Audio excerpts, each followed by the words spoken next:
hustling for it down racing. They both go deep into the corner.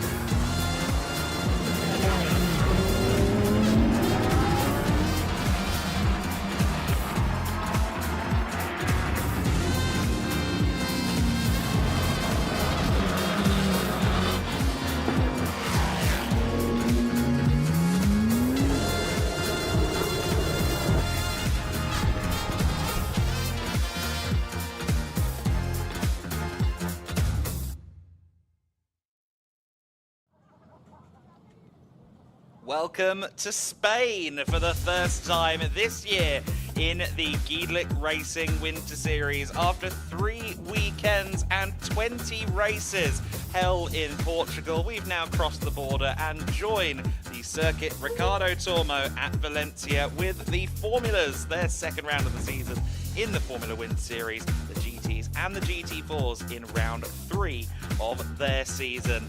So it's the 4th event in totality. Day 1, a packed afternoon of racing for the GTs, the GT4s, the Formula Winter Series, and a pre-season event as well for TCR Spain.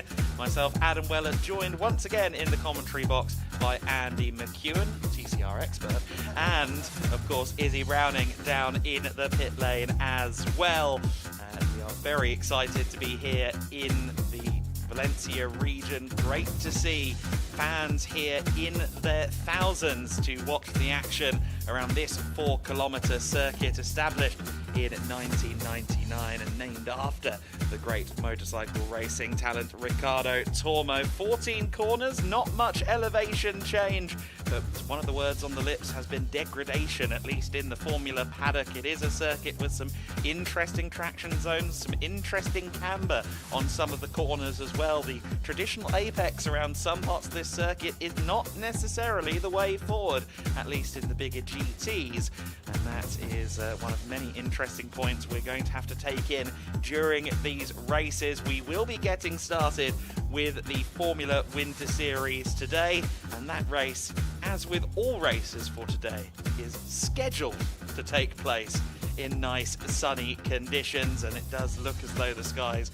are going to keep their promise on that front. So good conditions, quick conditions importantly. It will be sunny by the British palette, it will be relatively warm, but of course the engines can breathe quite well in these middle teen temperatures, which means we can get fast lap times. The fastest ever GT3 racing lap here at Valencia was Finn Wiebelhaus last year in the GT Winter Series.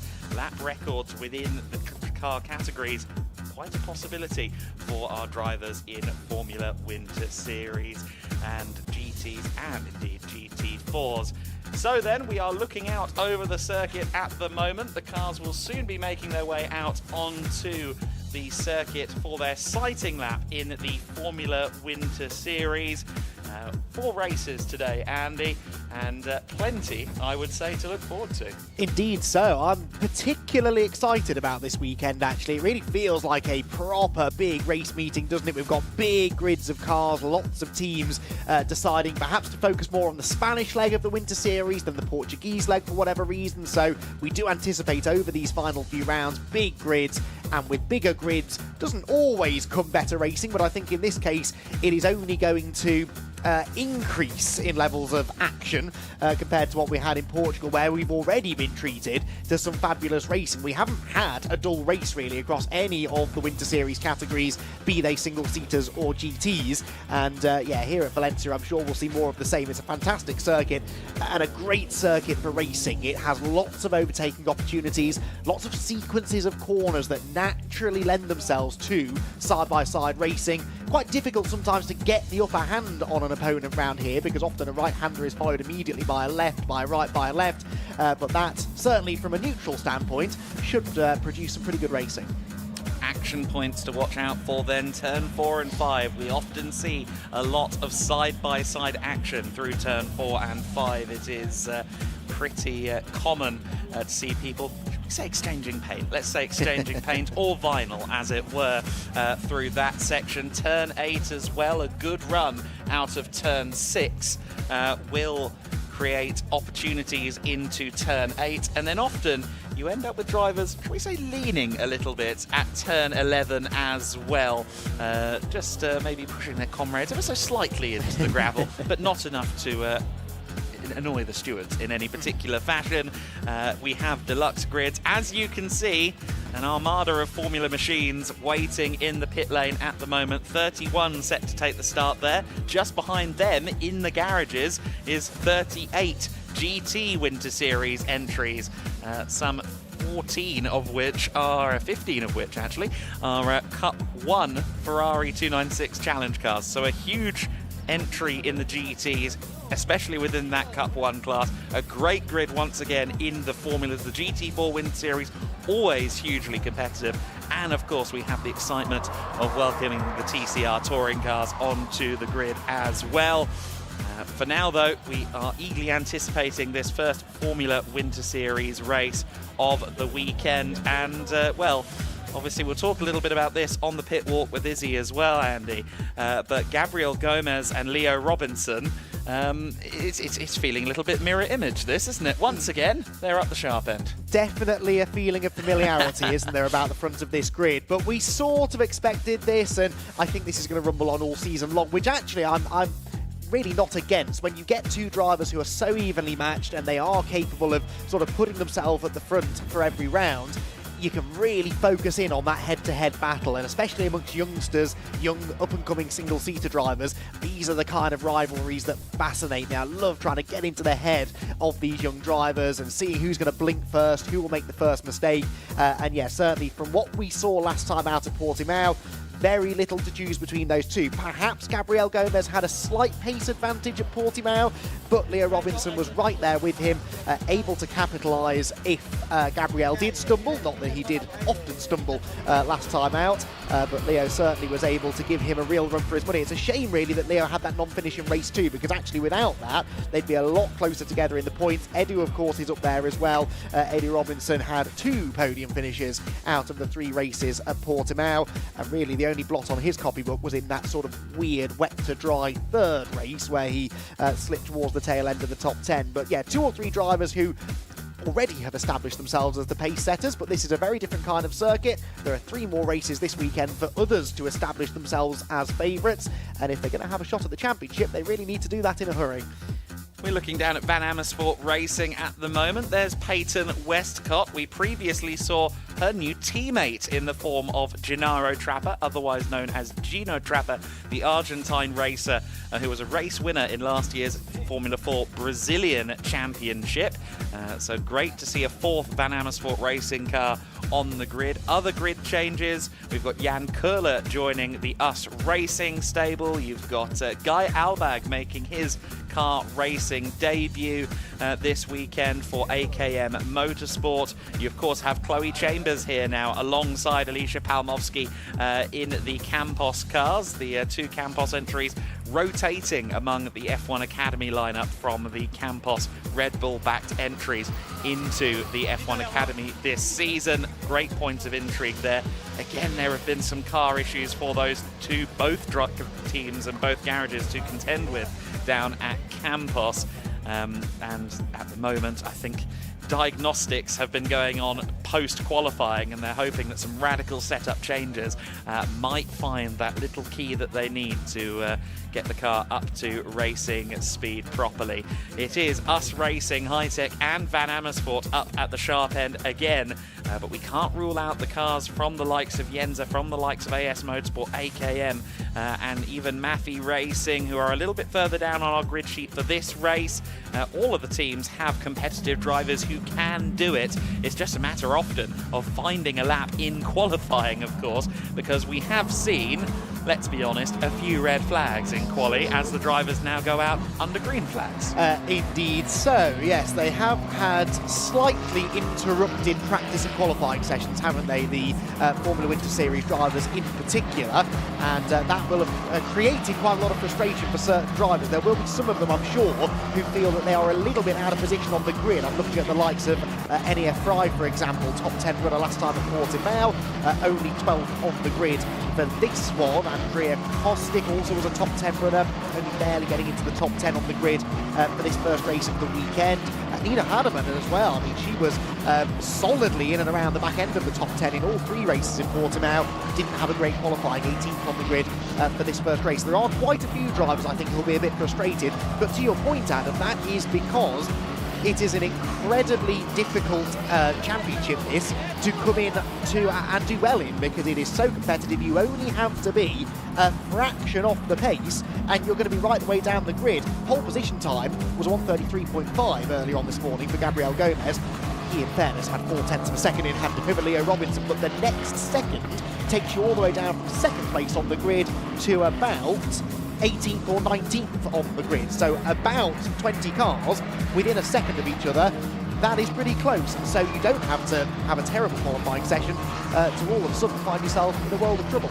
It's fine margins, it's differing backgrounds, whether you came in from karting, whether you are coming directly from karting, or whether you've done something like Unetta Juniors, maybe some older spec F4 racing, as we have in the UK and Denmark and a few other places. A huge variety of backgrounds, and that is also reflected in the nationalities as well. It is 19, and in fact I believe maybe a late change in the seats, 20 nations with the addition of Gino Trapper, in fact, from Argentina. It is 20 nations in the Formula Winter Series grid alone, and a total of 30 in the 3 GEDLICH Racing categories this weekend, which is searingly impressive. Realistically speaking, to have that many countries represented here in a Winter Series localized within Iberia, really interesting to see. Gabriel Gomez then from Brazil on the front row of the grid. The Algerian flagged Anglo-Algerian racer Leo Robinson second, Maxime Riem of Germany third, and Singapore's Kabir Anurag in 4th place. Incidentally, those are 2 drivers on the second row of the grid who are going to be looking to make strides. Kabir Anurag had a fleet of technical issues in Portimao. Maxime Riem had a good solid run. He would have been in the top 5 in the point standings coming out of race 3 last weekend. However, he was running brakes that did not quite comply with the technical regulations. It was the correct part. It was just a little, effectively a scrutineering sticker, if you wish to look at it in that manner. And that, unfortunately, meant that by the rule book, he was having to be disqualified from the meeting. So therefore, he is on 0. Kabir Anurag only has a few points to his name as well. Both of those drivers on row 2 of the grid are going to be hungry. And if Gomez and Robinson don't get off the line well, they can be assured of a lot of pressure from behind. Meanwhile, I understand we are going down to the grid for the first time with Izzy Browning.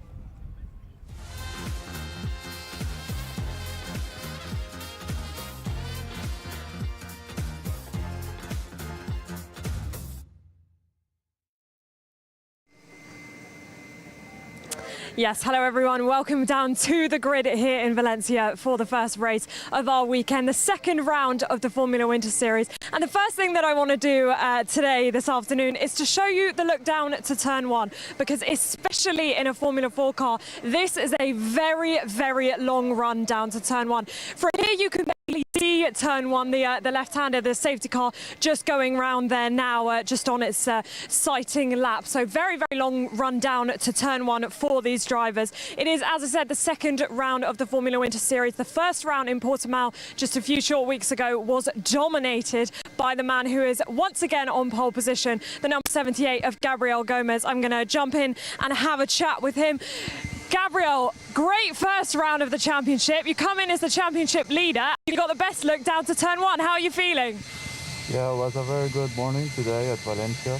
Our quali was completely perfect and the car was feeling great, so I need to say a lot of thanks to the team.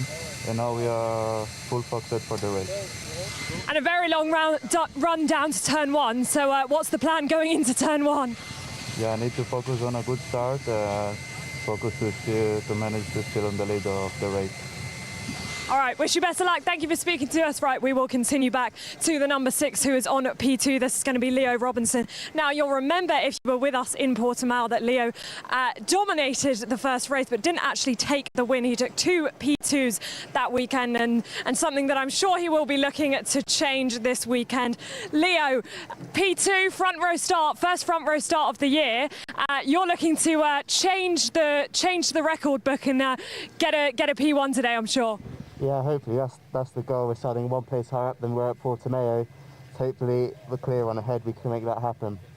And with Gabriel, who's won 2 of the 3 races already, obviously the championship leader alongside you, a good start here is going to be crucial, isn't it? Yeah, they changed the clutch compared from Portimao. It's going to be a bit more difficult, but I still think we can do it. It's up to, as long as we get the overlap, we'll be fine going into turn 1. So hopefully we can get the overlap.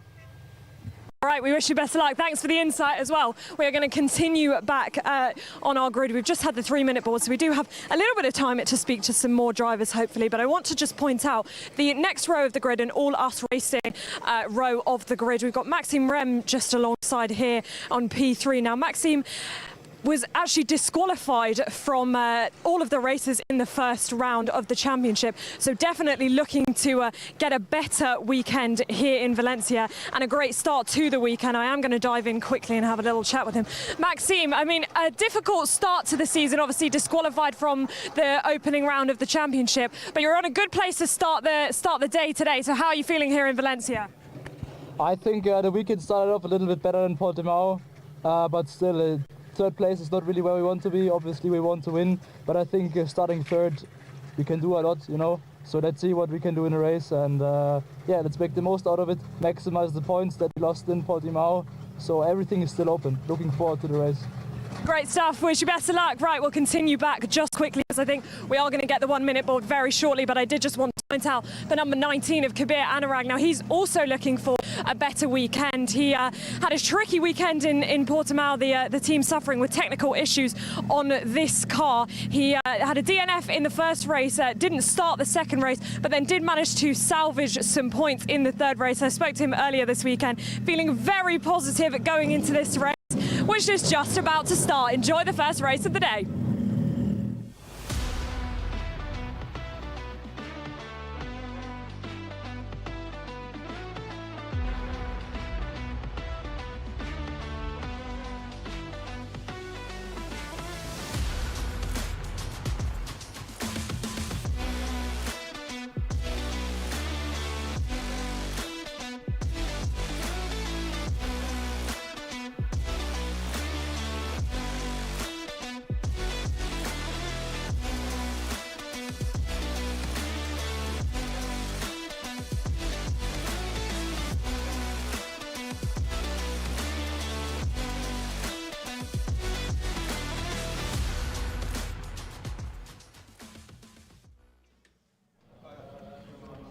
The boards are being shown at a rate of knots. The marshals are clearing the way, and our drivers are about to head off on the formation lap for race number 1 of the Formula Winter Series. I shouldn't say things like this, but last year, race 1 was quite dramatic. Let's see what happens this time around at Valencia with Gabriel Gomez, current runaway championship leader, on pole position alongside Leo Robinson. Row 2 of the grid, the hungriest row of all potentially, as Maxime Riem and Kabir Anurag are there on row 2 for us racing. It does appear that we have a staller out there on the circuit. It is the number 10 car of Andrea Kostic, who has not gotten underway there. But there we are, 3rd and 4th place, Riem and Anurag. 5th and 6th place, Popov and Vinci for VAR Van Amersfoort Racing. Finn McLaughlin and Edu Robinson, 7th and 8th on the grid. McLaughlin in just his 2nd weekend, already an overall race winner. Andrea Kostic meant to be starting from 9th, but he started at the very tail end of the field there. He is currently overtaking people to get back to his position. I'm not sure that's going to work. Bart Harrison might be alone on row number 5. We'll have to see how that shakes out in the wash. Let's run through the rest of these as quick as we can. Artem Severikin in 11th place alongside Enya Fry on row 6 of the grid, all Yenza Motorsport. Thomas Behrman for High Tech in 13th. Gino Trapper in his first appearance in the Formula Wind Series in 14th. Jan Köhler and Joanne Ciconti in 15th and 16th place. Joanne, the first of the female trophy drivers. Sebastian Bach and Nina Hardeman in 17th and 18th on the grid. 19th and 20th place, Andrea Dupé and Guy Alvag in 19th and 20th respectively. Then it is Alicia Palmovsky. She is alongside Matilda Pat, 21st and 22nd. 23rd on the grid, Peyton Westcott alongside Chloe Chambers. 25th on his debut, David Walter alongside Albert Hurup Larsen down to 26th place. 27th and 28th, Theo Borenstein and Alexander Ruter. Our 15th row of the grid after that is not our final row. Simon Schranz and Cornelia Olkutska. We've got one at the rear, and that is another debutante in the series. That is Ricardo Miranda Baptista, one half of a father-son duo this weekend. His dad is racing in the ComTU Aston Martin in the GT Winter Series. So a multi-generational assault from the Brazilian clan there. Very much excited to see how they do. He had some issues in qualifying, incidentally. The car we see there, the number 83, I think maybe had an off after his first flying lap, unfortunately. So I expect that car to elevate through the order during this race. Well, we go into all of these races with an inordinate number of questions. With a grid this competitive, a depth of field this significant, we never quite know what to expect when that yellow flag stops flying in favour of the green flag. And once it does, with any luck, we'll have 5 lights that then go out, and we will go racing in the Formula Winter Series. It is Gabriel Gomez and Leo Robinson on the front row. It is Gomez to the left of your screen, and it is Gomez who gets a good start, but Robinson seems to have the edge once again off the line, but he's squeezed out by Gabriel Gomez. Gomez will lead into the first corner, Robinson second. All bets are off further back as everyone scrabbles for position going through the first corners, a few of them running wide as you would expect here at turn 1. 3 wide for third place. Maximilian Popov there trying to go around the outside of the US racing cars of Reem and Anurag. Looks like everyone's got the first couple of apexes right then, and Gabriel Gomez, in spite of maybe not quite having the purchase in the lower gears of Leo Robinson, remains in the race lead. Yeah, it looked to me like the initial reaction was better for Leo, but then Gabriel squeezing him onto the grass, I think lost Leo some traction, and that is what ultimately decided the order into turn 1. Gennaro Trapper there was running wide into the gravel out of turn 5. The debutant, though, bounces back onto the circuit and didn't appear to lose too much ground. It was a surprisingly clean run, really, through those first few corners. A little bit of flouting of track limits at turn 1, as you'd expect, but they've all settled down nicely now as they make their way through this middle sector for the first time of asking and come towards the completion of the opening lap of the race. On the outside line there was Thomas Behrman. He didn't have a great qualifying session, only 13th on the grid, and I fear he has slipped backwards from there. So the number 7 car is one to watch, I think, as the race develops. The leaders, though, head towards the final turn. And dare I say this, Gabriel Gomez already getting away as Leo Robinson's attention turns perhaps more to defending second place than it does chasing after the leader. Finn McLaughlin there was under significant pressure from Edu Robinson, and indeed here comes Robinson to his inside as they run down the main straight. The Red Bull-backed number 5 car from High Tech under pressure from US Racing's Robinson, the Spanish-clad car, of course. The number 15 US Racing machine getting through, and here comes one of the Yenza Motorsport drivers going to the outside there of Andrea Kostic, who did take his original starting position. I believe that might be Bart Harrison there. No, Enya Fry, in fact, going side by side with Kostic. Bart Harrison just locking up behind, all scrumming for positions here in the outer fringes of the top 10. Artem Severikin, it actually is, rather than Bart Harrison, the second of the Yenza drivers. Here comes Bart to the inside of Severikin. We found him eventually, and I'm sure now that we've got the cameras trained on Harrison and Severikin, the Yenza Motorsport's collective heartbeats just went up a bit there with that close moment. Eddie Robinson, though, up into 7th place. He, I think, was fairly disappointed with his qualifying, given he was usually first 2 rows on the grid. And unfortunately, the 84 of David Walter is into the wall. The youngster who had his birthday just yesterday here in the paddock on his car racing debut. Looks like that was a turn 4 potentially that he went off the circuit. And on the second lap of the race, we are under safety car.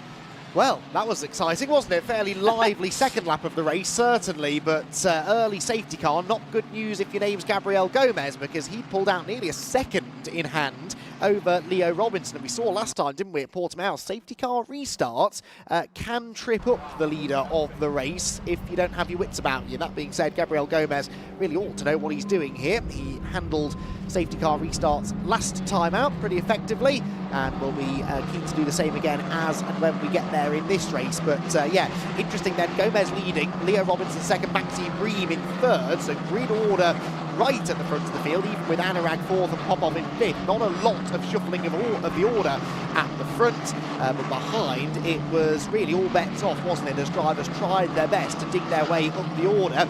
Finn McLaughlin, interesting to see Finn McLaughlin a little bit further down the order this weekend than he was 2 weeks ago.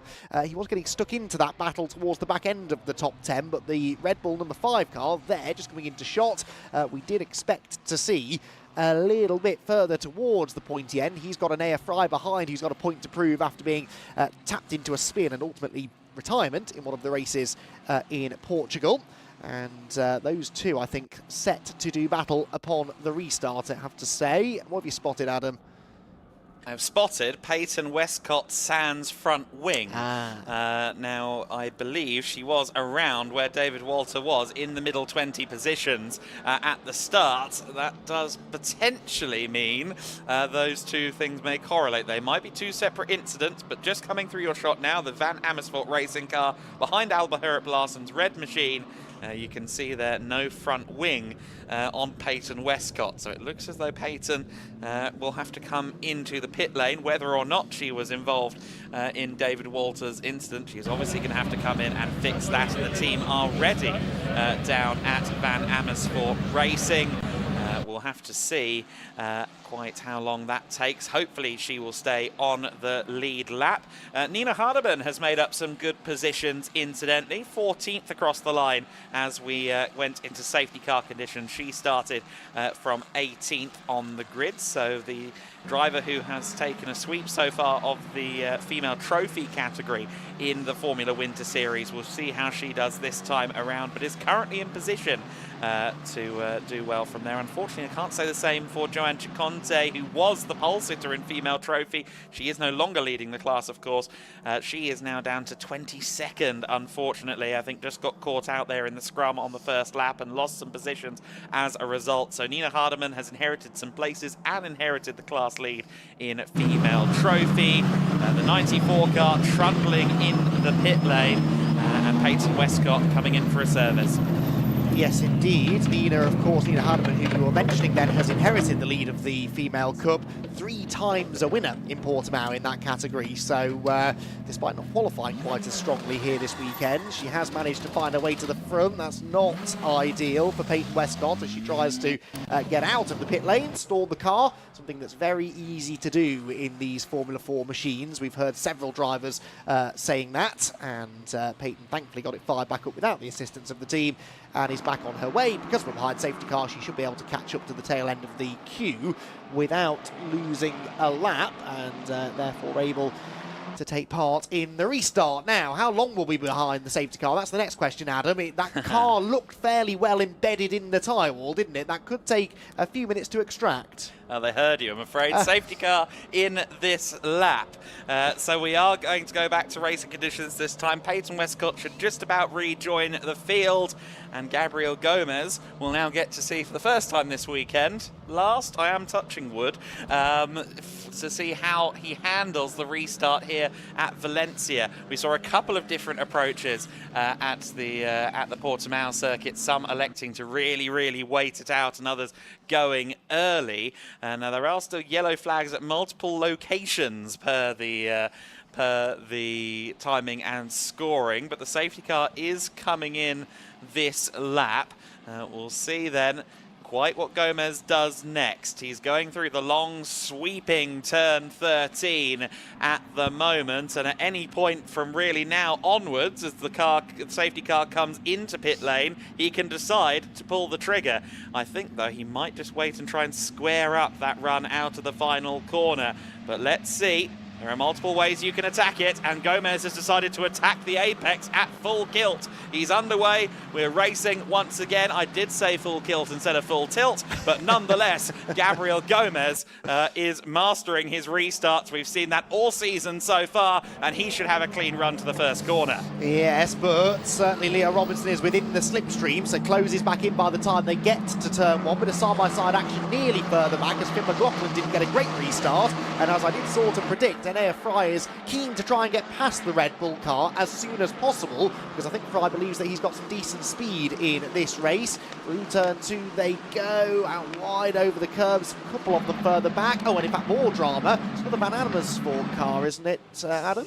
It is indeed. I think it might be Peyton Westcott, unfortunately, because the three that are further up the field were all still running there. Indeed, it is the 94, unfortunately, of Peyton Westcott. Meanwhile, Nina Hardeman again on the offensive here, trying to make up positions. Artem Severikin under pressure there from Hardeman in at the number 4 high-tech entry. We'll see if we can stay green. Peyton was not trapped in the gravel at all, but we do have yellow flags down at turn 1 for the time being. She was on the inside of the first corner, so that's grass at the worst. And in fact, the yellow flag at turn 1 appears to have been lifted. And I do believe that Peyton Westcott is running. Yes, she is. So we are hopefully going to stay green here, as we can see the hustle and bustle through the midfield. Oh, goodness me. Finn McLaughlin there taking the outer line through turn 12. And McLaughlin under big pressure here from Enea Fry, locking up a little bit there. Fry, incidentally, in the Yenza Motorsport car, and Andrea Kostic in the number 10 machine. But it's Gabriel Gomez up front by 0.7 of a second. Some big battling going on further back between the two high-tech teammates there, of Thomas Behrman and Nina Hardeman. Behrman got past on the previous lap and is now in a battle there. And unfortunately, we've got Alicia Palmovsky coming into the pit lane as well with a crabbing Campos Racing car. So we have multiple issues around the circuit at the moment. For Finn McLaughlin, though, the issue is the pursuing Yenza Motorsport car. And as I just alluded to, unfortunately, Alicia Palmovsky is in the pit. And I would say in the pits definitively.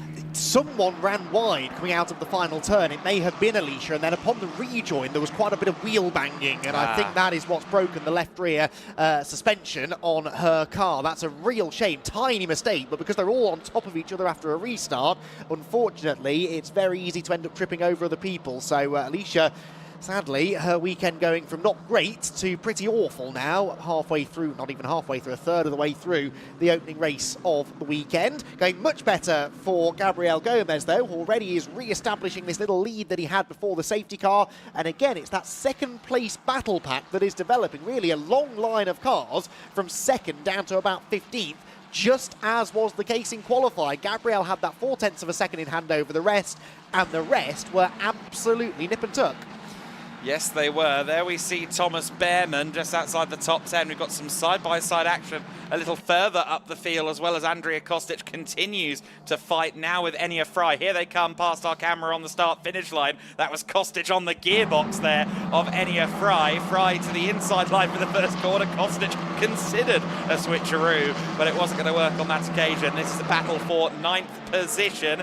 Further forward, Kabir Anurag there challenging his teammate Maxime Ream. It's Gomez now leading by 1.2 seconds over Robinson.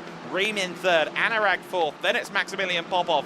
Edu Robinson in 6th place, Vinci, McLaughlin, Fry and Kostic, your top 10. And Kostic would very much like to put the number 10 car further than the number on its nose cone. Interesting then that Fry has dropped back into the clutches of Kostic. Fry was right on the tail of Finn McLaughlin a lap ago, so don't know whether he had a go at getting past McLaughlin, didn't quite work, that's why he's lost ground, I'm not sure, but certainly he has lost a bit of ground, and that has sort of split the pack now. So you've got Gomez on his own, then the next sort of 7 cars in a line, back to McLaughlin in 8th, and then everybody else trying to be 9th, and Enea Fry just trying to get back into the rhythm now and pull back clear of that group. We've got a yellow flag now we're seeing at turn 8 on the timing screen, so we'll try and figure out, oh yes, there's a car gone straight on at turn 8 down the escape road, possibly more mechanical than accident. No, never mind. Well, it is both, really. Possibly accident damage, but certainly mechanical issues taking the number 12 car of Joan Chiconte out of contention. That car, though, is a long way off the road and right next to a marshal's post, so one hopes this will not require the interference of another safety car. No, they've already scrambled a vehicle to go and try and catch Joanne's car. Unfortunately, Joanne was just starting to move back up towards the top 20 and into the team positions at the time of that issue. So unfortunate for Joanne Chiconte that she hasn't been able to capitalise on her good starting position for this race. But I believe she will also have some strong starting places for other races this weekend, qualifying 1 second fastest times defining race 2's grid, race 3 defined by qualifying 2. Both sessions have already taken place. You can see them there extending the circuit out of turn 4 and 5, really pushing the limit towards the gravel trap. Now yellow flags here at turn 8, so everyone should behave themselves coming out of turn 6 through the kink at turn 7. I can see the drivers there taking a slightly steadier approach to turn 8 than they would under normal circumstances, so I think everybody staying on the right side of the law and indeed on the right side of our race director Neo Santa Maria for the time being. Interestingly, on the previous lap, Adam, Leo Robinson was a 1/10 of a second quicker than Gabriel Gomez. Now, a 1/10 of a second is not headline news, I'll grant you, but that's the first time he's been quicker than Gabriel in this race, and I think he was continuing to close on this lap. There is another car now stuck at the side of the road. Couldn't see the number from there. That car, though, wasn't for moving by the looks of it. That was one of the cram cars, so it'll be Alexander Ruta or Ricardo Baptista that has come to a halt. Both of them currently in the fringes of the top 20, top 30 actually. So we'll see if they can get that car running again. Meanwhile, Kabir Anurag is on the offensive. Anurag moving on. Incidentally, the car that was stranded at turn 5 has continued on its way, so they have managed to get that car fired back up again. It looks like it may well have been Ricardo Miranda Baptista, unfortunately. But here we are then with the third place battle. Us Racing, Maxime Ream, Kabir Anurag, both drivers competing on the stable of the team founded by Ralph Schumacher, and goodness me, Kabir just getting a little bit of a snap on there. And for Kabir Anurag this weekend, it really is about making up for lost time. It's about getting those results in, bouncing back from a very tricky Portimao weekend. Really none of his own fault that he was having troubles across that weekend. The car was just not quite with him, with some technical issues in race 1 and indeed in race 2. And for the Alpine Academy member, he wants podiums. Frankly, he wants victories this weekend. Yeah, and he's got decent pace as well, hasn't he? Qualified 4th on the grid, still in that 4th place for now, but looking to try and convert that into 3rd position at the expense of Maxime Ream, another driver looking to bounce back from what was a promising Portimao weekend that ultimately ended pointless, but he was running very well, finished very well, had a podium finish in race 3 taken away from him because of that technical exclusion that Adam mentioned earlier on. So across the line we come then at the end of another lap. We're into the second half of the race. Is this where Anurag maybe starts to build a challenge? Not close enough into turn 1. Definitely do a lot of braking into turn 1 in these cars, but it looks to me like Anurag had a tighter line, therefore drifts a bit wide on the exit though, isn't close enough to have a go into turn 2, and so still Maxime Ream will hang on to the place for the time being. All of this though, of course, taking the pressure off Leo Robinson, and you would think perhaps freeing him up to go chasing after the race leader, but actually on the previous lap it was the fastest lap of the race for Gabriel Gomez, and so that gap went out by another 4 seconds. So Gabriel establishing himself out in front, Leo looking more safe in second place by the lap. It really is this fight for the bottom step of the podium that looks the most likely to ignite. Must say a word in favour of Chloe Chambers for Campos, all the way up into 18th position now. That's an ascendancy of 7 places, as you can see on the graphics. Some big movers a little bit further back in the field at the moment. Drivers who perhaps qualified a little bit out of position, chipping away as this race goes on. But at the front, Gabriel Gomez is again cementing his advantage. It was 1.4 seconds last time across the line as Gomez set the fastest lap of the race. However, I do think maybe a tenth or two has been taken out of it on this tour by the looks of the gap as they come towards the final corner. Here, meanwhile, is the 48 car. This is our newest member of the paddock, Gennaro Trapper, and he is running nicely there, a little bit further back for now in 12th position, but he's been rising up through the positions as well, and I'm sure for Van Amersfoort Racing it would do them a world of good and certainly make them very happy with their newest driver if they end up on the top 10 with no less than 3 cars if Trapper continues moving forward. Indeed, so that's what they'll be hoping for. They round the first corner then. The 48 car still at the front of this group then. Trapper in 12th place. That's a pretty decent place to be really on debut, you'd have to say. 23 car behind is Severikin. Thomas Behrman in 14th. Now Thomas Behrman, we saw qualify quite well in Portimao, had issues in race 1, had some contact at turn 1 that knocked him down the order, but then he was a top 5 finisher in the other 2 races, claimed a rookie class win, did Thomas Behrman, but here he is all the way down in 14th place. He probably, on a good lap, is every bit as quick as the top 3, but just didn't get that lap in qualifying, and it's quite difficult to overtake round here in a single-seater. The downforce creates a little bit of dirty air, lots of sort of medium-speed corners where you're really having to rely on that aerodynamic grip, and it just isn't there if you're running in the wheel tracks of another car. So Behrman staring frustratedly at the back of the number 23 car ahead of him, but just not able to get within striking range. Yeah, some moving and shaking going on throughout the field, but yes, it is difficult if you've got someone evenly matched just ahead of you to try and mount a position change. Dante Vinci has really come alive this weekend at the wheel of the 66 car. Of course, came in with limited experience, just a few car races to his name at the start of the Formula Winter Series season. I actually had journalists texting me saying, what's getting into Dante this weekend? I didn't have a good answer, but he was incredibly fast throughout the practice sessions on Thursday and Friday, and that is converting to race pace all the way up into 7th position for now. Maxime Riem, meanwhile, putting on an admirable race pace, given I don't think he's been able to avoid looking in the mirrors for more than 3 seconds at any point in this race. Kabir Anurag is making him work for that podium spot. A couple of positional changes further back, by the way. Chloe Chambers now 17th ahead of Sebastian Bach, and also Alba Hurup Larsen, after 2 or 3 laps of trying to get past Simon Schranz, has finally made it stick, trying that move several times into the last corner, and finally Alba got through on the end of the previous lap. So there is overtaking going on, it's just going on a little bit further down the order. At the front they're all so evenly matched that it really does come down to trying to force a mistake almost out of your rival in order for the move to be made.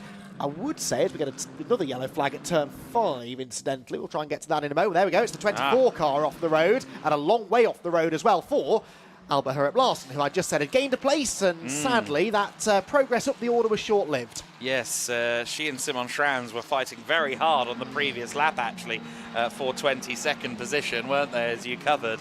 And, well, we can't cast aspersions, but what we can tell you is that the safety car is back out on the circuit. That car, as you saw, was in the gravel. It's not really at a place where you can easily access the car to drag it off the road while the cars are elsewhere on the track. So unfortunately the safety car is back out, and for Gabriel Gomez, he's going to be throwing his hands up and going, again?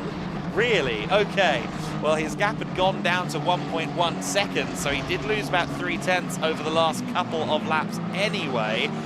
So he is going to potentially be under a little bit of pressure here. I've heard a lot about tyre deck here at this circuit from the Formula Winter Series teams. They've been projecting that as a real issue.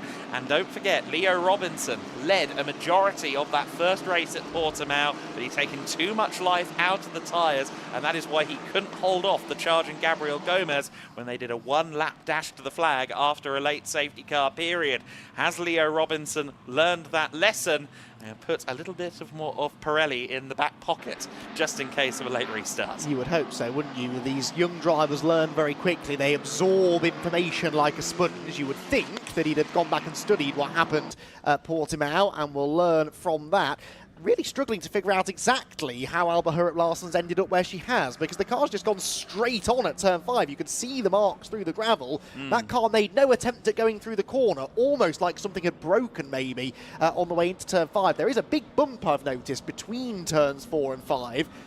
Only really off the circuit, but then they are off the circuit between turns 4 and 5, and it's really bottoming out on the car. So either that broke something maybe, or has just sort of unsettled the car enough that she's gone off. There's another there at the side of the road, is there? That's still Joanne Conte, who's been there for several laps. They did scramble the crane and then didn't use it, but Conte is still there. Incidentally, you mentioned there the idea of potentially some bumps damaging cars. We have seen Thomas Behrman replace his chassis on Friday. They found some damage on his chassis and swapped it out. I also got the impression, speaking to Alicia Palmovsky earlier today, that her car just felt like it kind of had a character change during Thursday, started to handle quite differently from how it had in previous sessions on Thursday. So I do wonder if maybe some of the cars are shaking themselves loose in certain regards, and that is why we are seeing why we're seeing maybe some of these issues. Now, safety car is out, and Gabriel Gomez, well, the safety car restart isn't happening yet, so I'm not quite sure why he's... now the safety car is being lifted without it actually coming out, so that is a safety car restart. The safety car was never actually on the circuit to pick them up, but we're back to green flag. So it was a very brief, in fact, phantom safety car. I've got to say, I've never seen that before. Gabriel Gomez more on the ball than me. Kabir Anurag more on the ball as well. He's around the outside here of Maxime Ream, all the way around the outside. Oh, goodness me, a little bit airborne going across the curb, but Maxime Ream carries his momentum well on the inside line. Max Popov just studying this from behind, as well as Dante Vinci potentially here getting around Eddie Robinson. Does get around Eddie Robinson. Lots of side-by-side action going on. Andrea Kostic also up into 9th place, back past Enya Fry in their forever battle. But Gabriel Gomez there, he must have been wondering, did I just hear safety car in this lap on the radio? He did. And look at this, Yenza Motorsport drivers going at it as well, Andy. That was very close indeed, and thankfully the door was opened at the very last second there by Enya Fry, otherwise that would have certainly been contact. Meanwhile, that is Fionn McLaughlin now on the inside line, up through the left-hander and way wide over the curves. Was that Dante Vinci? That's no, Kostic. It's Kostic, isn't it, who got really squeezed out over the gravel trap, and I wonder whether that car has sustained some damage. These cars are not designed to take the jumps through the gravel trap, and that may well have dislodged something. A very lively restart lap then. Still, we have this wheel-to-wheel action going on further back. That's Thomas Behrman up the inside, and finally now starting to make some progress up, this time ahead of Gennaro Trapper in the 48. Thomas Behrman inching towards the top 10, and now back around the in fact, losing another place now, unfortunately, is Trapper. So that's what happens around here. You get offline, you lose your momentum, and it's very easy to lose 2 or 3 positions at once. Yes, Severikin and Trapper side by side. The 23 car got a magnificent run out of the final corner. Artem Severikin may have gotten back past Thomas Behrman there. Or in fact, Nina Hardeman, I think, getting involved as well in the fringes of the top dozen, 13th to 15th place, proving very entertaining. And here comes Chloe Chambers now to the inside of Trapper. I believe that's 15th position now for Chloe Chambers. So Chloe on the move, and she will now be on the gearbox within a lap or so, potentially, of Nina Hardeman. She's got 1 car between her and Hardeman, as we see there Kolkutska, another of the female trophy competitors there, just having a bit of a spin on the exit of turn 2 by the looks of it. But Chloe Chambers making headway, and it looked to me as though Eddie Robinson slowing. Yes, in the back of shot, Eddie Robinson slowing in the Us Racing number 15 car. Edu in trouble, as is the driver of the 83, Ricardo Baptista, who we've already seen control or delete the car once in this race. Hopefully he can do it a second time and get it rolling, but for Edu Robinson, clearly something amiss as well. Looked to me like Baptista might have had damage to the left front corner this time, so that may be contact related. Not sure how far off the track that car is. Hopefully far enough off that we don't need a safety car, which we do. The safety car is scrambled for a 3rd time in this race, and now with only 3 minutes plus a lap to go, well, this is shades of Portimao again, isn't it, where we could end up with a 1-lap shootout to the flag if we get any more racing in at all. But My word, with every safety car restart that we get, the ante seems to be upped every time, doesn't it? That was a particularly chaotic couple of laps of racing. We've got a couple of cars, I think, now streaming into the pit lane with war wounds after their various altercations upon the restart. 15 is one of them. That, of course, is the ailing Eddie Robinson car. What a shame for Eddie. Another potentially decent result here that is going to slip away from him. Twice a podium finisher last time at Portimao, Eddie Robinson. That's not going to happen in race 1 here at Valencia. Unfortunately not, no. So let's recap, let's take stock. It is Gabriel Gomez who will lead them behind what I think may actually be a physical safety car this time around. Leo Robinson for High-Tech in second place. Maxime Ream held third, despite the advances of Kabir Anurag. There we see the abandoned 83 car. I thought it was at least off the circuit, but no. It is abandoned there between turns 4 and 5. It does look like it might be sitting a little low, unfortunately, as well. But Anurag 4th, 5th place Maximilian Popov. Dante Vinci in 6th, still leading in the rookie trophy standings, ahead of Finn McLaughlin in 7th. Andrea Kostic in 8th place, Enya Fry in 9th, Bart Harrison now in 10th position. Of course, Bart now moving into the top 10 due to Eddie Robinson's visit to the pit lane and confirmation that the safety car is in this lap. Now, I believe the clock will hit 0 before or after they cross the line, so it should be 2 laps of racing left to go unless Gabriel Gomez performs the longest safety car hold of all time, which may well be the instruction he's receiving as we speak. This has been a thriller so far, Andy, and I believe one last chapter to finish the book off nicely. A bit of a shame, really, though, because once we start getting into a bit of a run of green flag laps, Leo Robinson's pace sort of balances out against Gabriel Gomez. It's just that Gabriel seems better on cold tyres. That was the story at Portimao. He just was so on it after the safety car restarts, Gabriel Gomez, that no one else really could keep up with him. That, I'm sure, also benefited him in a slightly interrupted qualifying session where it was a bit stop-start. Being able to switch those tyres on straight away would have certainly favoured Gomez. Can he do it one more time? He's nailed the first 2 restarts, but Leo Robinson will be itching to go with him this time. It's not going to happen, though, is it?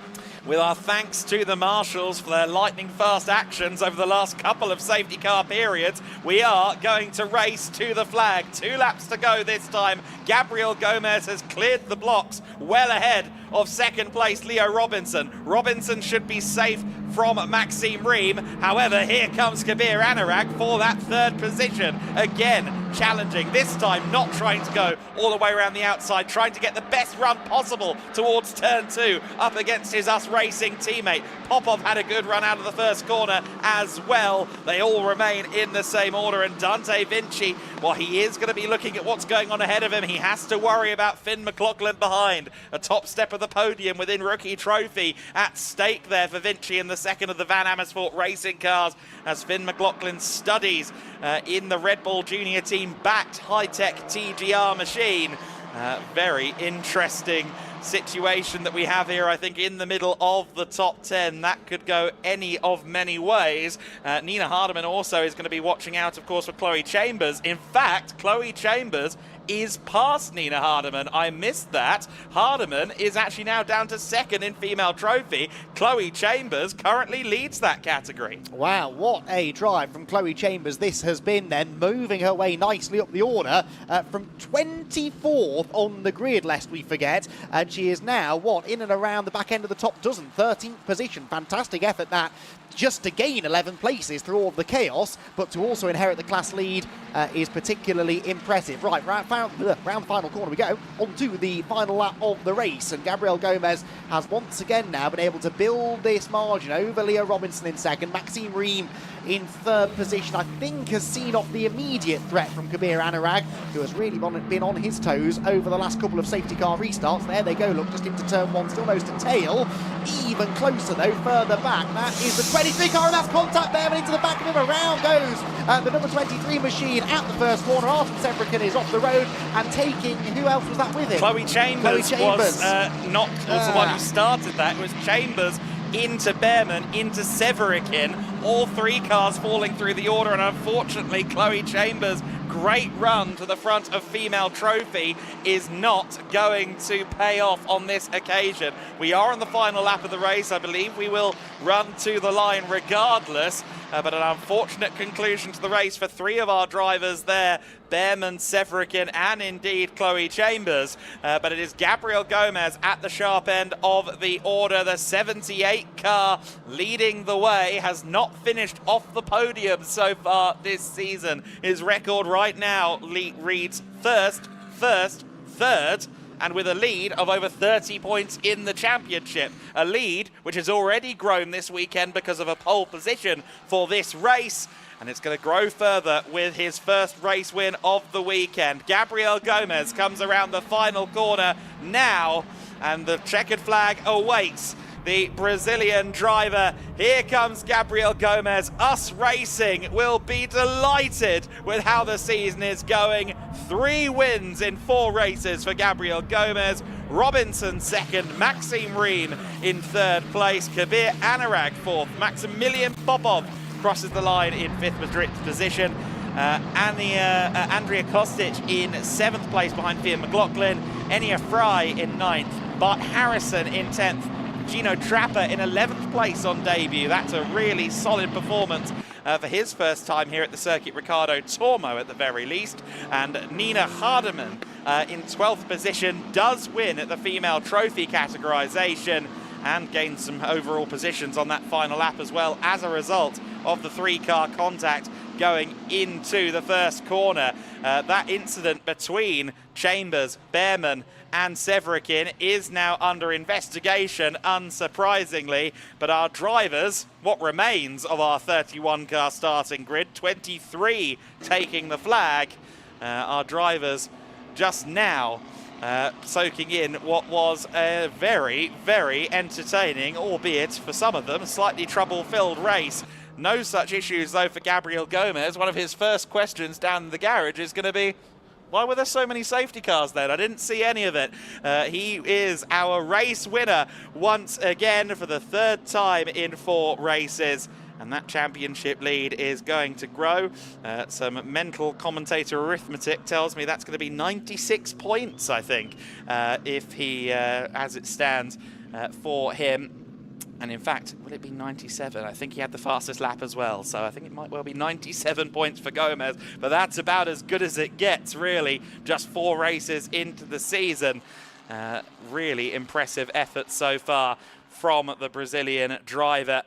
Lots of promising performances there from our competitors in the Formula Winter Series. Yes, it was far from an uninterrupted race. Yes, Artem Severikin's car does need some help from the spare department, but overall it has been a very entertaining kickoff to the event. A sold-out event, lest we forget, here at the Circuit Ricardo Tormo. Capacity slightly capped owing to the damage taken to the circuit in October during the floods. So we are down to 3,000 per day capacity, but those tickets did sell out. They are free tickets, but they did quote-unquote sell out. Lots of interest in the Winter Series here in Valencia, and the fans will be welcoming Gabriel Gomez to the P1 position very soon indeed underneath the podium. Leo Robinson second then. Another second place for him. Didn't quite get the opportunity to put a lunge in against Gabriel Gomez, but more solid points for him. And Maxime Ream with a very hard-earned 3rd place, to say the least. He was having to defend hard against Kabir Anurag, make sure he put his car in the right places on multiple occasions. For Gabriel Gomez, this is becoming old hat. The partnership with Us Racing bearing fruit for a multiple-time karting champion, twice a runner-up in the FIA European Karting Championships, but he's a runaway leader currently in the Formula Winter Series, and scored his first ever F4 race win at Monza last year in Euro 4, and is now a 3-time race winner in the Formula Winter Series. Receiving congratulations then from the Us Racing crew. And will have to go, of course, to the weighbridge. As you might recall, the drivers do have to go and hop on the scales before they get a chance to have a chat with Izzy Browning down there under the podium. So it will be a couple of minutes, I suspect, before Gabriel Gomez is in a position to give us his instant reactions. But that was a stop-start race for sure. And every time the task at hand was start, Gabriel Gomez delivered. Whether it was that run to the first corner, Leo Robinson pressuring him, or indeed the subsequent safety car restarts, they were brilliantly managed on all occasions from Gabriel Gomez.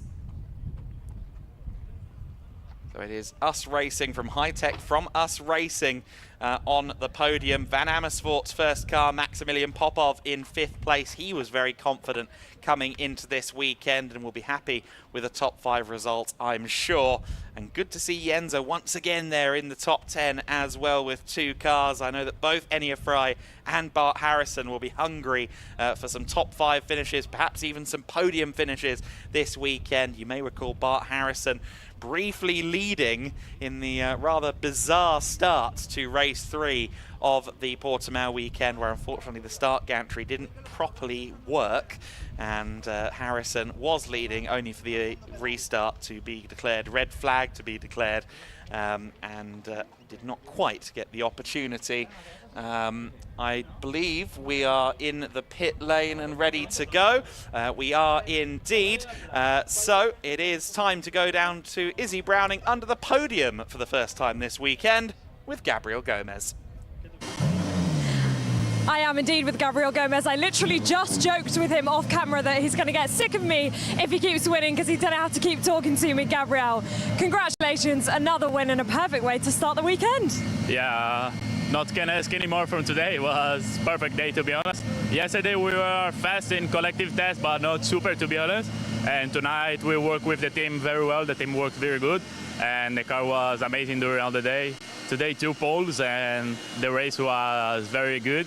The start was a bit tight with Robinson, but later I had a mega pace, and then it was just to manage the tires and the gap, and it was a perfect race.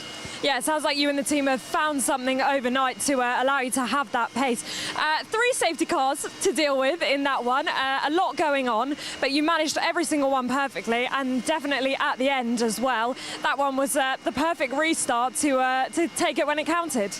Yeah, I think I learned a little bit from the race last year here, and I studied a little bit it also during the videos, watching the videos and everything from the last race here.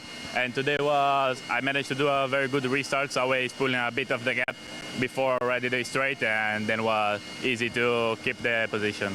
Yeah, certainly a good idea to study those previous races, and to certainly study the safety car restarts, as we're potentially going to see quite a few of those over the season. But for now, you've extended the championship lead once again, so that must feel good. Yeah, it feels very good now to get a little bit more of a gap, and now we keep working for tomorrow, try to get more gap from the championship. All right, congratulations. We'll get you up to the podium and go enjoy it, and we'll see you tomorrow. There is our first race winner of the day, Gabriel Gomez.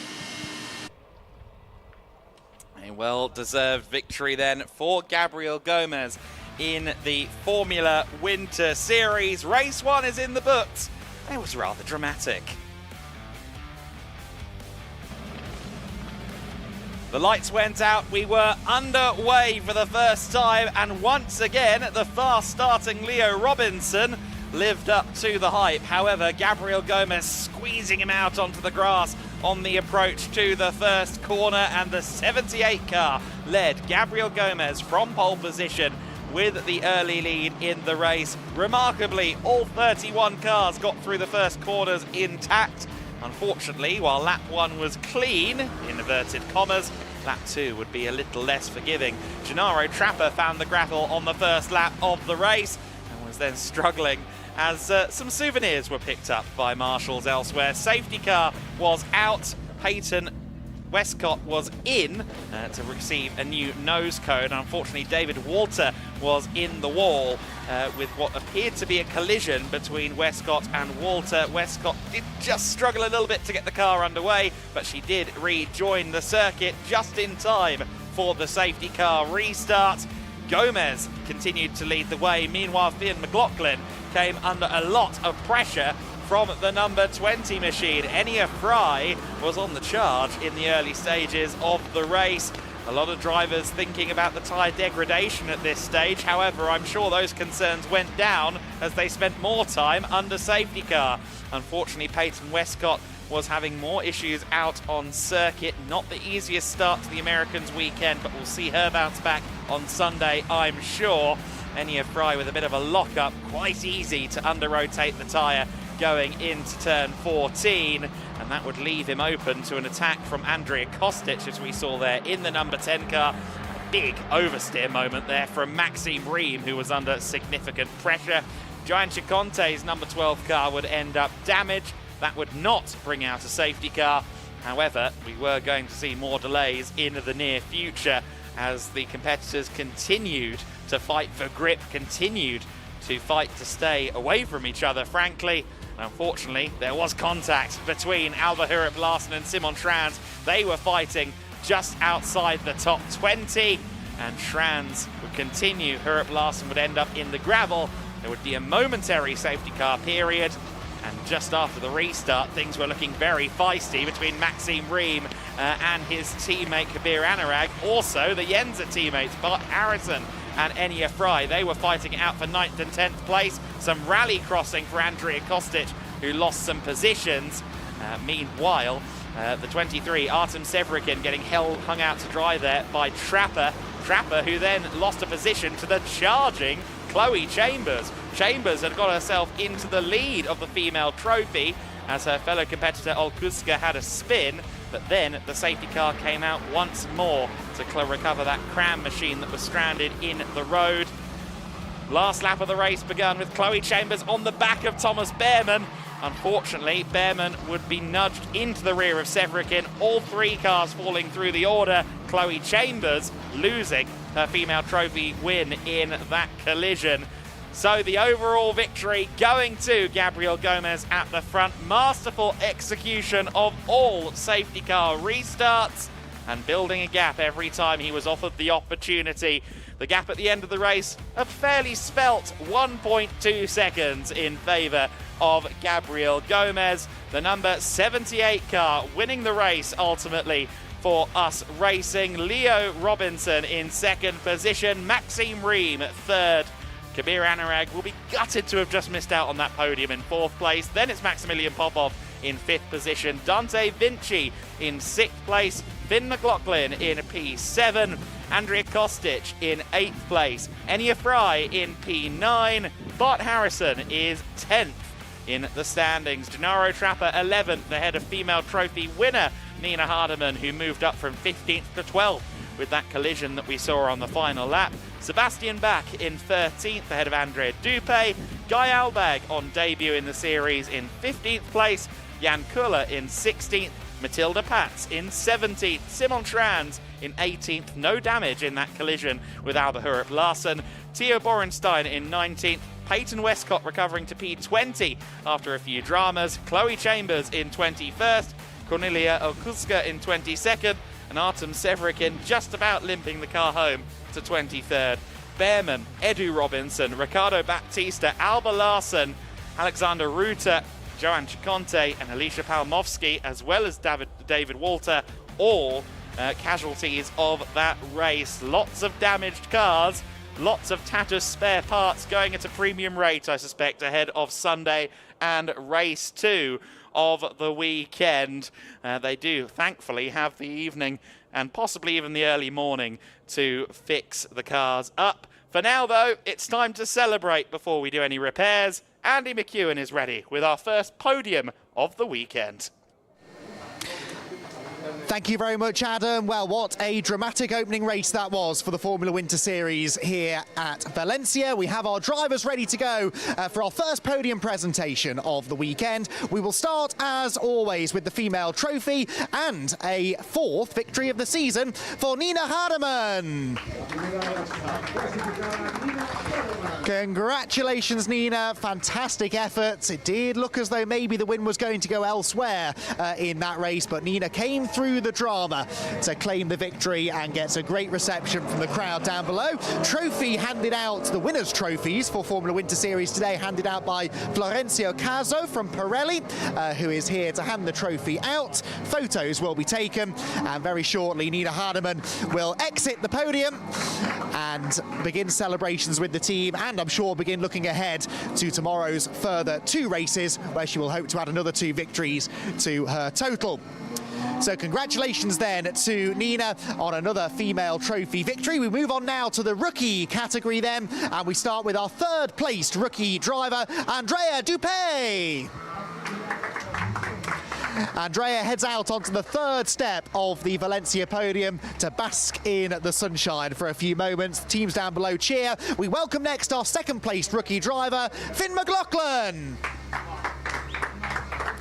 Finn McLaughlin out onto the 2nd step of the podium after a tough race in that midfield battle. The victory, though, in the rookie category for race 1 here at Valencia goes to Dante Vinci. And Dante gets by far the biggest cheer so far from the crowd down below. The Van Amersfoort Racing team on hand to celebrate. What a weekend Dante Vinci is having.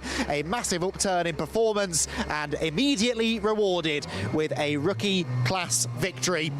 Trophies handed out once again. Florencio Caso back on hand from Pirelli. We also have Robin and Stefan from GEDLICH Racing to hand over the 2nd and 3rd place trophies respectively. Photos again taken, a big crowd down below. Lots of spectators here this weekend, but lots of team members to join in the celebrations down below as our rookie podium drivers get cheered back off the Valencia podium.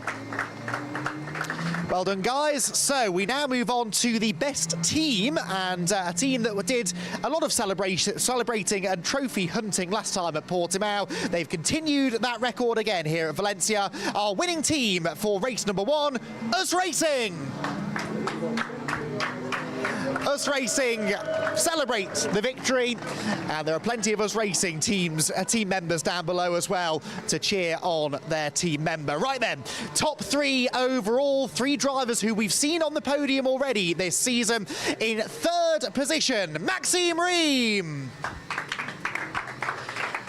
Technically speaking, Maxime's first podium of the season, but we did see him venture onto the podium in Portimao before that disqualification. A 3rd appearance on the podium, meanwhile, for our 2nd place finisher, Leo Robinson. Leo Robinson racking up the points, a solid drive there to 2nd position, just didn't quite have the pace in the end to challenge for a race victory. The race victory then for the 3rd time this season goes to our championship leader, Gabriel Gomez. US Racing once again will celebrate with Gabriel as he heads to the top step of the podium, and now we have the national anthem of the winning driver. Escuchamos el himno de Brasil en honor del vencedor de la carrera.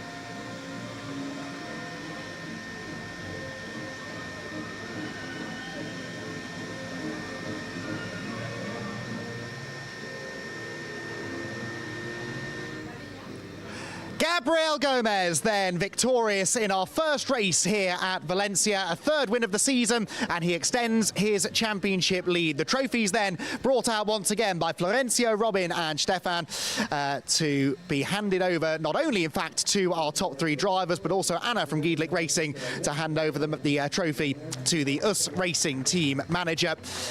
And again, celebrations begin in the Valencia sunshine here after a fraught but certainly entertaining entertaining opening race of the Formula Winter Series weekend. They will, of course, have 2 more races to come tomorrow, and we look forward to seeing who will come out on top in the 2 further races around the Valencia circuit. For now, though, we turn our attention away from single-seaters and towards our first GT racing action of the weekend. The podium empties, but the grid very much filling up ahead of GT4 Winter Series Race 1.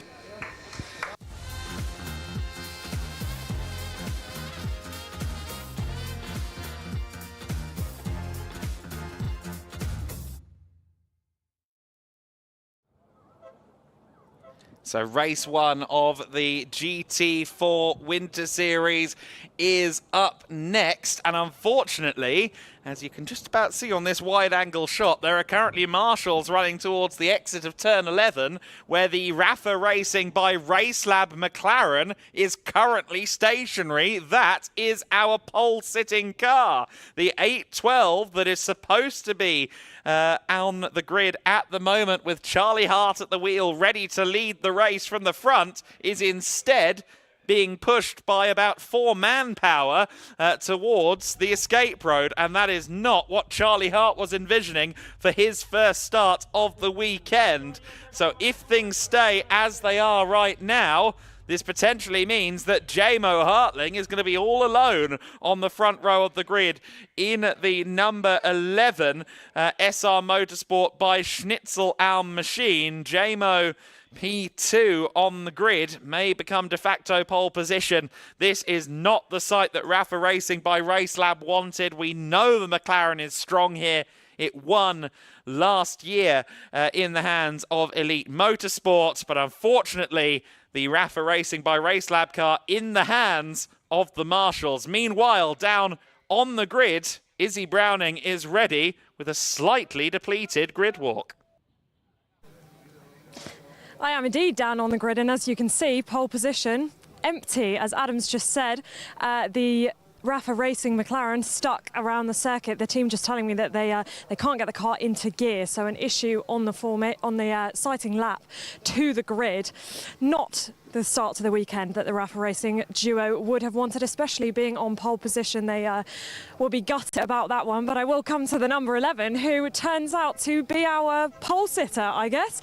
Well, Jamo, it's not a pole position, but you are the only one on the front row because the Rafa Racing McLaren won't be taking the start. So clear view down to turn 1. How are you feeling ahead of this one? Yeah, well, that's not good because we're standing here, we're driving qualifying, want to have a great fight, and yeah. But okay, it happens. Yeah, that's racing. Now we're standing here alone in the front row, and yeah, we will give my best to yeah, have a good start. I'm sure you will. Thanks for speaking to us. Good luck. Right, we're going to continue back. As I said, there's an empty position here, so we will swiftly move past the where the pole position was supposed to be and come back. We are about to get the 1 minute board, but just quickly, the number 77 Elite McLaren. We weren't expecting to see the Elite boys back, but they are back, and a different driver is in that car, and that driver will be Tom Leben. But if you were with us last year in the GT4 Winter Series, you will recognise that name because he came 3rd in the championship last year with Zach Meekin. Now he's taking over the driving duties from Josh Rattican. Mackenzie Cresswell will be in that car tomorrow, so he remains in the championship, but Tom Leben will be taking over the driving duties of Josh Rattican. So great to welcome Tom back into the championship. I'm hoping to get a chat with Tom at some point, but I don't think now will be the time, as we are just about to get the race started. The teams and drivers leaving the grid, although the marshals haven't yet taken the 1 minute board, so I'll show you the 39 car that starts alongside that. It will be Max Hewitt in that car, and now we do have the 1 minute board, so this race about to get underway shortly.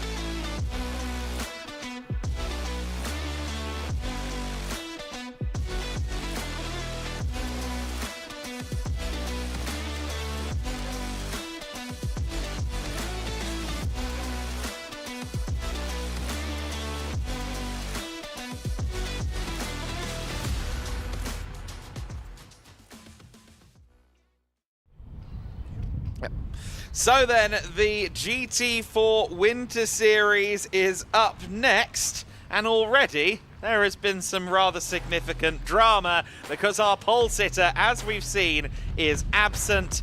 Ergo, it is one car on the front row. Jamo Hartling, a 139.111, is, as it turns out, good enough to potentially lead into the first corner. He'll have Tom Leben for company, though, on his return to the GT4 Winter Series, alongside Maximilian Hewitt, with what I believe to be the best starting position for Racing Spirit of Le Mans Aston Martin so far this season. It's an all WNS Motorsport row number 3. Alan Gabay alongside Tim Horrell in 5th and 6th position. VWT Muka Motorsports Tobias Bill Clausen is next. He is alongside Joachim Bolting, who of course had that heroic race in the wet in Portimao. The Invitational BMW M4 GT4 Evo of Ravi Ramid is next, alongside Turkish newcomer Kazi Saitak. In 11th place, the leading of a rather large Cayman Trophy entry is Franz Linden in the number 66 Cayman Trophy machine from Speedworks. Mikael Sander is next in 12th position. In 13th place is Willi Kuna in the number 110, one of the 2 SR Motorsport entries. Thilo Goss in the glorious sounding Aston Martin will be 14th on the grid. And in 15th position, it will be Marcin Karzewski, another newcomer. He's racing for Foot Racing by Atlas Wards, and a familiar name in an unfamiliar steed, Oscar Rinzovic. The Scottish flag driver is now racing in the GT4s as well, the 3rd different car that he's raced in the last month of his life. Bear in mind that when he was celebrating Christmas in December, he'd never started a motor race. He's now taking the Porsche Cayman out there in the Cayman Trophy class of the GT4 Winter Series. He is also competing in the GT Winter Series this weekend in his Ferrari 296 Challenge car. So then, it is Jamo Hartling alone on the front row of the grid. As far as I can see, the number 812 car has been completely removed from the scene. Unfortunately, the Rafa Racing McLaren nowhere to be seen. The pole-sitting car is absent. Can Tom Leben sneak to maybe get to the inside at the first corner? He can't just drive forward into what would have been the pole position slot, of course, but once the race is underway, all bets are off. Keep an eye as well on Maximilian Hewitt in the Aston Martin Vantage AMR GT4. Alan Gabay and Tim Horrell, they could be quick starters as well from row 3 of the grid. Jamo Hartling leads them away though from the front row of the grid, and it was the left side of your screen that started quicker, because here comes Maximilian Hewitt. Hewitt in the Aston is 2nd, Tom Leben 3rd. Then it's number 30 of Tim Horrell in 4th position. Good start from Horrell. 5th place is Alan Gabay, the pro WNS Motorsport car, fighting its Pro-Am cousin. Horrell side by side now with Gabay for 4th place, and I think those two are going to stay side by side here through 4 and 5. Ditto, Ravi Ramid and Tobias Bill Clausen just behind them. Fast start here from Ravi Ramid. He's moving up the field. Yes, he is indeed then. Started 9th on the grid, but here he is knocking on the door of a top 5 on the round opening lap. He is in behind 30 cars. They head towards halfway around the first lap. So then, the SR Motorsport entry, Jamo Hartling, leads the way. In 2nd place, Maximilian Hewitt was. However, it is now Tom Leben in 2nd position. Leben in 2nd place now.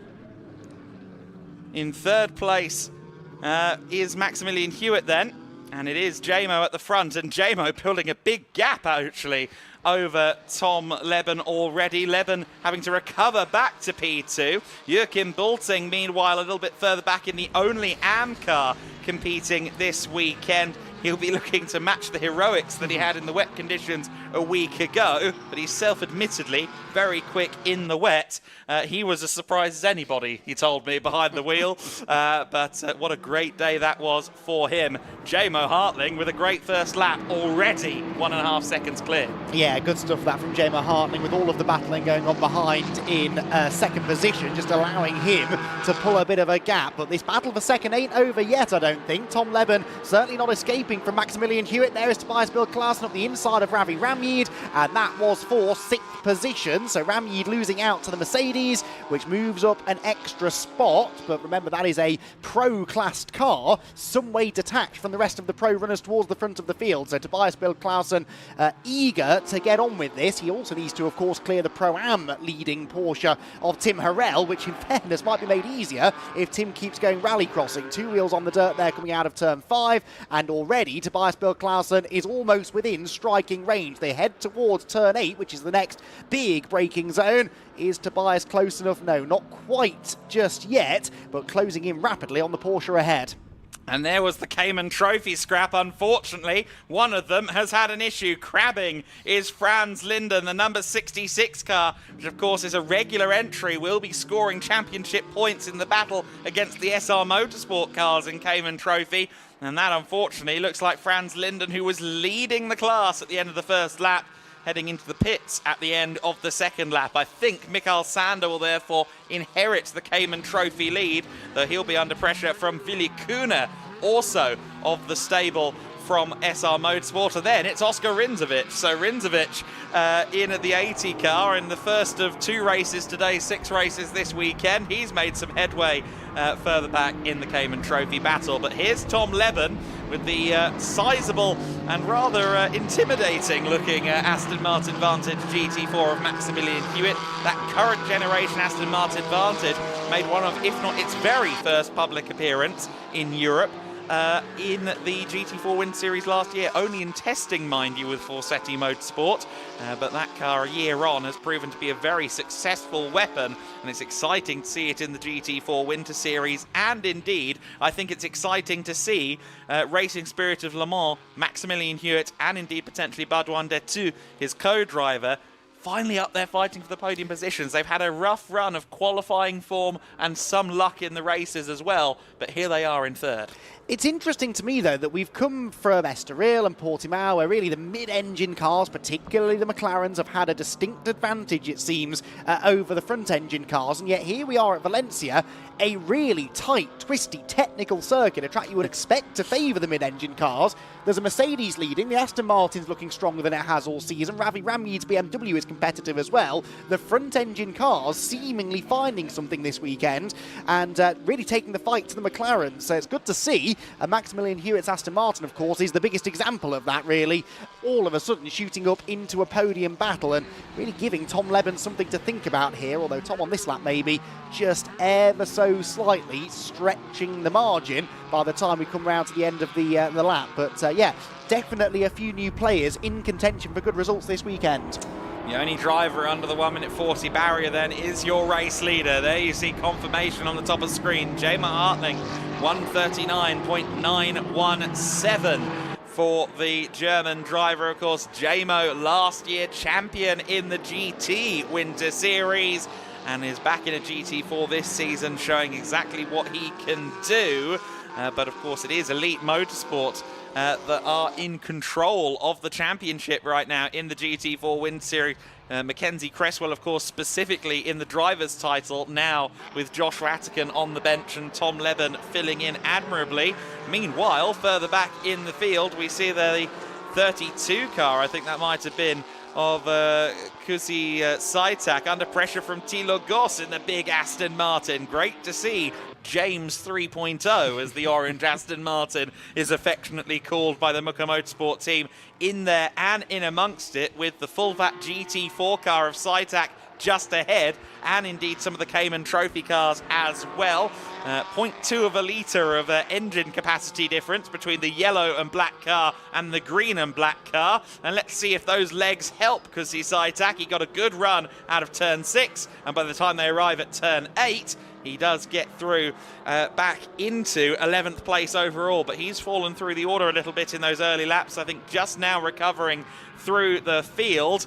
Next target is the other Speedworks car, the Oscar Rinzovic driven machine. Well, it is a Speedworks car, but I am seeing that it is now listed as Myrtle Motorsport, so I think that has changed a little bit from the version of the entry list that I've seen. It has certainly been hired by Speedworks, but I think Myrtle might have a role to play in running the car as well. Nonetheless, it is second in class right now and under pressure from Kusi Zajtak. Yes, because a lap ago at this corner, we saw Oscar Rinzovic going past Billy Kuhne just in the background of shots, so he moved up into second place in class. Of course, Zajtak now behind him, not running in the same class as those two, but Rinzovic within the Cayman Trophy, moving forward pretty nicely. Meanwhile, this battle continues to rage on for fifth position. Tim Harrell in fifth place, leading Pro-Am. Then Tobias Bill-Clausen, who's one of the pro drivers, and Ravi Ramid still running, of course, in the Invitational class in the non-homologated BMW. So three cars not really fighting for class position, but very much fighting for a spot inside the top 5 overall.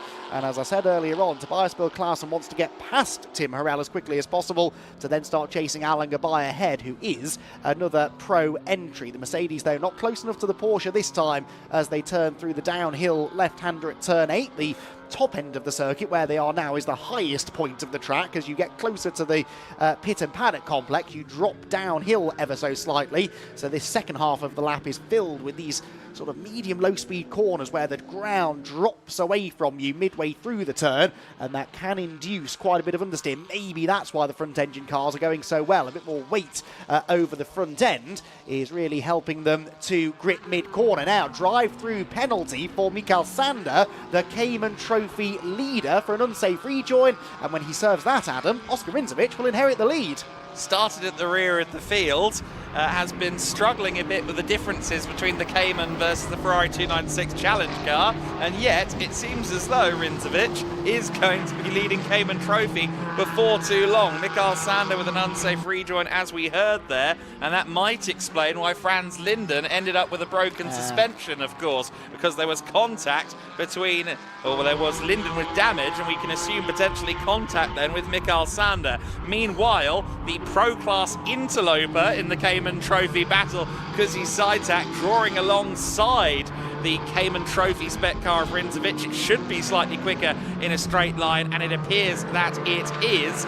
Now, Rinzovic may not realise that's not a Cayman Trophy competitor that he's facing. Nonetheless, he wants his position back, dives to the inside, and the number 80 car does move back up into what is 10th overall, and now the Cayman Trophy lead because Sander has been through the pit lane. Billy Kuhne was keen to get in on the action there as well, wasn't he? Almost outbraked himself into turn number 2. Thilo Goss behind, of course, in the Aston Martin as they round 5 and head uphill towards turn number 6. Fascinating battle this then between the three Caymans, running across two different classes, as Adam quite rightly pointed out, but it's a good on-track scrap nonetheless, as is this one. Tobias Bill-Clausen still hasn't found a way ahead of Tim Harrell, and he's trying to do it now as they head towards the end of another lap. The Mercedes closing in, not close enough though to have a go into the final corner. It's all about getting a good exit from this turn and maybe building a challenge down towards turn 1. He's closer now, I'd say, than he has been on previous laps,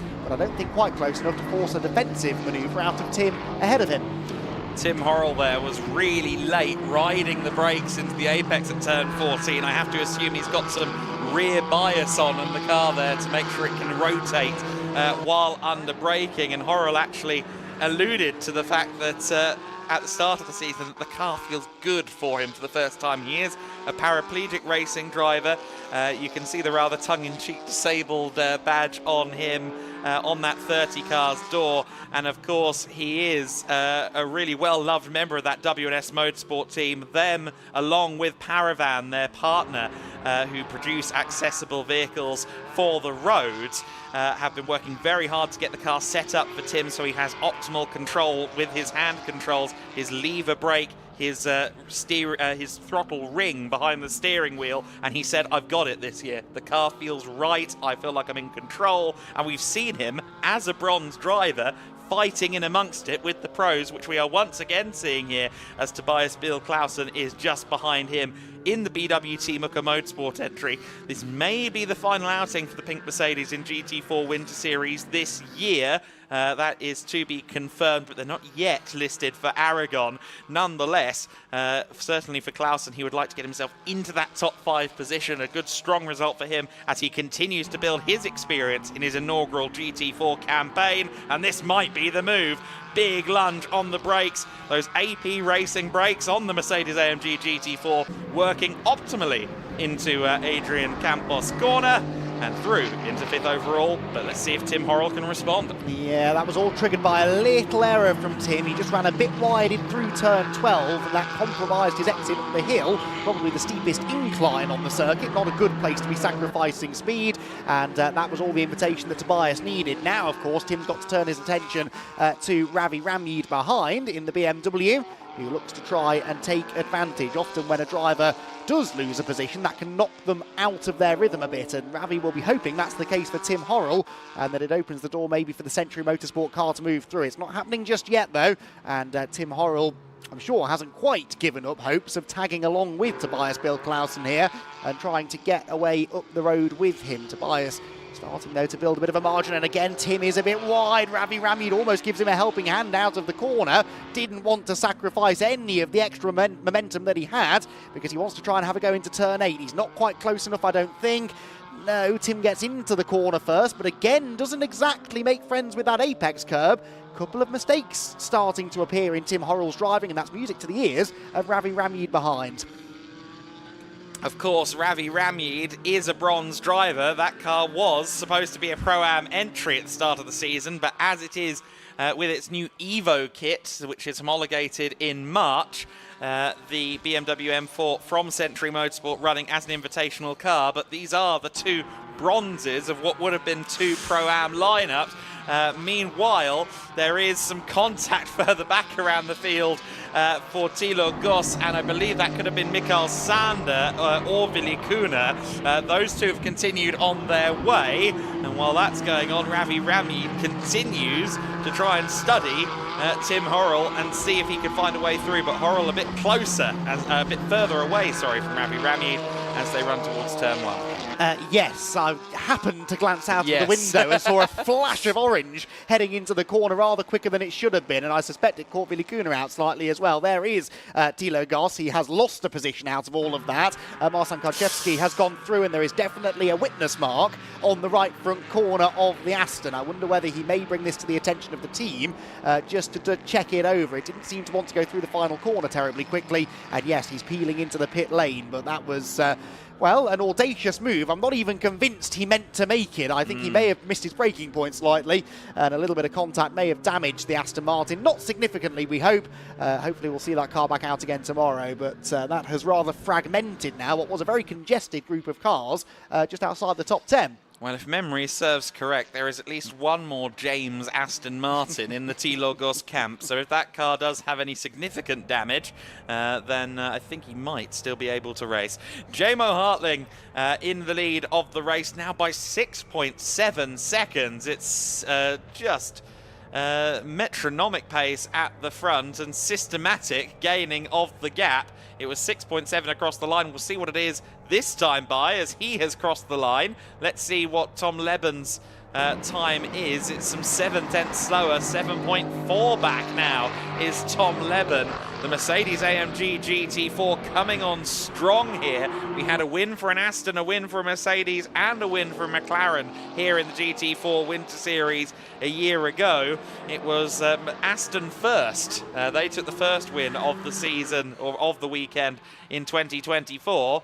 Right now, you'd be a brave man to bet against Mercedes being the first winners of the weekend in 2025. You certainly would. This has been a dominant performance from Jamo Hartling, and a performance that will put him into second place in the championship now, with the Rafa Racing by Racelab McLaren not starting. There were only 2 points between those 2 teams coming into this race, and of course this will very much favour the SR Motorsport by Schnitzelalm outfit, who will move into P2. Of course, not a terrible day at the office for Elite Motorsport either, but we'll have to wait and see how they get on in the races tomorrow to really see what the championship picture will be heading for Aragon. Out towards the end of another lap then goes our runaway race leader. Here, meanwhile, Oscar Rindzovic, the Cayman Trophy leader, still has Kazi Saitak behind. Saitak was briefly ahead a handful of laps ago, but ever since Rindzovic took that place back, which in fairness he did pretty much immediately, the positions have remained in this order, and this will be a little bit of a frustration, you'd have to say, for Kazi Saitak, who, remember, is entered into the pro class and simply can't find a way past the Cayman Trophy machine. Oscar Rindzovic's racing career started at Estoril a month ago in the GT Winter Series. He moved from a 488 challenge car to a 296 challenge car for Portimao a week later, and he immediately put himself well up the overall grid, of course, in that 296 challenge car at Portimao, running within the top 10 and indeed in the Cup 1 lead for much of at least two of the races from memory. Now moving into the Porsche Cayman, looking to get some more races under the belt for an international license for one thing, but also just to be a well-rounded driver early in his career, taking the opportunity provided by the GT4 Win Series and the GT Win Series to get track time and race time, most importantly, and having great fun there in an all-Cayman battle, albeit in different classes, Cayman Trophy and the Pro category. Ravi Ramid still looking for a way past Tim Horrell there, who was right on the edge of the outer curbing there, coming through turn 5, really pressing on. And again, a little bit of a poor run there potentially for the driver of the Cayman. Could this be Ravi Ramid's opportunity? The Porsche may be a little bit quicker in a straight line. We've seen that a couple of times so far this season. The big BMW looking for any way he can to get through. Turn 9, they're making contact, and unfortunately, that's Tim Horrell into the gravel, just maybe slightly into the wall as well, but that will be the end of the race for Tim Horrell, properly beached in the gravel trap. And you could see that one coming for a good 3 or 4 seconds before it happened. Yeah, I think there was a bit of frustration from Ravi there, because I'd spotted a few more mistakes as you had there out of Tim Horrell. I think Ravi was losing ground to Tobias Bill Clausen up the road. He wanted to get through and saw the opportunity to do so, and then neither of them really wanted to leave the other driver much room as they headed through turn 9, didn't they? So yeah, Tim Horrell's car well and truly beached in the gravel. It is a long way off the road though, so I'm hoping that won't require a safety car period in order to extract it. We'll wait and see. Meanwhile, this is the fight for third position. Maximilian Hewitt, after a really strong start to the race, has now dropped about 3 seconds behind Tom Levin in the Elite Motorsport McLaren, and so as his challenge for second place fades, now he has some real defending to do to hold on to third. Alan Gabay right behind, and Gabay in the WNS Motorsport Porsche looking to try and find an advantage over the Aston Martin, which, as Adam said, is a car that had success here a year ago. It's clearly a circuit that suits the Aston Martin, but at this stage of the race, the Porsche looks the quicker of the two. Yes, indeed. So Alan Gabay firing back into action here to try and claim an overall podium. The 1-2 car of Villicuna looks to be struggling a little bit as well. I think maybe carrying some damage from the collision with Dilo Goss several laps ago. But limping on, currently 4th in class, so has lost out to Mikael Sander, who of course had a drive-through penalty. So certainly Kuna off the pace by several seconds and also falling through the field. Meanwhile, was it Alan Gabay throwing shapes for you there? It was Maximilian Hewitt throwing gravel at Alan Gabay as they came through turn 12. I don't know if it was intentional, but it certainly had the effect of scaring Gabay off temporarily, because the gap between the two of them grew slightly as they climbed uphill, despite it being Hewitt who was dipping a couple of wheels into the gravel trap. Not an uncommon sight at turn 12, but one I think that maybe caught the attention of Alan Gabay in ways that he maybe didn't enjoy. But Maximilian Hewitt just needs to hang on. Well, still for another 9.5 minutes or so. Gabay looks the quicker of the two, as I said, but that little moment has just created a bit of empty racetrack between the two of them. Hewitt just needs to try and settle down again and unlock some of the performance that he had earlier in the race. Wonder, though, how much tyre degradation does start to play a part in these races. You mentioned earlier on the Formula Winter Series drivers were complaining about that. It will be no different for the GT4 and GT Winter Series campaigners. This is a tough circuit. All of these sort of medium speed corners, the traction zones out of them. It can wear the tyres. Quite an abrasive surface too here at Valencia, I'm told. And it means that sometimes the drivers who are really quick at the start of the race aren't always the pace setters in the final third. And while that's going on, let's take a quick look back at a couple of replays that we've had. This, firstly, is why Tim Horrell fell through the order. Again, we saw Ravi Ramid there trying to find a BMW's width on the inside at turn 9. He would have had the outside for turn 11 anyway, so he didn't really need that inside at turn 9. Bit of contact between the two of them. As you rightly said, Andy, there were some mistakes slipping in for Tim Horrell as he continued to try and defend the position. And unfortunately, going no further. That car has now been freed from the gravel, so there is no risk of any delays to the race for that.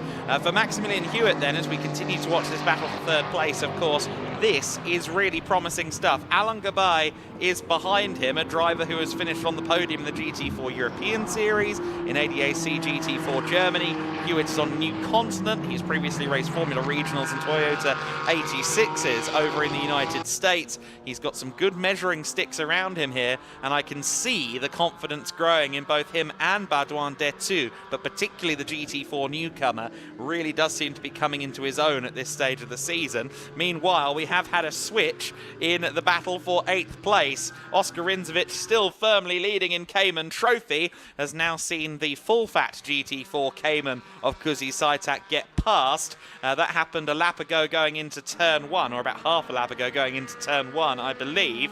And Saitak now should theoretically be able to pull away from the car from Mertel Motorsport. This is a little bit of a look back at what happened. A good run out of the final corner from Saitak led him to the side of Oscar Rinzovic, and then under braking he managed to get the move done. So Saitak up into 8th place, Oscar Rinzovic on his way to potentially a debut win in the Cayman Trophy in the GT4 Winter Series. However, Mikael Sander is lapping a lot quicker than him and is there second in class right now. The gap is 9 seconds. The lap time deficit is about 2.5.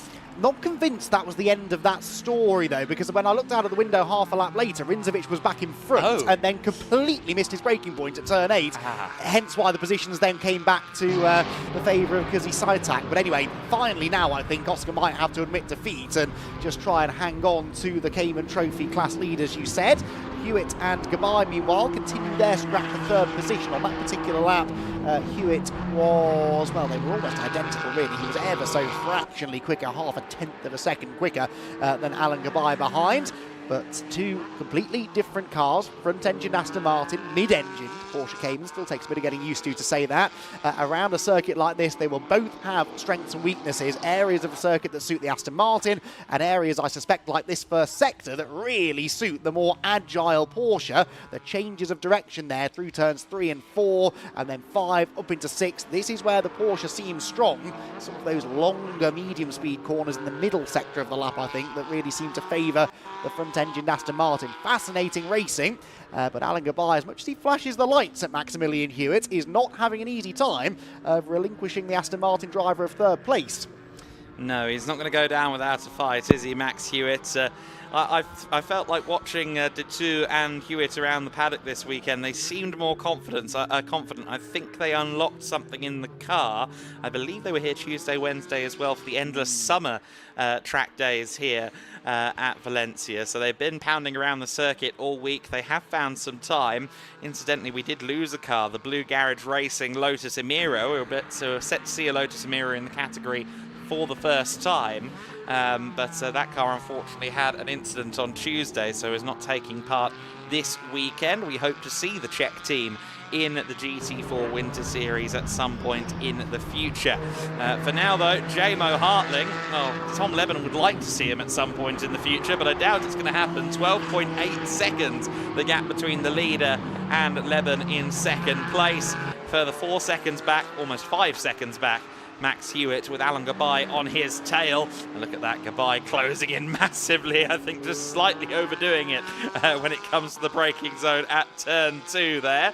But it does strike me as though as this race is wearing on, perhaps the tyres on the Porsche aren't wearing quite as much, because it does look as though the Porsche is allowing a bit more of a gun-ho attitude from Alan Gabay. Yeah, I think Gabay was so keen to close in through turn 2 because he was heading into the section where the Porsche is quicker. Mid-engine car maybe a bit lighter on its tyres, perhaps certainly the front tyres. Does seem like it's got a bit more attitude than the Aston Martin, doesn't it, on corner entry. And that is favouring, I think, Gabay in his quest to get through, and well wide of the apex there goes Maximilian Hewitt. But then he gets the traction on the exit of the corner and so keeps the Porsche in his rear-view mirrors. Gabay might think about jigging to the inside here, but no, not close enough into turn 11. Hewitt, though, just starting to make a couple of mistakes, and we saw this earlier with Tim Horrell. As soon as you start making mistakes, it can be a bit of a snowball effect. Then you have to defend more because you've lost some time. The more you defend, the more easy it is then to miss a braking point or run offline and end up handing the position away. So Hewitt just needs to try and keep cool here. 3 minutes to go. Traffic on the horizon as well. This could be about to get very, very interesting. Yes, indeed. That traffic being the slightly crabbing Villicuna in the Cayman Trophy car that is running damaged after contact earlier on in the race. We'll see whether that is a factor in the remaining 2 minutes and 48 seconds. This should be just about the penultimate lap of the race. It's going to go down to the wire, actually, as to whether we have 1 and a bit laps or 2 and a bit laps left to go, dependent on J-Mo Hartling's progress over the last couple of laps. But here comes Alan Gabay going towards turn 4, not close enough to get alongside Hewitt through this section of circuit, where often you do see them go side by side, but he is certainly close enough that Hewitt can no longer see the headlights of the Porsche in his rear view mirrors. Instead, he can probably see the whites of the eyes of Alan Gabay at the moment, as they are running in tandem here through the first sector. Here is then potentially the jeopardy card, because here is the lap traffic. Villicuna, I imagine, will be seesawing at the wheel with that crabbing. Oh, no. And Hewitt drifting wide there, getting slightly thrown off by one Porsche and then completely thrown off by the other. Gabay tags the left side of the Aston, and that for Maximilian Hewitt was, to put it gently, most unfortunate. And let's hope it's a rally car. Should just about get out of the gravel, but for Maximilian Hewitt that is hugely unfortunate. And once again, Racing Spirit of Le Mans lose their luck right at the end there. We're yet to see them up there in those top positions through no fault of their own on this occasion, I feel. But that is a critical moment that hands the podium over, potentially, to Alan Gabay.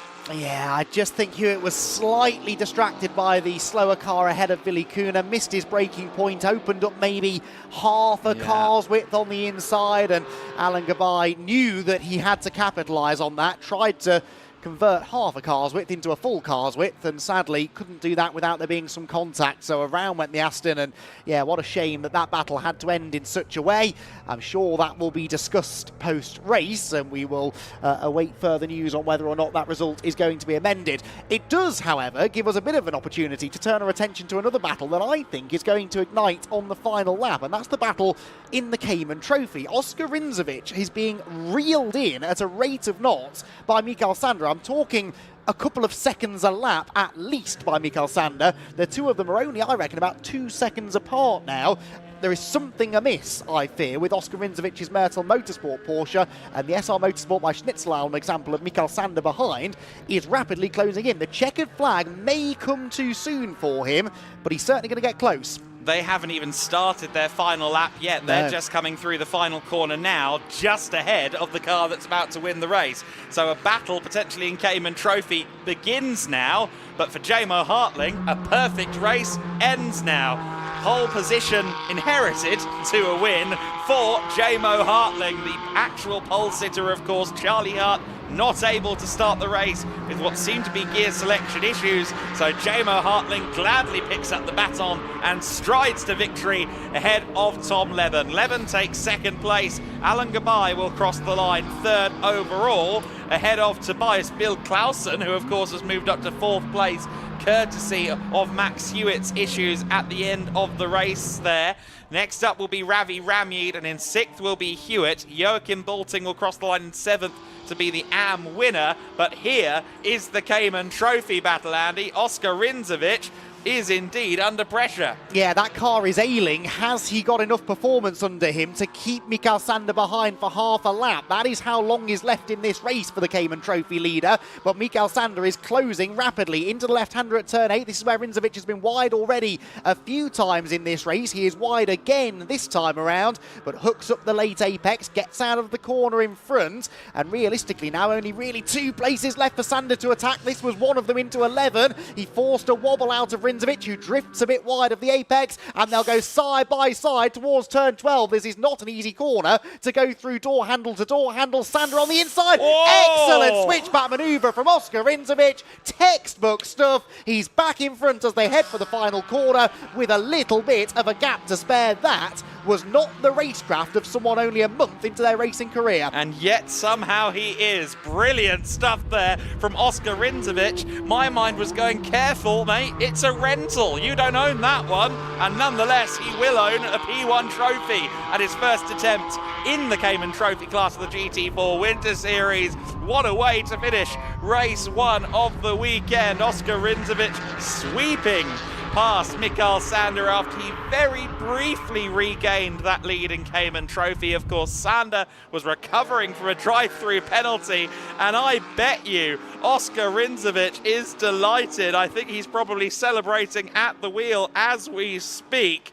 The adrenaline rush will be significant, and that was possibly one of the moves of the season so far from Oscar Rindzovic. Incredible stuff. Lights flashing on J-Mo Hartling. He had a perfect race. No need for overtakes for J-Mo Hartling. He led it from the first corner. He was meant to be second on the grid, but of course, Charlie Hart on the sighting lap, not even the formation lap, having issues with the McLaren. And that meant that the Mercedes from the SR Motorsport team, SR Motorsport by Schnitzelam Racing, and it is now a race-winning car once again, the number 11, putting in a great shift. This is not their first win of the season, of course, it's their second. They took a victory in race 2 at Portimao, and now, for the second time this season, it's going to be a winning run for SR Motorsport by Schnitzelam. J-Mo Hartling pulls up to the number 1 spot then. Alan Gabai was seemingly quite eager to get to underneath the podium. He's already there in 3rd place, and Tom Leben is quite happy, I'm sure, with 2nd place. He, of course, is preparing for a season in a GT3 Ferrari as Elite Motorsport continues to expand its racing efforts, but wanted to keep his tools sharp, as it were, and have a good showing in the GT4 Winter Series this weekend. Meanwhile, just behind them is Oscar Rindzovic being greeted by his mechanic from Myrtle Motorsport. I'm sure there are celebrations going on there with that late move. The overall winner, meanwhile, pulling up, and a fairly reserved J-Mo Hartling, I will say, but all the same, a brilliant effort from the driver of the number 11. Our series photographer Daniel Bjergin, videographer Emilio Petrovic, both there with their camera lenses, as is our man Joe behind the roving camera as well. I'm sure Izzy Browning will be down there to catch him in just a minute, but for now, J-Mo just taking stock of the situation and getting himself ready to head up to the podium to claim a P1 trophy. Congratulating the Elite Motorsport team as well, which is really nice to see. J-Mo, quite a reserved young man. We heard that on the grid earlier on as well. You could see that he was relaxed in the zone, but relaxed. And sure enough, he drove away at the front. Ultimately, 12.5 seconds, the winning margin for J-Mo Hartling. Tom Leben, 2nd, Alan Gabai in 3rd. Lots of drama and a fair bit of contact over the course of that race. J-Mo Hartling can watch it back in the hotel this evening and see all of what he missed from the front of the field. But quite a few incidents taking place over the course of that one. The Circuit Ricardo Tormo. We're 2 races in so far, and I say that the local fans have seen quite a bit of action so far from the Formula One Series and the GT4s. Unfortunately, the gravel traps have also seen a good bit of action, but J-Mo Hartling, a flawless performance, no kicking up of the gravel from him. Meanwhile, Izzy Browning, I believe, will be down now with J-Mo. Well, I am with J-Mo, but the mechanics just coming in to congratulate him. J-Mo, congratulations. Another win, 2nd win of the season for you. You were flying out there. Did you have fun? Yeah, so much fun. The car was fucking fast. Thanks to the whole team, to the mechanics, to my boss. It was so grateful. Apologies for the language if you heard that. Yeah, confident for tomorrow now you must be, considering that you guys have got plenty of pace out there. Yeah, we're trying to catch the pace up. Also Enrico, he was doing a very, very great job in the qualifying today. Yeah, you're trying to catch the pace up, and I think it will be nice to have a great Sunday. And with the Race Lab duo not starting the race, you guys are now P2 in the championship with the potential to catch elite, maybe? Yeah, that's yeah. I forgot it. That's the goal. Yeah, that's the goal, to take the lead in the championship. Yeah, so we're looking for that. All right, congratulations. We'll let you go up to the podium. Thanks for speaking to us, and we will go back to you. A man of few words, but many fast laps at the front of the order. J-Mo Hartling for SR Motorsport. Another great result for the number 11 driver for the Mercedes team. The race got underway. Well, not underway initially, unfortunately, for Charlie Hart. He wouldn't get to take the start from pole position. And so when we did get to racing, unfortunately, we were down 1 white McLaren. That allowed J-Mo Hartling into an early lead. And it was a very good start from row 2 of the grid from Maximilian Hewitt. He would hold an early 2nd place in the Aston Martin Vantage GT4, but just a few corners in, Tom Leben had already gotten himself through back into 2nd place. Tobias Bill Clausen dove to the inside of Ravi Ramid, who started well in the Invitational class BMW M4 GT4 Evo. That car in Invitational for the time being, as it's not formally homologated until March. Unfortunately, Franz Linden had some contact, and that meant his car was crabbing. Meanwhile, the number 111, Mikael Sander, was leading the way in the Cayman Trophy class. Kuzi Saitak was in amongst the battle in the Cayman Trophy and indeed with the club class BWT Muka Motorsport Aston Martin V8 Vantage, and was slowly making his way through the order and also getting firmly involved in the Cayman battle. Of course, the 4-litre full-fat GT4 car versus the slightly more standard 3.8-litre GT4 Club Sport machine. And Kuzi Saitak was using that car very well indeed, pursuing the likes of this man, Oscar Rinzovic, who was on his inside going into turn 14. They continued to battle for overall position. And while that was going on, unfortunately, Mikael Sander would prove to be under investigation and then receive a drive-through, which meant that the 80 car was the leader in Cayman Trophy. Rinzovic was leading the class, but trying to continue to lead the battle up against the advances of the 32 of Saitak. Tobias Clausen, meanwhile, having to defend quite sternly from Tim Horrell. Horrell would eventually end up letting him through. There was contact between the 110 Cayman and the Thilo Goss Aston Martin, which would damage both cars. Goss headed into retirement. Meanwhile, the Porsche Cayman GT4 CS would continue on with some crabbing going on. Tim Horrell was now fighting against Ravi Ramid, and unfortunately they met at the apex of turn 9, and Horrell got the worst of it, sending some birds into a scatter and indeed sending some gravel flying through the air. Unfortunately, Tim Horrell, the 110 car in a spin. That was Vili Kuna, who already had suspension damage, was really struggling to keep that car under control.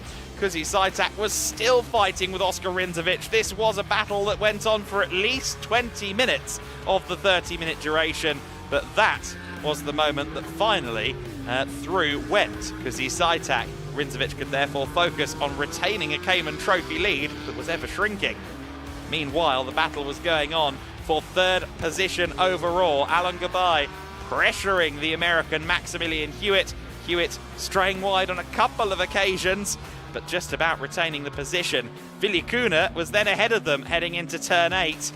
And Hewitt would get ever so slightly distracted, seemingly drift wide, try to cut back across, and they met in the middle. Unfortunately, the Aston got the worst of it. A potential overall podium instead gives way to a spin. Alan Gabay continues on. Max Hewitt also continued, but only finished in 6th place. Jamo Hartling came across the line to win the race, but there was still a battle going on further around the circuit. Oskar Rindzovic seemingly had lost the position to Mikael Sander for the Cayman Trophy lead, but Rindzovic with fine precision sweeping from outside to inside, claiming the Cayman Trophy win. And Jamo Hartling, with rather less of an aggressive final lap, won the race overall. Hartling then with the most dominant performance I think we've possibly seen so far from SR Motorsport, at least this season, and the dominant car of Estoril, Elite Motorsport, finishing 2nd with Tom Leben in the number 77. Alan Gabay in 3rd place for W&S Motorsport. We'll have to see whether anything is said or done about that contact with Maximilian Hewitt, of course. Tobias Bill Clausen in 4th position overall for BWT Muka Motorsport. He'll be happy with that, largely inheriting positions where other people faltered. Ravi Ramid in 5th position in the Invitational class, Century Motorsport BMW. Max Hewitt salvaging 6th place, but he'll be agonising over that moment where he just drifted wide, then tried to get back to the inside line, and unfortunately made contact with Alan Gabay's Porsche. Joachim Bolting, speaking of Porsches, winning in the AM class in 8th position. Kuzi Saitak in the W&S Motorsports number 32 car. Oskar Rindzovic with one of the most exciting things we've seen in the Cayman Trophy class this year, just about winning on his debut in the category in 9th ahead of Mikael Sander in 10th place. In 11th position was Marcin Karsevski ahead of Villicuna. In 13th place, Tim Horrell. Of course, he was one of the DNFs along with Thilo Goss and Franz Linden. Meanwhile, as I understand it, we are practically ready to go down in the podium. In fact, we are ready now. So let's go to Andy McEwen. So, podium time for the GT4 Winter Series after another very entertaining race here in the Valencian sunshine. We will start with our top 3 in the Cayman Trophy, which produced some of the best wheel-to-wheel battling in the race. And we start with our 3rd place finisher in the Cayman Trophy, Marcin Karczewski. Marcin Karczewski is somewhere in the room, I think. We are waiting for Marcin. We'll try that again. He's just grabbing a bottle of water, I think, from behind the podium. So, we'll try again. 3rd place, Marcin Karczewski. Congratulations, 3rd place in the Cayman Trophy. In 2nd position, having grabbed the lead briefly on the final lap, is Mikael Sander. Congratulations, Mikael. Overcame a drive-through penalty to come home 2nd place in the Cayman Trophy, but another massively impressive performance. His first race in the Cayman Trophy, still only a month into his racing career, and a brilliant last lap move to seal the victory for Oskar Rindzovic. Congratulations, Oskar. What a fabulous performance that was to claim the race win right in the final few moments of the race after a ding-dong battle with Mikael Sander, who, as I said, himself had overcome some real adversity with that drive-through penalty that he picked up early on in the 30-minute race. Trophies handed out by Pirelli and GEDLICH Racing representatives, and photographs taken by, again, a sizable crowd down below in the pit lane. The Cayman Trophy swelling in numbers slightly this weekend, but they produced some good racing at every round of the Winter Series so far, and they continue to do so again here at Valencia. So, podium concludes then for the Cayman Trophy. The drivers can make their way back off, although I think they're all quite enjoying posing for the photos. They can make their way backstage if they're ready. And congratulations once again to our top 3 in the Cayman Trophy. Now, it was another Porsche Cayman driver who we're going to welcome to the podium next, this time though, for claiming another race victory in the AM category. Give it up, everyone, for Joachim Bolting! An AM class victory for Joachim's 7th overall, and once again mixing it with the Pro and Pro-Am teams. Joachim Bolting with a fantastic performance again. Starred in the wet last time out in Portimao, and once again is towards the sharp end here in the sunshine in Spain. Joachim Bolting getting very used now to posing on the top step of the podium by himself, and getting very used to receiving the applause from the other teams. Congratulations, Joachim, on another AM class victory. And finally, we move on to the top 3 overall, and of course our Pro top 3 as well. In 3rd position after a dramatic conclusion to the race, Alan Gabay. Congratulations, Alan. Survived that late race tangle with Maximilian Hewitt to come home 3rd in the Pro category. It was a pretty quiet run in the end for our 2nd place finisher, but more solid championship points scored by Tom Lemon. Well done, Tom. The elite motorsport driver climbs to the 2nd step of the podium, but it was victory this time for SR Motorsport by Schnitzelal Racing and for Jamer Hartling.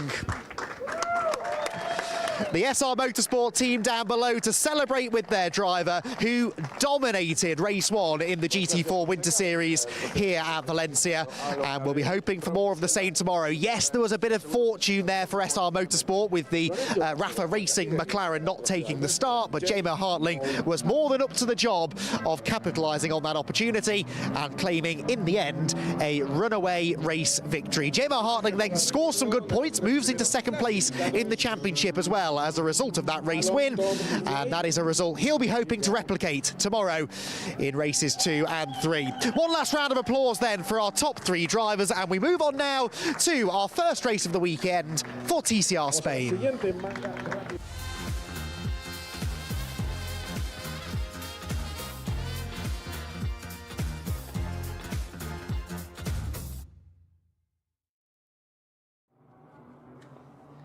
So then, it's time for a little bit of pre-season action for TCR Spain. A winter warm-up, if you will, at the Circuit Ricardo Tormo in Valencia. And of course, we will, later on, next month, see the season opener for TCR Spain's main season on the same weekend as the Barcelona 6-hour held by GEDLICH. That'll be a very exciting weekend indeed, but we are delighted to welcome some of our TCR Spain competitors onto the grid for this one then. You can see there some Peugeots, some Cupras heading out onto the circuit, but it's all Honda at the front of the order. Ruben Volt and Felipe Fernandez at the sharp end of the order for this one. They will be starting together on the front row of the field. The series, these days promoted by Rivazza Branding. They are in their 3rd season as the promoter of the series, becoming more and more international as a grid. You can see that even in this pre-season event, which some teams have opted not to compete in. But last year there were 14 countries represented on the grid. And that is just the latest indication of some of the health from TCR Spain in its current guise. They will be back here at Valencia in June, so some valuable mileage here for some of the leading drivers in TCR Spain, who will be competing against the drivers of the TCR World Tour at Valencia in June. It is a World Tour date as well as a TCR Spain weekend. That will be very exciting indeed. So we are going to have a no reverse grid for this one. Since it is pre-season, they will not be doing a reversing of the grid. Of course, all cars running on Kumo tyres for the TCR Spain, and that also carries over into the pre-season event. But an all Honda Civic FL5 front row of the grid. And indeed, it is two different teams there as well. The Auto Club RC2 Valles entry of Felipe Fernandez, and then Ruben Volt, who is also a junior class driver for ALM Motorsport. He is a regular at ALM and has been in the TCR Spain category since 2023. We saw him in the 2 pre-season events that we held for TCR Spain on the GEDLICH Racing weekends in 2024. So great to welcome him back into the paddock for this weekend. It does seem as though we've got one car still waiting to leave the pit lane, and that is Sandro Pilati in the another of the FL5 Civic Type Rs. Pilati, who raced last year as well in TCR Spain. I believe we saw him in at least one of the pre-season events last year as well. Area Motorsport are here, some British representation on the TCR Spain grid, and that is Stephen Laidlaw and his son Sam, both in the VZ generation Cupra Leons. So those two will be certainly worth watching, starting from 5th in the case of Sam in the 101 car, Stephen Laidlaw in the number 100, starting from 7th on this grid. The TCR Spain machines lining up at the moment. Some older generation cars out on the circuit, as you will have possibly noticed if you are a regular follower of TCR competition. The Hyundai, the Peugeot 308 Racing Cup cars, that's from the VRT team. And that is certainly one to watch. A Cupra in the Cup class as well. Meanwhile, down on the grid, Izzy Browning is ready with some touring cars getting ready to go racing.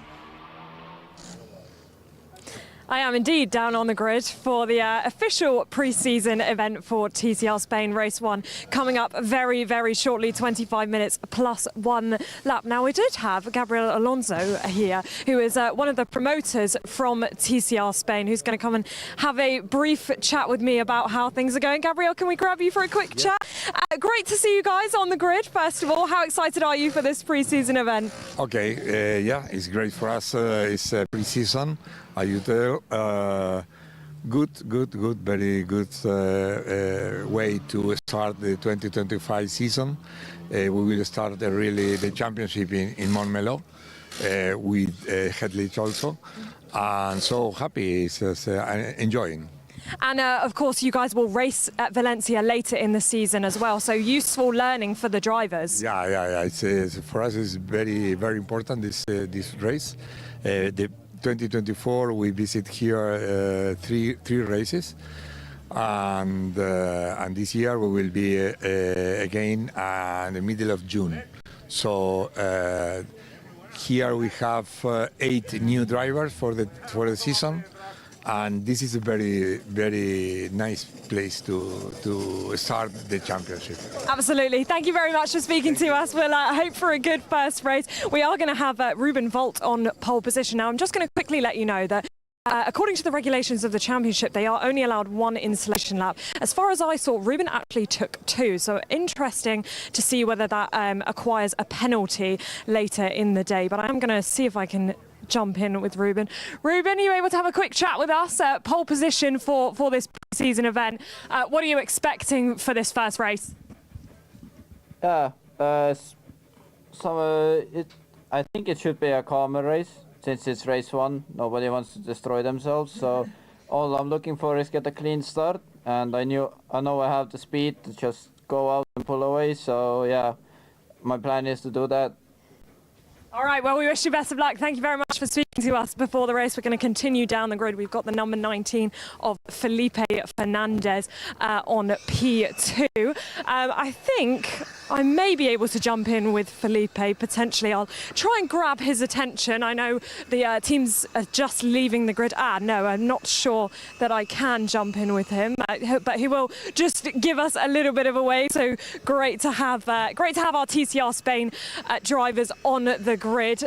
with us, and great to see some different cars giving us great action today. We're hoping for a very good race. Of course, as I said, they have race 1 today, 25 minutes plus 1 lap, and then race 2 tomorrow. And as Gabriel has just said to me, of course, they will be having their championship opening round alongside us in Barcelona as well, alongside the Barcelona 6-hour race. Now on the second row, we've got P3 here, Guillaume Salvadelli in the number 117 car. Joe just doing a great job of getting a little look of our drivers. I spotted they've got a little GoPro in the front of the car as well to get some good onboards. Now we have got a driver missing here on our grid, so we've got one driver missing. I believe that would be Victor Fernandez, so I'm sure Adam can give you a little bit of an update as to potentially what's going on with Victor Fernandez. I will maybe run down the pit lane and see why he might not be on our grid today.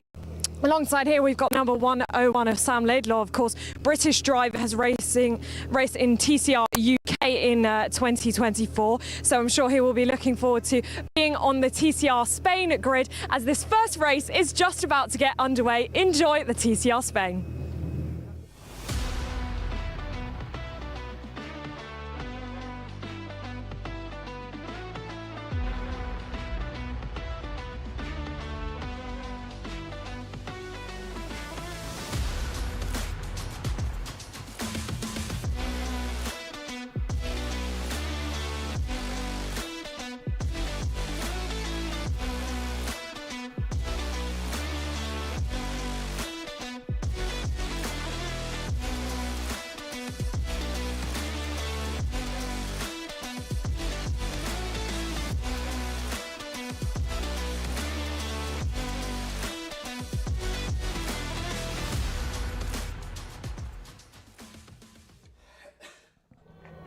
Ruben Volt then is set to line up from pole position for this first race of the TCR Spain pre-season event. And Felipe Fernandez will be joining him in all Honda front row of the grid. Next up, it is Guillaume Salvadelli in the Audi RS3. Love the saloon style on that machine. Victor Fernandez, unfortunately not there at the moment, hasn't seemingly taken the start or rolled away from the paddock. Meanwhile, Sam Laidlaw starts from 5th position, might well be called 4th position. Sandro Pilati alongside him, and then it is father of Sam, Stephen Laidlaw in 7th place, Samuel Chalin in 8th position in his Cupra Leon VZ, and then it is a similar car of Miguel Romero, slightly older spec Cup class entry for Romero in 9th place. Then it is Jose Felipe Pedraza in 10th position, the number 55 car, the Hyundai i30N TCR machine. Adrian Agote in the VRT team, Peugeot in 11th place. And then Alexander Bobrovs in 12th position. 2 Cup class cars there, the slightly older 308s. They made their first appearances in TCR back in 2016. Still a very strong machine though. Exciting to see them at the rear of the grid for now. Let's see if they can make up any places and potentially challenge Miguel Romero for position there. So then, it is Ruben Volt that leads the way in this formation lap, trying to get some heat into the tyres, Andy. And of course, with these cars, uniquely compared to the rest of our Winter Series package, it's those fronts that you really need in your favour. Indeed it is, although it's always a balancing act with front-wheel drive touring cars. The front tyres always heat up much more quickly than the rears, and so actually you need to make sure that the rear tyres are getting a bit of love on this warm-up lap as well. That is vitally important too, Adam. Yes, indeed. Getting heat into the tyres, into the brakes, into the minds of the drivers potentially as well. Going through this formation lap, it's Volt and Felipe Fernandez. No Victor Fernandez, unfortunately. The car has some issues. We don't know exactly what, but they are expecting to get it out there for tomorrow's race. For Saturday then, Victor Fernandez joins somewhere in the region of 3,000 interested spectators on the main grandstand here at the Circuit Ricardo Tormo. I dare suggest his son Felipe might be his favourite for this race. Ruben Volt, though, is our pole sitter. Keep an eye on Guillaume Savoldelli on row 2 of the grid. Of course, he's not going to have to worry about defending from the driver alongside him going down to the first corner, and that may prove advantageous. The cars have all lined up at the back of the field. You can see the yellow flag on the far right of your screen. That's given way to a green flag. The timer is already ticking, but the revs are rising, and now we go racing for 25 minutes of action in the TCR Spain pre-season event. And look at that start from Ruben Volt. He heads down to the first corner with a comfortable lead, a little bit close for comfort in third place. Meanwhile, as Sam Laidlaw gets a magnificent start. In fact, Stephen Laidlaw gets a magnificent start. That is a very, very good start indeed from Laidlaw Senior. He's up to third position then as he finds the inside of Guillaume Savoldelli. And yeah, that was a brilliant launch then from Stephen Laidlaw. P3 for him. Here comes Sam now trying to match the old man and get past the Audi. He does just that. The Laidlaws are moving forward. The Audi is falling back, and Ruben Volt is clearing off at the front. There's a lot to be said for racing and learning your racing craft in the UK, because it generally means you're quite good on cold tyres, and I think that is definitely something we've seen there from both of the Laidlaws, supremely confident. And on the other hand, unfortunately, Guillaume Savoldelli really struggling for confidence, seemingly, losing another place now to Sandro Pilati. So the Audi slipping way down the order, having started third on the grid, towards the back of the top 10 now as we come towards the end of the opening lap. But both of the Laidlaws absolutely on it. Steve Laidlaw started all the way down in 7th and had a rocket ship start, and then was very confident around the outside into turn 1. Stephen, a race winner in TCR UK last year at Thruxton, seemed to remember that being one of those sort of damp and greasy races in slippery conditions. He really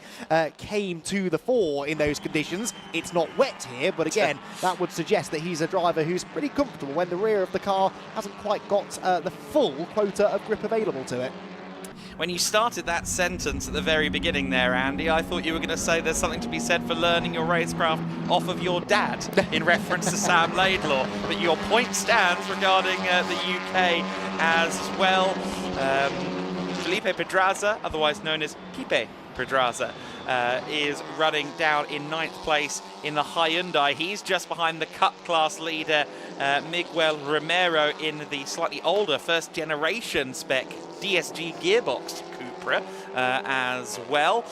Meanwhile, you see there the 72 car, Sandro Pilati, another one of these FL5 Civics, getting quite loose there on corner entry at turn 5. As you said, a bit of a bump there, and if you try and turn at the bump, things can get a little bit uncomfortable quite quickly. Pilati has also got past Savoldelli, of course. So Savoldelli in the Audi, not with the first lap that he would have enjoyed or would have envisioned perhaps in his head. The RC2 Civic now just ahead of him, and we'll see what Pilati can do. As I recall, Pilati was in some fabulous battles here in the Winter Series weekend a year ago, the 2024 TCR Spain pre-season event, and we'll see if once again he's going to have to do some defending and perhaps some attacking over the course of this first race. It looks as though that might be the case. Looks as though Ruben Volt might have some defending to do as well before too much longer, because Felipe Fernandez is going after him fractionally quicker than the leader in the middle sector. So the two Civics at the head of the field are not separated by an awful lot as we come towards the end of lap 2.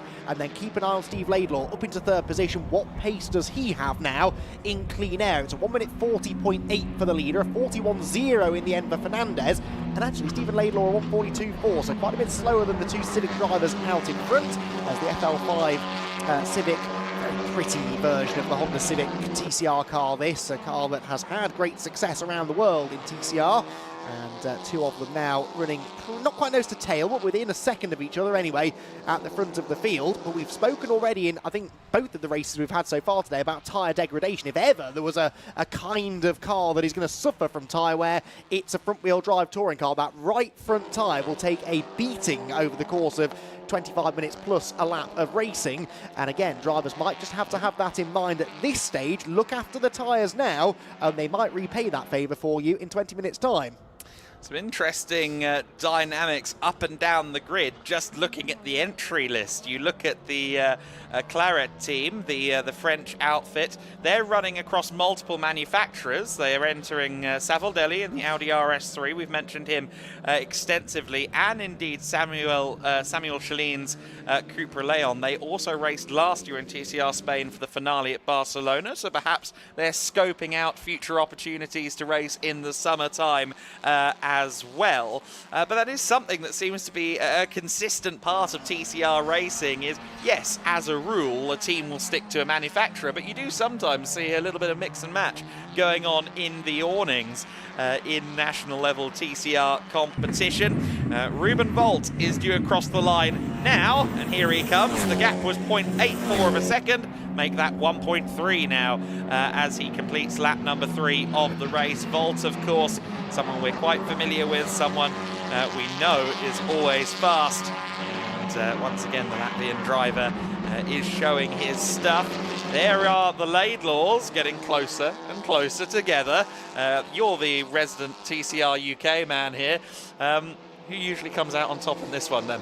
Well, certainly from what we saw last year, Steve Laidlaw had the better results. He won a race, Sam didn't, but Sam did have top 5 finishes through the second half of the season, so they are pretty evenly matched, and there were times right at the end of the year where I seem to recall Sam being quicker. Silverstone finale in particular, Sam really was a standout star, so at the moment he is proving that point, isn't he, because he's closing in on his father as they debate third position. The danger here is if they really debate third position, they could open the door, couldn't they, for Sandro Pilati behind, and indeed Savoldelli is not that far adrift either in the Audi, seemingly picking up speed now as the tyres come to temperature. So a four-way battle starting to develop here, and Steve Laidlaw rather looking like he might become the cork in the bottle. Absolutely right, yes, this could well be a four-way battle before too long. Those area motorsport cars were very, very quick indeed on the first lap, but I do wonder if maybe they've already lunched through some Kumo tread, forgetting what series I'm dealing with there for a minute. Thinking to the days of the American Le Mans series, John Field would always start incredibly fast in his LMP1 Lola, and then 5 laps in, his tyres were cooked to a thorough 350 degrees. I just wonder if maybe that's what we're seeing out of the Laidlaws as they start to get closed in on the two area motorsport Cupras. I must say, very, very well turned out machines with some company now from RC2's Sandro Pilati. Again, a TCR Spain regular. He's raced at this circuit before. Big advantage for him potentially, especially knowing the surface is abrasive, knowing perhaps that he has to look after the tyres to an extent. And indeed, he seems to be perhaps no longer thinking about tyre preservation, now thinking of getting past some Cupras. It's a valid point you make, though, because the Laidlaws were so quick at the start of the race. The temptation is there, isn't it? If you've got a car that works well on cold tyres, the temptation is there to push it. Steve Laidlaw pushing a bit too hard there through turn 5, runs wide, and sweeping to the outside is his son, Sam. So Sam Laidlaw trying to steal third place away from Dad Steve, but also Steve trying to make sure that the door is not left open for Sandro Pilati. Pilati's on the outside line. They almost bang wheels as they drop downhill into turn 8, but Stephen Laidlaw does manage to keep Sandro Pilati at bay for now. Sam Laidlaw then taking advantage of that little moment from Stephen to move into third place. But yeah, the temptation to push hard when the grip is there at the start of the race is not always the right thing to do. And again, this is a kind of track, and these are conditions in which perhaps the Laidlaws don't have a huge amount of experience. The Area Motorsport team, though, they know what they're doing, don't they? Rob Baker and his team, they know how to set up a TCR car. They've had so much success in TCR UK, and the Laidlaws, really, they're new protégés. They'll be running them full-time this year, I believe, in TCR UK, and they certainly are gunning for the championship, hence why they're trying to get as much track time as they can pre-season here in Valencia. Absolutely right, and perhaps they may make some further trips across the channel for the TCR Spain season. If they like Valencia, they might come and play with the World Tour boys in June. We'll have to see how that works out, but this is the battle for 3rd, 4th, 5th and 6th in the race, so overall podium is at stake. That's what Sam Laidlaw has inherited from Steve. It strikes me that Steve Laidlaw is maybe just struggling a bit in the mid-corner. It seems that it drifts wide towards corner exit, scrubs a lot of speed off, and then that leaves him liable to attack from behind. Looks the way, and that is something that front-wheel drive cars are often prone to do, particularly if the front tyres are starting to cry enough. We are nearly 10 minutes into the race, and in these sort of temperatures on this kind of track, that is enough for that to start taking effect. Again, he's wide there, to your point, heading through turn number 6, the front of the car just wandering away from the apex, and now surely Pilati is sizing up for a move into turn 8. Laidlaw defends the inside, and they both outbrake themselves. Pilati into the gravel trap. That was really quite bizarre. I think he maybe was sort of gauging his breaking point from Steve Laidlaw. Laidlaw missed it, and Pilati missed it by even more. Sold him a dummy, I'm sure, Steve course. Laidlaw, the wily veteran. That has rather changed the complexion of the battle then. It looks as though Steve Laidlaw is trying to feel out the car there, as if he feels something is amiss, and certainly something might well be at the rear, because that was a huge slide through turn 12. Here then comes Salvadelli into the number 117 car from Team Claret Racing, coming back through the order, of course, after dropping places earlier on. Does Steve Laidlaw stay on the circuit? Yes, he does, but clearly he feels something's going on at the rear. We were talking about the understeer, but that was certainly not understeer. This is only a pre-season race, Steve, and I wouldn't recommend throwing it into a wall if the car is really trying to throw you off the track, which it seems to be. He elected not to pit, though, and so clearly feels he can drive around it. The rear of that Area Motorsport Cupra, though, is wandering around all over the place, and all of a sudden, Guillaume Savoldelli feels that there is a chance to move up into 4th position. He's been handed 5th already with Pilates off, and now sees an opportunity maybe to take another place for himself. Laidlaw, though, his car, in fairness, seems to be calming down a little bit. Maybe he's adjusted the brake bias. That will at least help on corner entry. I wonder, and this is pure speculation, Adam, but I enjoy doing this, so I'm going to. I wonder whether, realising the car was starting to become a bit prone to understeer, he's wound the brake bias back to try and help the corner entry and maybe gone a little bit too far. Yes, maybe that little weave he did towards the corner was trying to suss it out. Yes. And then, well, when he got to the corner, he found out he needed to go a little bit back on where he'd adjusted from. That could be the solution to the query. Of course, he'll be keeping half an eye on Salvadelli, and he'll also be thinking, well, I wouldn't mind putting Sam in his place if I can get to the rear of him before the end of the race. Thrilling battle going on then for the bottom rung of the podium. The top 2 rungs aren't too far apart either. Granted, they're 10.6 seconds clear of Sam Laidlaw after all of that fighting that we saw in this battle for 3rd thus far. Ruben Volt is just 1.6 seconds clear, though, of Felipe Fernandez. Meanwhile, there has been a spin further back in the field. That's one of the Cupra Leons. That's Samuel Chalin in the Team Claret car. He was running, I think, relatively on his own, but he has had a spin there at T12. Yeah, well, we saw from Laidlaw, didn't we, a lap ago? It's easy to get that corner wrong. He very nearly ended up in the same position. Luckily, Chalin has got the car out of the gravel. It's not a particularly deep gravel trap there for some reason, and so he's able to dig the car out and get back on the road. But you could see the car hadn't been buried at all in the gravel, fairly hard surface. He found some traction. Back underway he goes. So yellow flags quickly withdrawn. Racing can continue, and that's good news for us because I'm enjoying this 4th place battle. Stephen Laidlaw seemingly now getting back on top of the balance of the car. He's not got the pace of Sam, who is now 2.5 seconds or more in front of him, but at least he's keeping Savoldelli, I wouldn't say at arm's reach, but he is at least keeping in front of the Audi for now. Yes, to quote something from earlier in the decade, it's not quite social distancing, but at least Savoldelli isn't all over the rear of Steve Laidlaw for the time being.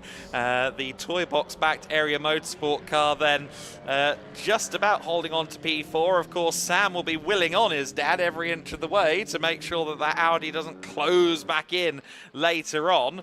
Ruben Volt just coming out of the final corner now, still retaining about 1.6 seconds over Felipe Fernandez. What's the gap this time by? In fact, it's got out to 1.8. The lead battle is growing a little bit. Also, to shout out the Cup class, Miguel Romero leads in the Cup category. He's 5.8 seconds clear of the leading VRT Peugeot, Adrien Agote, in the 110 car, second in the Cup class.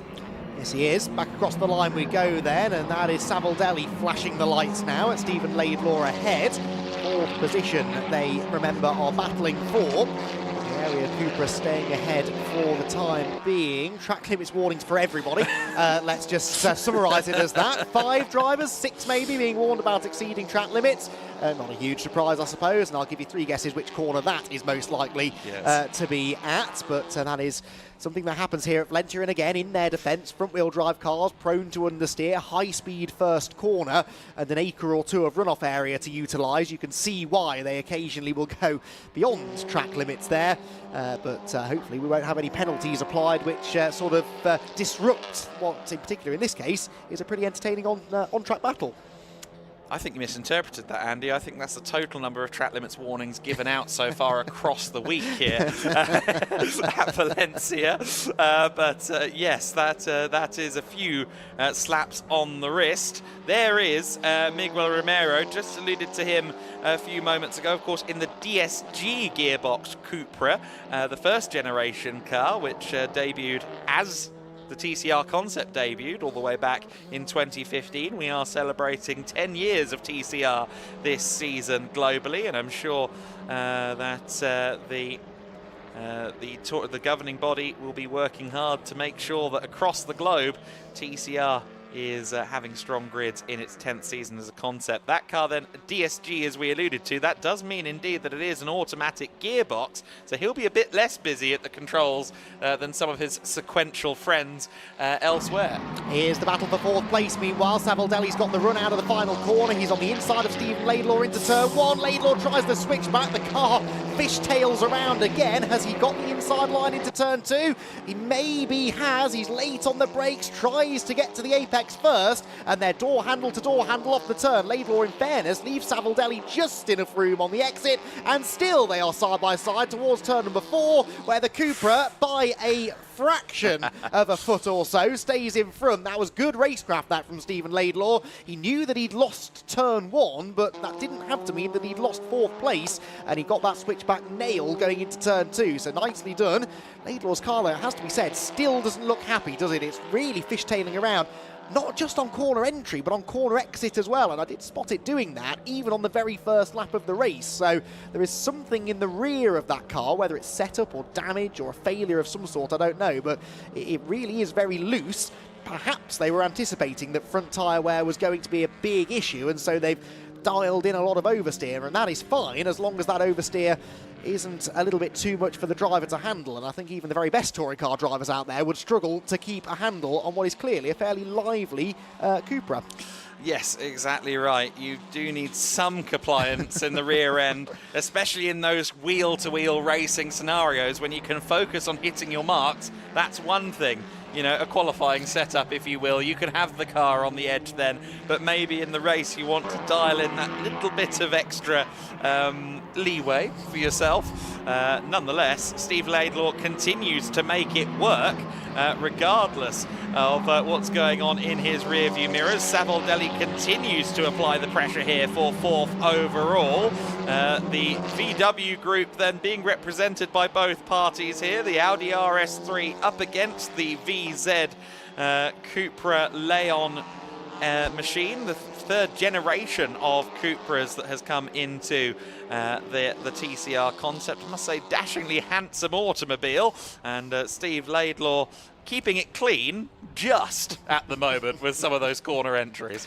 Yes, he's certainly going to have had to work for this if he hangs on to 4th place till the flag. Don't, by the way, count out Sandro Pilati either, because he's 5.5 seconds back, but was a 1.5 seconds quicker than these two on the previous lap. Of course, they lost more time than usual possible because of their side-by-side antics, but even on this lap, 3/10 quicker in Sector 1 was Pilati. We'll get the Sector 2 time shortly, but I reckon that Honda is starting to creep back towards these two after his trip through the gravel a little bit earlier on at turn number 8.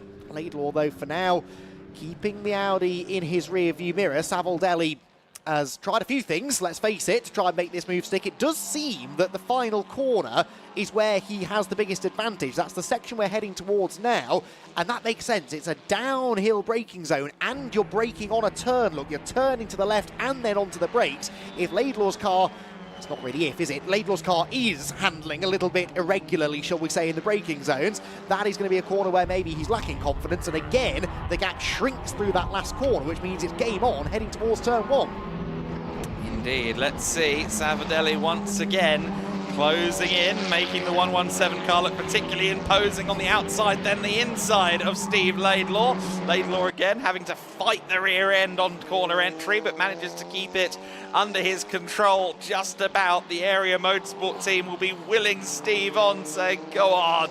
Keep him there, keep him there. I think we're at the point now where Steve is no longer really playing rear gunner for Sam. Sam is now 6.6 seconds clear and potentially on his way to a podium here in the TCR Spain pre-season event, race number 1 of 2. And that is probably going to be a very early highlight to the year for Sam. But for Steve at this point, it's all about pride and all about getting as much perhaps airtime for Area Motorsport as possible, and what I have to imagine is his personal sponsor at the toy box, who have been on camera for a majority of the race. Yep, well, that has certainly been what he's been able to do in this race, hasn't he? He's managed to achieve that objective. He's had plenty of screen time, and rightly so, because this has been the best battle of the race by far, and I have a feeling it's not over yet. Sandro Pilati, by the way, was about a second, 8/10 or so quicker than these two on the previous lap. Isn't taking great chunks out of them on this one, though. So now that this battle's calmed down temporarily, Sandro Pilati not gaining at quite such a rate of knots. Again, though, the Audi closes in towards this last corner. It's the final sector where Savoldelli is quicker. He just snatches that unloaded left rear tyre as they drop downhill. It looks dramatic, but didn't really prevent him from making the corner. And now the Audi tucks into the slipstream. Maybe a little bit more performance in a straight line for the Audi. Certainly he's able to close in again as he flashes the headlights towards turn 1. Goes to the inside just to try and distract Steve Laidlaw, but he's been doing that lap after lap, so it sort of stops being quite so effective after a certain amount of time. And I'm not really sure Stephen Laidlaw is the kind of driver that you can distract all that easily anyway. Yes, he showed his cards and then shown them again and then made sure that Steve has seen the cards through the wing mirror. He's going to have to try and pick something new from the deck, I think, in order to catch Stephen Laidlaw out here. You can see Laidlaw laser focus there as he fights with the car on turn-in. He was, of course, really struggling earlier on, maybe in the mid-corner. We saw him drifting out wide here at turn 6 on several occasions, but he does seem to have hooked it up. I think there's something to your theory there about in-car adjustments. Took the car one way, then all the way the other way, and now perhaps he's found a comfortable middle ground. Yeah, and you know, maybe they did have that car set up a little bit edgy at the start, knowing the front tyres were going to wear out. That's sort of been the Area Motorsport way in TCR UK over the years. Their cars often look a little bit of a handful, but they're really consistent over a long run, and Stephen Laidlaw, I think, maybe getting first-hand experience of that this afternoon, but now his car looks like it's handling all right, and Guillaume Savoldelli not able to find a way through. He's got time still to do this, though, 2 3/4 minutes plus a lap to go, so probably 3 more laps left in this opening race of the weekend for TCR Spain. And Stephen Laidlaw, whilst he's got a handle on the car, has not yet been able to shake off the Audi, filling his rearview mirrors.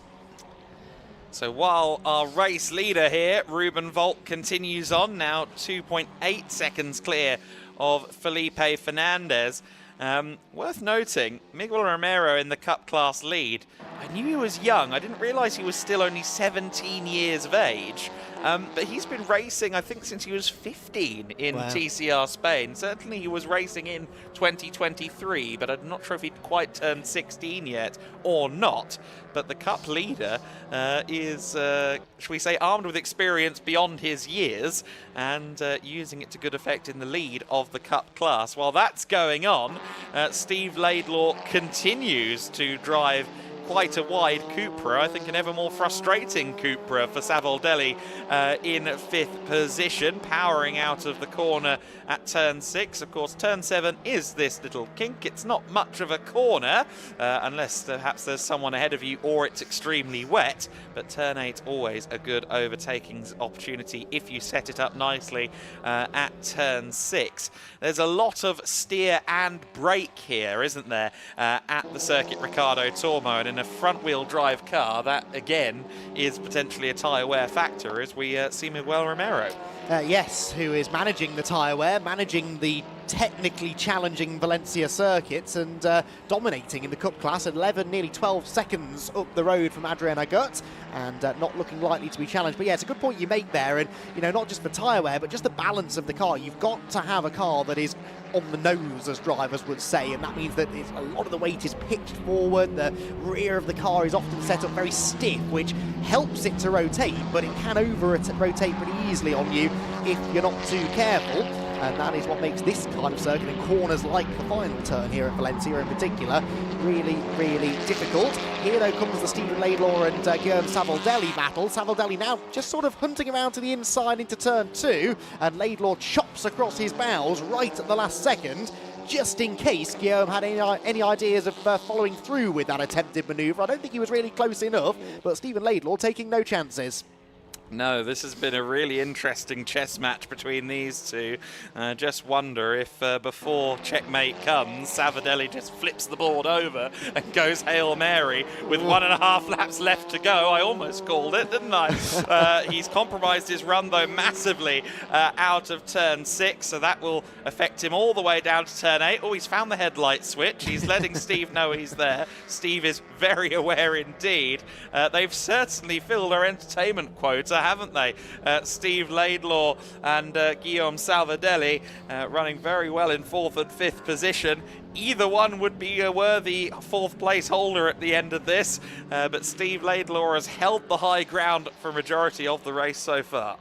Yes, he has, but will he be there at the end of the race? In the background, you can see Sandro Pelati. He is closing, but not really close enough. He's just had a huge moment as well through turn 12, I spotted out of the window, so he's not given up hopes of challenging these two, but he will need them to start delaying each other, shall we say, on this final lap, which may well happen because Laidlaw had a poor run there off the final corner, and Savoldelli is closer than ever as they come across the timing line. There's a yellow flag at turns 4 and 5. We'll get to that in a moment, though, because heading into turn 1, Guillaume Savoldelli is to the inside. They bang doors. The Audi comes through. Can Laidlaw get the switch back, though? We've been here before. Yes, he can. Savoldelli didn't make the corner, and for the second time in this race, Stephen Laidlaw kept his head, read the situation well, executed the switchback, and reclaims 4th place. A little bit of experience goes a long way, and while Steve Laidlaw, I'm not sure, has encountered this circuit before, he certainly knows the car. That's Fernandez. That was Fernandez from 2nd place in the back of shot there. Felipe Fernandez off the circuit. As you alluded to, Andy, turn 4, turn 5, yellow flags, and it's going to affect the podium. It's going to affect the position that Steve Laidlaw is defending. Sam Laidlaw will be bumped up to 2nd place. Steve now defending P3. Well, and they will both have seen that, and I think they'll both be fully aware now of what this battle is for. They've got half a lap left yet to settle it. Here, though, Adam is the race leader, now comfortably on his own. Ruben Volt has lost his closest competition, but he's going to feel like he was driving out there on his own. ALM Motorsport start their season in the best way possible with Ruben Volt, their regular driver, one of their regular drivers. Great to see them out in TCR Spain's pre-season event. Sam Laidlaw is going to cross the line in 2nd. Will it be his dad on the 3rd step of the podium? If not, if Guillaume Savoldelli gets the inside, I don't think he's quite going to do it. You can see that he's committed. Again, you see the rear wheel hopping there. He did try and commit to late braking. It wasn't enough. Sam Laidlaw takes 2nd. Steve Laidlaw makes it an Area Motorsport double podium. Late drama there, bumping up Steve then. Salvadelli, of course, up to 4th place as well. Pilati takes 5th, 6th place to Pedraza, and Romero in 7th. Let's take a look back then at what happens. Oh, it was a big failure for Felipe Fernandez. The rear wheel there, I think the rim specifically, failing on Felipe Fernandez. Late drama, and surely an uncomfortable moment for him as Miguel Romero crosses the line to win in the Cup class. The teenager adds to his already significant list of TCR Spain accolades in this pre-season race. In 8th place, the recovering Samuel Chalin, who of course had some off-track moments of his own. Adrian Agote there in 9th place, finishing 2nd among the Cup class cars. Felipe Fernandez, though, with that spectacular moment coming out of turn 2. That was a really shocking replay, but good work from our camera up down at turn 2 to catch that as it happened. That was not the end to the race for the RC2 team. They would not have wanted to see that, especially given, of course, Felipe Fernandez's teammate and father Victor Fernandez. That car is also damaged, so it's going to be a lot of work for the RC2 squad going into Saturday evening, possibly even into Sunday morning as well. ALM, on the other hand, have had a brilliant outing in the TCR Spain pre-season event. Ruben Volt, who is more than familiar to this paddock.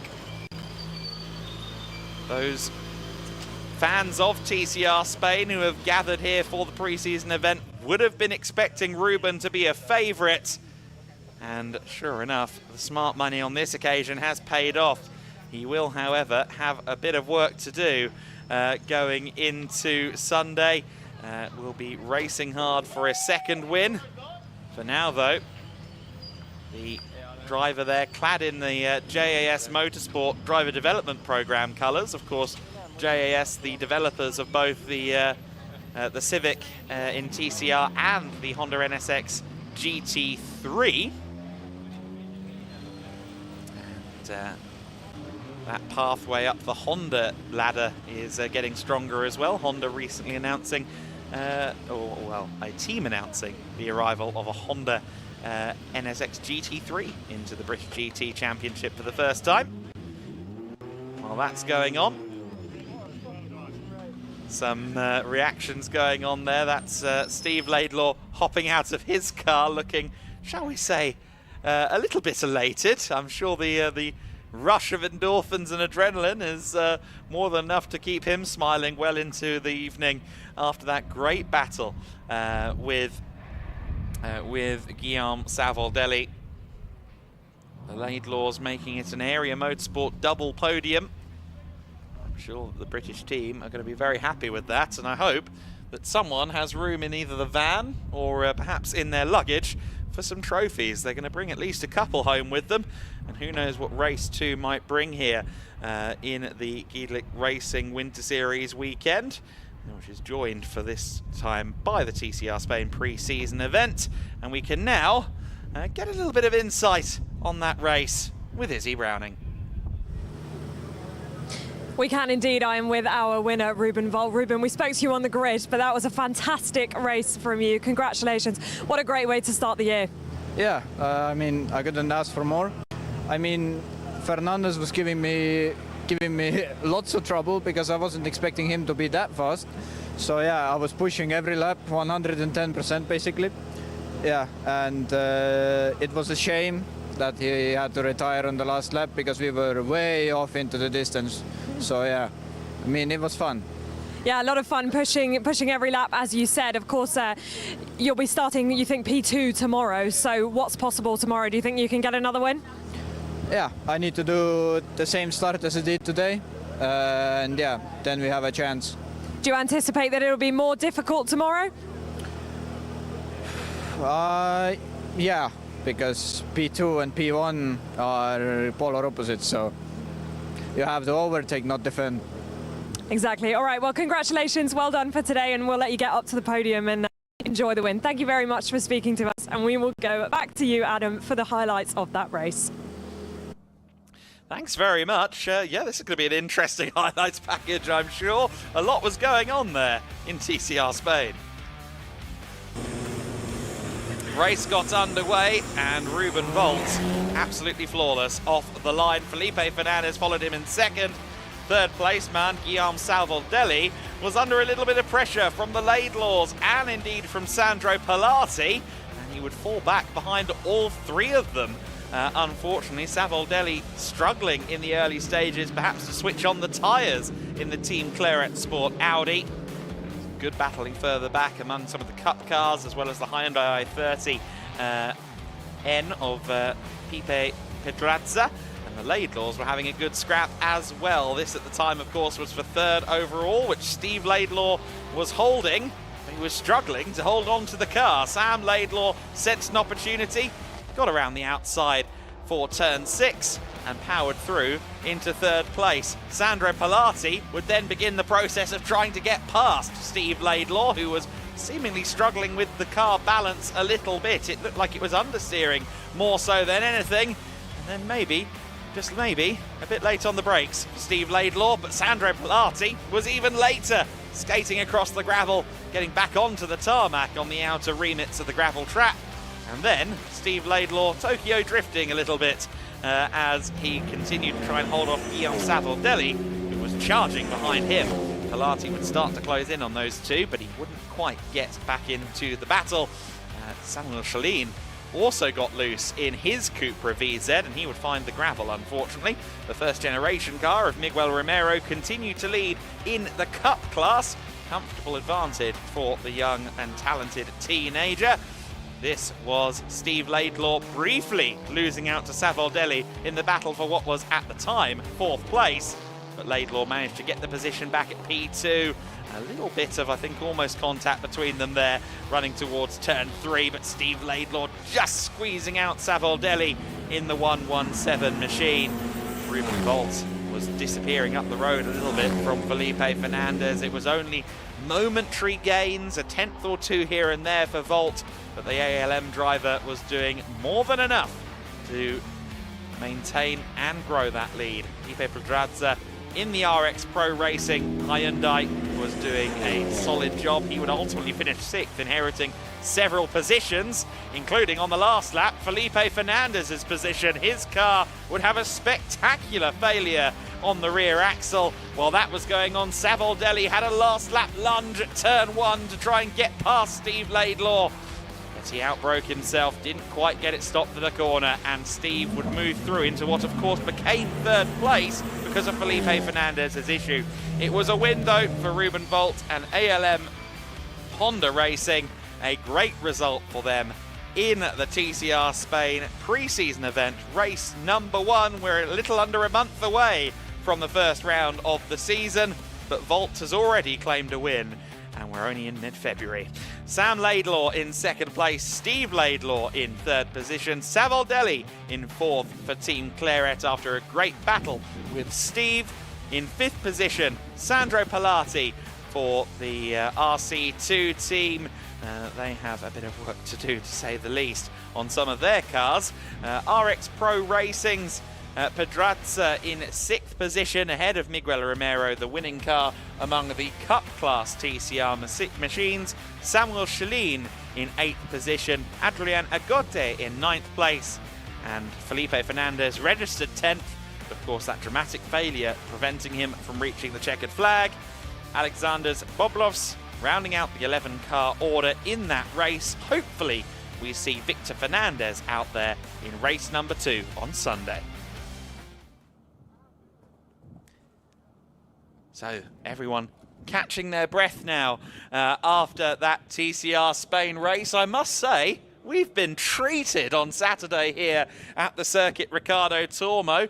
Both of the GEDLICH categories that we've seen so far, the Formulas and the GT4s, have been great value for money. And indeed our guest category, the TCR Spain pre-season event, was great fun too. I think we could make it 4 from 4, but for now, let's celebrate with the TCR Spain drivers and Andy McEwen. Thank you, Adam. We're ready to go then with our first podium of the weekend. For TCR Spain, we'll start with our overall top 3 drivers. And in third position, Stephen Laidlaw. El tercer clasificado, Stephen Laidlaw. Congratulations, Steve. On to the third step of the podium. Area Motorsport down below making some noise. And they'll make even more noise, I'm sure, for our second place finisher, Sam Laidlaw. Well done, Sam. Second step of the podium, 2 Area Motorsport cars in the top 3. It was a Honda on top, though. Our overall and junior class victor, Ruben Volt.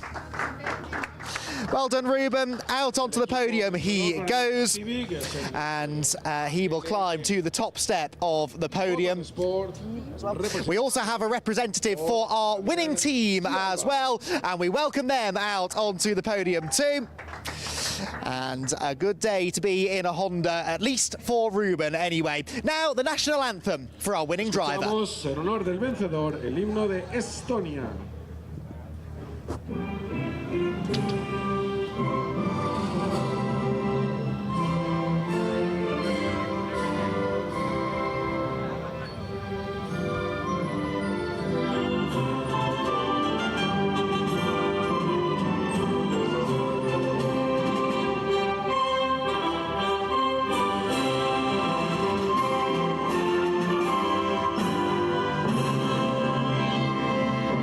Ruben Volt victorious in our first race of the weekend for TCR Spain. It's now time for the trophies to be delivered onto the podium, starting with our third placed trophy.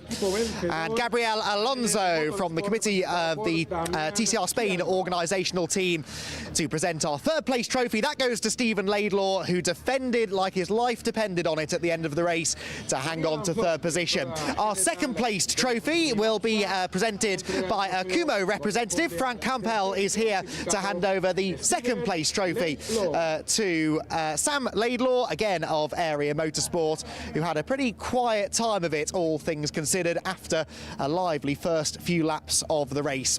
And of course, our winners trophy and the junior race trophy presented by Gabriel Alonso. 2 trophies to be presented at once to our overall and junior race winner, Ruben Volt. So Gabriel is here to present our second place trophy, I beg your pardon, to Frank Campbell. So our second place trophy coming out now then.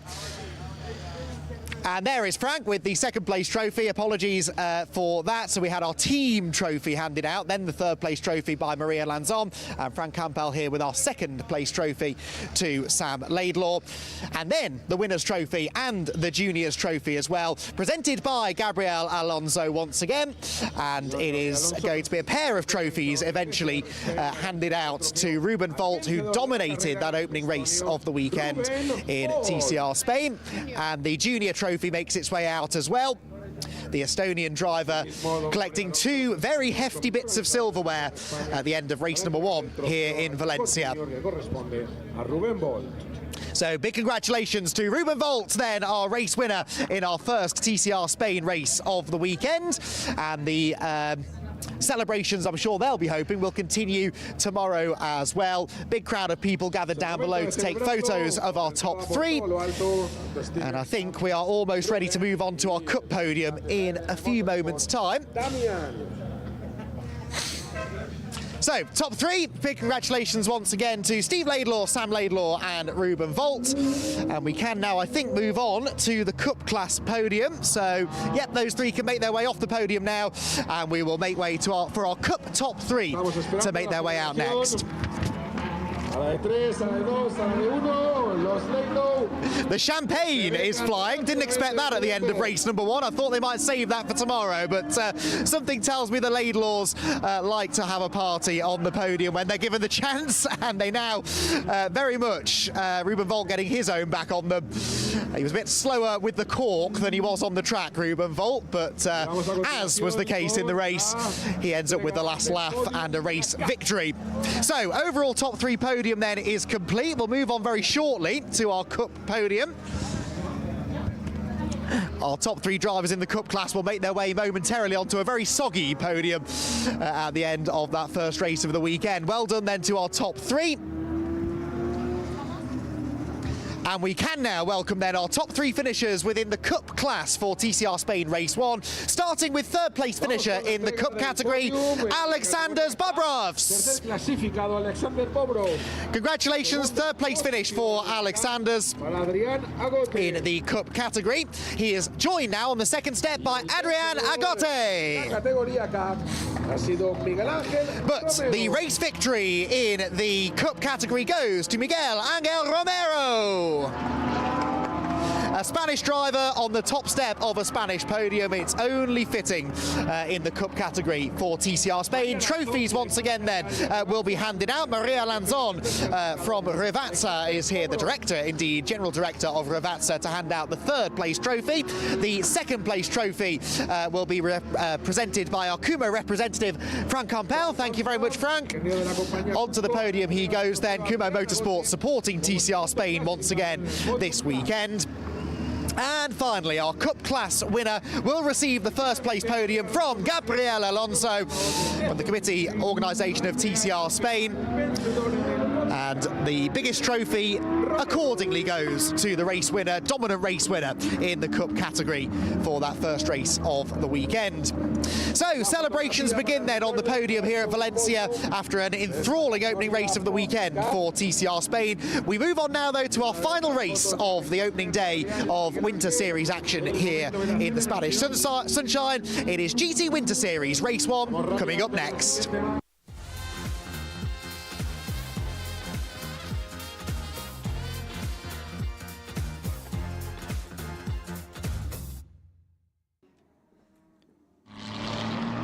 So the cars making their way out onto the circuit in the GT Winter Series.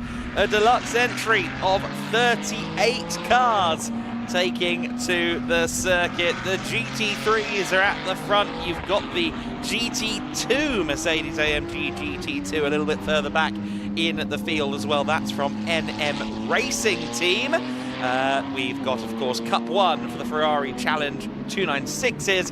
That's some 15 strong this weekend. A bit of Ferrari challenge within the GT Winter Series, to say the least. You've got Cup 2 for the Porsche 992 GT3 Cups, their most populated grid of the season. Cup 3 for McLaren Artura Trophy cars. We've got a couple of them out on the grid as well. Cup 4 is reserved for the Lamborghini Huracan Super Trofeos. And there's even a Cup 5 for the 488 Challenge Evos. You can also enter an original 488 Challenge or a 458 into that class if you happen to have one laying around in the back garden.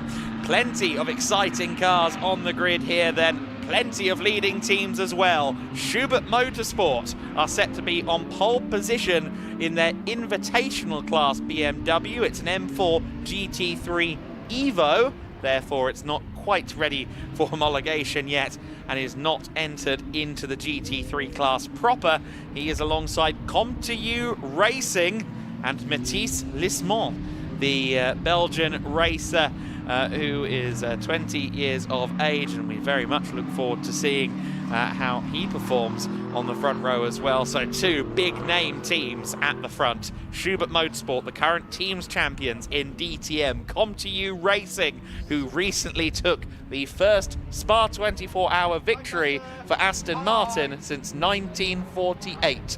That was CTWS Racing's biggest achievement, I would argue ever, but certainly in 2024. Enxler Motorsport are there as well in third position. And then it's SR Motorsport's Kenneth Heyer in fourth position. Conrad are back on the GT Winter Series grid as well. Conrad Motorsport's Carrie Schreiner is at the wheel in fifth place. We might hear from a few of those drivers at the sharp end. We might see a lot of those pretty cars as well, as Izzy Browning now takes us on a walk off the grid. We will indeed welcome down to the grid for the last time today for the first race of the weekend of the GT Winter Series. And as Adam has already alluded to, we have plenty of new entries on our grid today. So very, very exciting. And the new entries have really dominated, or will be dominating, the first few rows of the grid. One of them, the 700 alongside here of Matthias Lismore, he's going to be in the car on P2. I'm going to see if I can jump in. Yes, I can. Thank you very much. Kept the door out the way. Luis, welcome to the GT Winter Series. First race of the day. You're on the front row. How are you feeling? What are you expecting? No, it's quite fun, to be honest. It's a nice championship to prepare for my main championship in the hot season. But yeah, we're expecting a lot, of course. Starting front row, first in class, but we're aiming for first of all. So let's see what we can do. Yeah, let's see what you can do. How possible do you think it's going to be out there? The car is on rails, to be honest. So the team is doing a lot of work to make the car as competitive as possible. So I think we have a good chance to be able to fight there in the front. All right, wish you best of luck. Thank you very much for speaking to us, and welcome to the grid. We are missing the pole position at the moment. The Schubert Motorsport number 56, the invitational class of Giuliano Holtzum. Haven't seen him come down. It's potentially him coming down now, though, because can see some headlights. One other thing to mention, as I was coming onto the grid, our videographer Emilio, thank you very much, Emilio, told me that the NM Racing 15 car will be starting from the pit lane. So a little bit of insight there, but we'll continue back just to watch out a little bit, just in case the pole position car comes down to this, number 8. And this is the GT3 Pro of Luca Engsler and Jonas Karklees. Jonas will be in the car first today, so we'll come round. The door is open. I don't know if I can grab a word. The mechanic just going in there, so just giving him final words. And can I jump in with the driver quickly? Doors open still. Jonas, can I jump in? Jonas, great to see you. Welcome to the grid. You've got a gap in front of you at the moment. The Schubert Motorsport car just now coming down, so we are going to get him on the grid. How's Valencia treating you so far? It's all good. First race with Lamborghini this year, and overall first time with Lamborghini, so it's pretty exciting. I didn't have a clear qualification, so P3 could be better, but yeah, it's a slightly mess when we have so many cars, but overall I'm happy. Yeah, a lot of cars on the grid, so could be quite tricky going into turn 1. Yeah, it's always tricky turn 1, but let's see. Hope for the best. Wish you best of luck. Thank you for speaking to us. Right, we're going to continue down. Just close the door for them there and continue down the grid. We are about to get the 1 minute board, I believe. Cars actually still coming down the grid, so we will just watch out a little bit. But as you can see behind me, the number 11 Conrad Motorsport car of this will be Carrie Schreiner in this car, and she'll be sharing the car with Danny Sufi. Danny Sufi couldn't keep away from the Winter Series paddock for a single week, so he has decided to join us once again on the grid. He is just over here. I'll just grab a quick word with him before we get the 1 minute board. Danny, we couldn't keep you away from the Winter Series paddock, could you? No, you could not. I'm enjoying this too much. We've just got the 1 minute board, so I will let you go actually before we get you in trouble, and we'll go to this race now.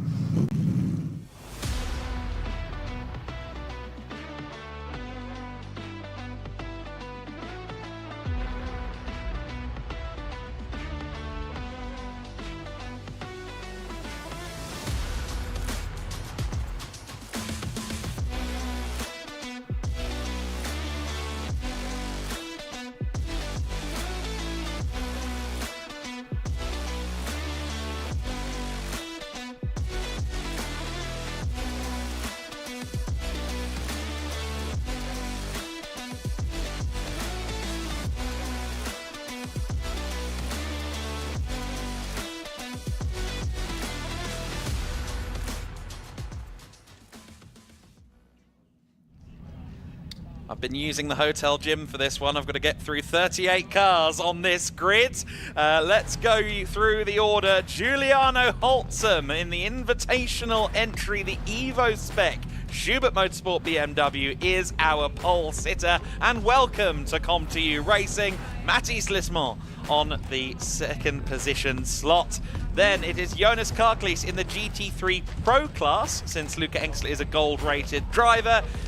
Jonas Karklees starting alongside Kenneth Heyer in the SR Motorsport by Schnitzelhelm Racing Mercedes. Carrie Schreiner lines up 5th in her Conrad Motorsport debut. Great to see her back in the GT Win Series alongside Severin Mazur in the number 79 GT3 Poland Lamborghini. Then it's our Cup 1 pole sitter, the highly experienced Eric Chung, for AF Corsa in 7th, alongside Anders Bidstrup for DC Motorsport. Great to welcome the Danish team into the series. Ricardo Baptista lines up 9th position in the all-Brazilian, all-Paulistano entry. The ComTU Racing number 270. Ulrich Larsson rounds out the top 10, also for DC Motorsport in his Lamborghini. Then it's James Owen, who was a gold medalist last year at the FIA Motorsport Games here in Valencia, alongside Rafael Duran. Let's up the tempo a little bit now as the cars are rolling. John Dillon, 13th on the grid, alongside Autosport Racing's Alessio Ruffini, starting from P14. Shintaro Akatsu in 15th place for the Reparto team. Talal Shahir returning for the first time since Barcelona last year in 16th. Måns Svalin, the all-Swedish Porsche, 17th on the grid, and the first of the Cup 2 cars, alongside Oscar Rinzovic, who probably still hasn't come down from the high of that last lap in the GT4 Winter Series. Paolo Scudieri in 19th place, alongside Sven Schurmer in 20th position. 21st is Cristiano Mathiel on their second chassis of the weekend after an accident on Friday. Petar Matic in the other Autosport Racing Lamborghini in 22nd. 23rd on the grid, the return of Hubert Darmetko, the Polish racer. Delighted to welcome him back. He is alongside Mariusz Gorecki in 24th. NM Racing Team's GT2 Mercedes is 26th on the grid, 25th on the grid, sorry, alongside Alfredo Hernandez in the number 77 car. 27th is Przemysław Bienkowski in the number 27, alongside Jakub Tvarog in the 28th place spot, one of the Fuchs Racing Porsches. Joachim Bolting 29th, alongside Steen Almsgaard in 30th. 31st is Alberto Duran. 32nd is Alvaro Ramos. 33rd on the grid, Ryan James, the first of the Cup 3 McLarens, alongside Andreas Greiling. In 35th position is the Cup 5 pole sitter, Darren Howell, in the number 5 AF Corsa car. Giuseppe Casillo alongside him in 36th. Germana Tognella in 37th on her return to racing, first time since 2021. And Jakob Bidstrup is hopefully going to be there at the back of the field. In fact, he is out there, but he's in a 488 challenge, so he has been moved into Cup 5 just in time for the start of the race. That car did have an issue. It was smoking in qualifying earlier on, so I think that probably is the diagnostics we need there. So yet more competition in Cup 5. So much competition this weekend in the GT Winter Series, but there is no competition for the sound of 38 supercars firing off into the distance at the Circuit Ricardo Tormo. We are underway and racing in the GT Winter Series, but already contact in the Cup 1 field. One of the cars stricken on the start line, and thankfully everyone avoided the stricken car after that initial contact point. Yellow flags, obviously. It was the 124 AF Corsa machine of Rafael Duran. No, 124 car, sorry, is, I'm not sure quite who that is, unfortunately, on my timing screen, but it is in the lead as we go to safety car. One of the Cup 1 cars, I think one of the Cup 1 Ferraris got a mega start. It was Eric Chung who was in the lead there as we went to safety car. I'm not quite sure how he got there, watching all of that in the background. We know the Ferraris are quick in a straight line. He got a mega start, and he was leading, I think, by the time we got to the first corner. We were rather enthralled with what was going on further up in picture, but from my eye, it looks like Eric Chung is our race leader. And it was Talal Shahir in the 124 who got turned sideways. He's at the bottom of the timing tab because he never made the start of the race, technically, because the car hasn't even made it to the timing line, and I'm afraid that might be the last we see of that car this weekend. Here, another replay of what happened. His is the car that will shoot to our left towards the pit wall. Oh, there was already contact with another of the Ferraris, and I think that pitched his car across the road. A miracle, really, Adam, that nobody else then collected him as he bounced back across into the middle of the track. And perhaps unsurprisingly, we are getting the notification now of a red flag, a race stoppage, and we will restart at some point. But there is quite a bit of clearing up work to be done along the main straight. Yes, indeed. A great start for Eric Chung. As I alluded to, I was rather busy trying to pick out the parts from that collision, so apologies to Eric for not calling out just how amazing of a start that was. Unfortunately, said amazing start is now nullified by the red flag. The cars will return to grid order. So for Giuliano Holtzum, that's possibly a measure of relief, because of course that car was going to be, let's say, a little bit challenged in trying to get past the Ferrari challenge car of Eric Chung. Yes, through the corners, quicker. On the straights, not so much. But we've lost 2 Ferrari challenge cars then to that accident. Talal Shahir, and I'm not quite sure who the other car collected in that was. It's one of our new coming machines, but I'm not quite sure of which number it is, and unfortunately even from our wonderful commentary box window we can't quite see the number, but the blue and yellow Ferrari also coming to a halt. I think it may have been one of the Reparto cars, potentially Shintaro Katsu, I think could be. And Oscar Rinzovic has also pulled up there with a lot of wheel damage, so I think he was the driver who initially pitched Talal Shahir into a spin. Well, from the elation of earlier on in the Porsche, the Ferrari hasn't quite worked. No, I think his was the red Ferrari that we saw launched into the air, wasn't it, that kind of triggered all of that. So Rinzovic, unfortunately, finding himself airborne, and that kind of triggered everything else that was going on around him. I wonder whether maybe we've lost Sven Schirmer, Adam. Would that make sense? His car never made it to the end of Sector 1. That would make sense. Swedish driver, blue and yellow Ferrari. I'm putting the pieces together. Sven is German, I believe. Oh, well, there you go. I still think the science might be adding up there. Okay, I saw a name like Sven and made the wrong assumption. I do apologise. But anyway, one assumption I will make is that he didn't make the end of Sector 1. Yes, and so perhaps you're correct, I it's think. reasonable to suggest that is the car up against the pit wall, but it's right against the pit wall, at least from our angle, too close for us to see the numbers. So that's a shame. We were talking up this sort of inflated grid of Cup 1 cars, lots of Ferraris on the grid, and unfortunately we've lost 3 of them before the race even really got underway, but hopefully upon the restart we'll have a cleaner start to the race and we will be able to get things going again fairly swiftly. But yes, lively start to proceedings. To be expected, I suppose, that things could go wrong when there are 38 cars all occupying a relatively small piece of real estate, but yeah, certainly a shame for those who now have sustained damage. We hope that we will see maybe 1 or 2 of them back out again tomorrow. So getting confirmation that the 1-7 car of Sven Schirmer is the blue and yellow machine. One thing I didn't manage to do was a colour code list of all the AF Corsa entries for this weekend. So Sven Schirmer, unfortunately, out of the race, and that is hugely unfortunate for him in particular, because the Ferrari 296 Challenge car for him is a brand new steed. This is his first race in a 296 Challenge machine. And he has previously driven the 488 Evo in Ferrari Challenge competition. Actually took a victory in the 488 Evo class of Ferrari Challenge Europe at Imola at the tail end of last year, but not the way he would have liked to have opened his logbook on the Ferrari 296. These 2 cars will hopefully be easy enough to remove for our drivers. But as you can see, they're kind of studying the wheels of the car and trying to figure out what might come next for the recovery process.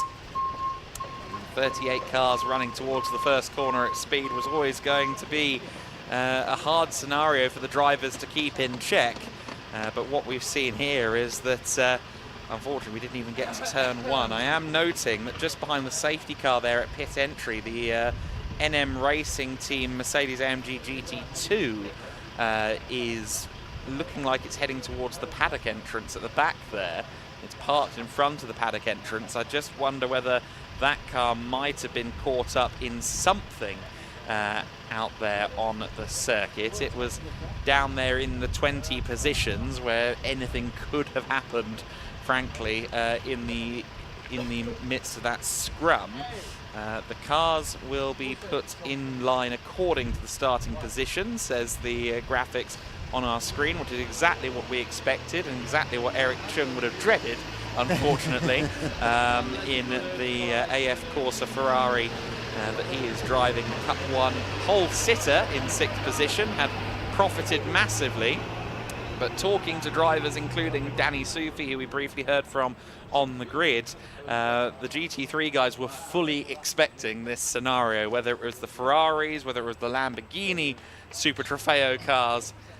Those Cup 4 and Cup 1 cars in particular have huge legs on the run to a corner, as we've seen many times.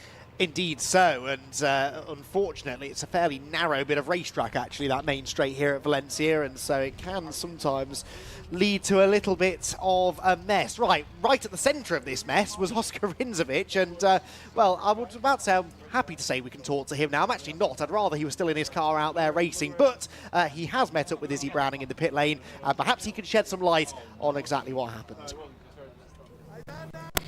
He has indeed, and to be honest, I'm quite glad to see him myself, because of course that means that you are okay. Of course, no longer in this race, but you were right in the middle of that. Just tell us what happened from your perspective. I think just a good start. Came right up the middle of the two cars in front. Next thing I know, I think maybe the car to my right maybe pulled over and maybe just caught my wheel, and it literally just, next thing I know, looking up at the sky a little bit, down, and you could tell straight away because I couldn't steer anything, and you could hear the grinding of the wheel on the ground.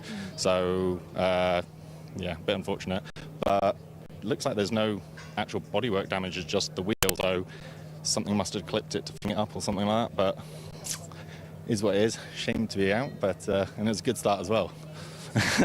Yeah, a good start. A good start, and it has been a good day for you up until this point. Of course, the red flag now, but do you think you're going to be able to get back out tomorrow? Should be. I think we've got Alan's looking at the car right now, but I think we've got some spares just in case. But hopefully should be out tomorrow.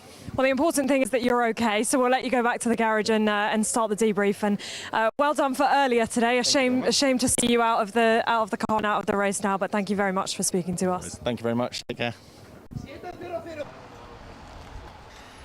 Yeah, big shame to see Oscar Rindzovic in this capacity, stood outside of the car now under this red flag.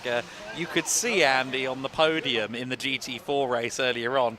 The buzz was still going for Oscar on the podium, just an ear-to-ear grin after that incredible move on Mikael Sander for the Cayman Trophy win at the end of that race. It shouldn't be too long before this half-hour race continues. I do note that on our timing the clock is still ticking. I don't think that is a sign of anything, hopefully, other than maybe one switch not flipped in race control. I suspect we will see something on the verge of a 28-minute race, maybe. That's somewhere around the precedent we've seen previously. Regardless of that, let's take one last look at well, how we got into this mess to begin with. The race start was a messy one, unfortunately. The collision just going off there. You see Oscar Rindzovic colliding with Talal Shahir, the 1-2-4 car, getting caught up in that mess, as was Sven Schurmer.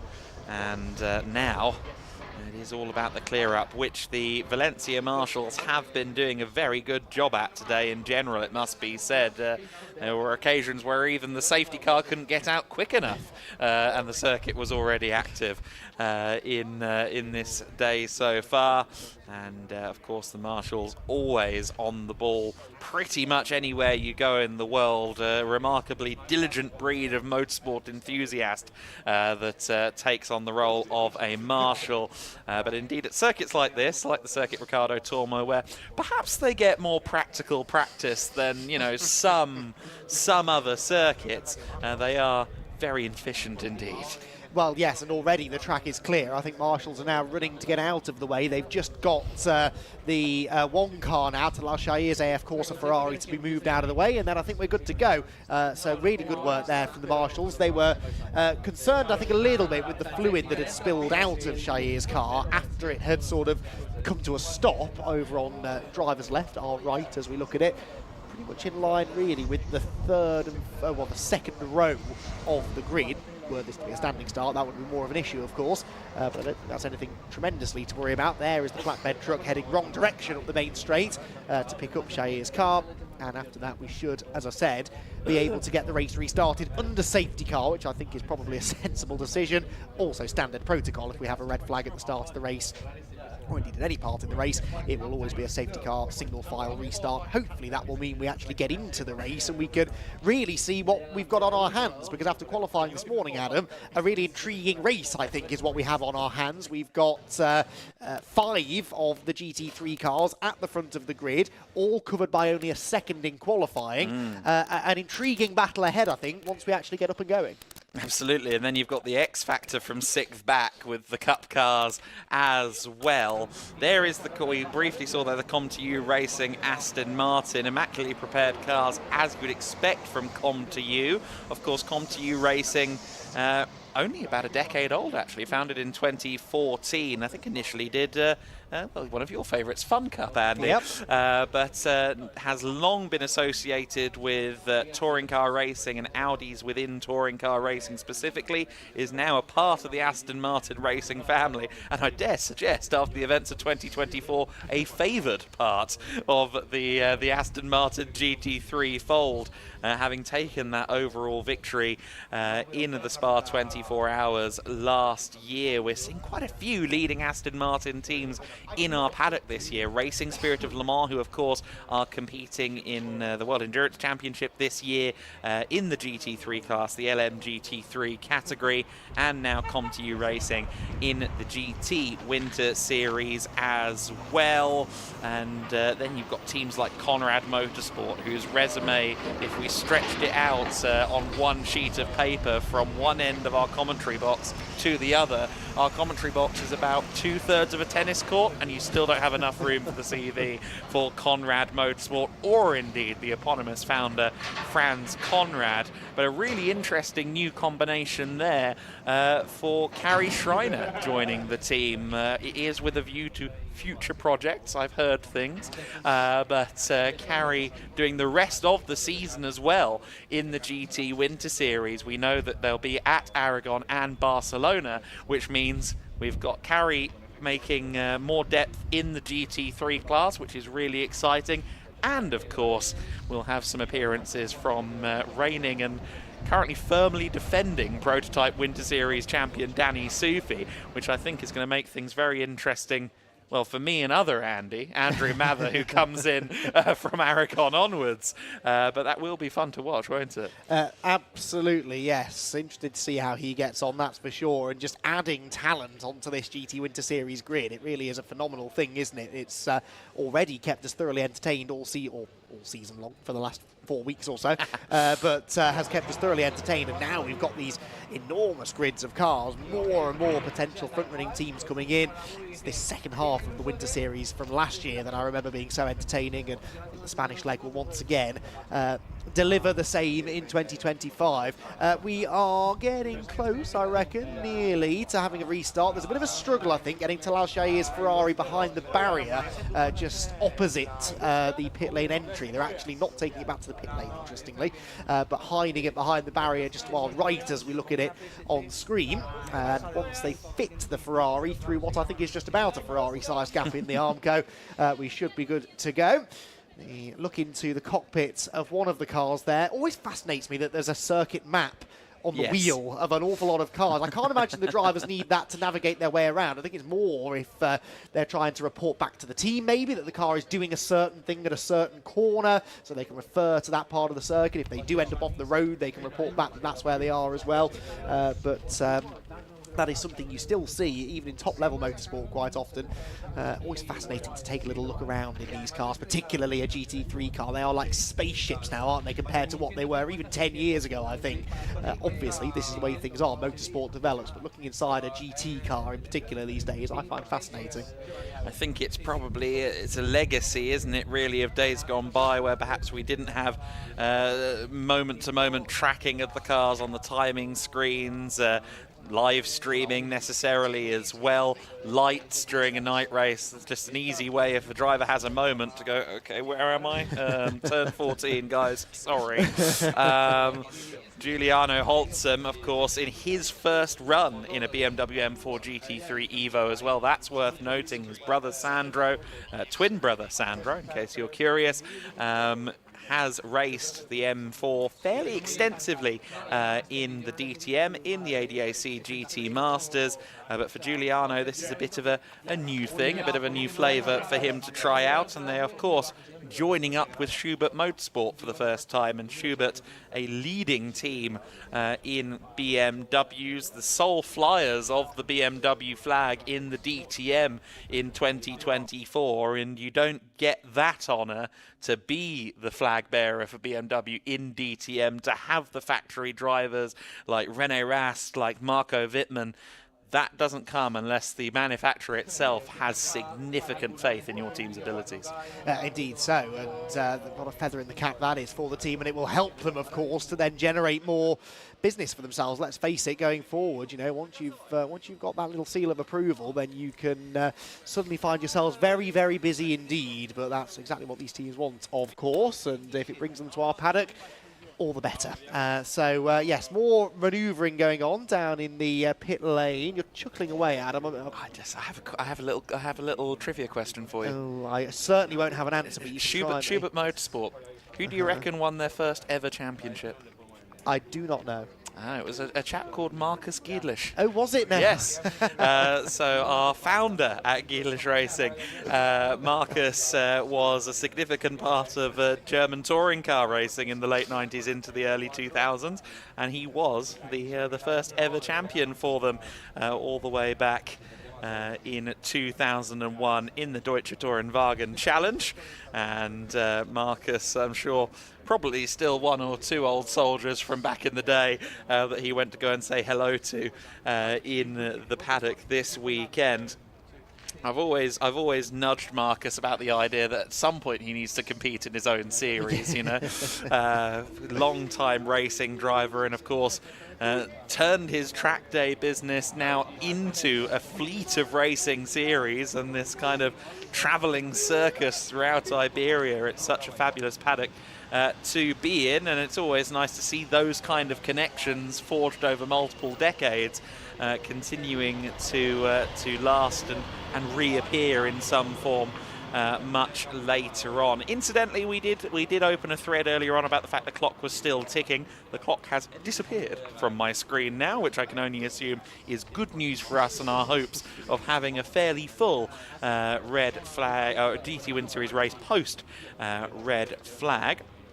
Interesting to see then that Jakob Bidstrup did make it out onto the circuit in a Ferrari 488 challenge car, which means they've been reclassified into Cup 5 in the case of Bidstrup. He's one of two Bidstrup brothers on the grid, incidentally, and they have competed in the Danish Endurance, Danish Special Saloon Car Championship, and Ferrari Challenge itself previously as well.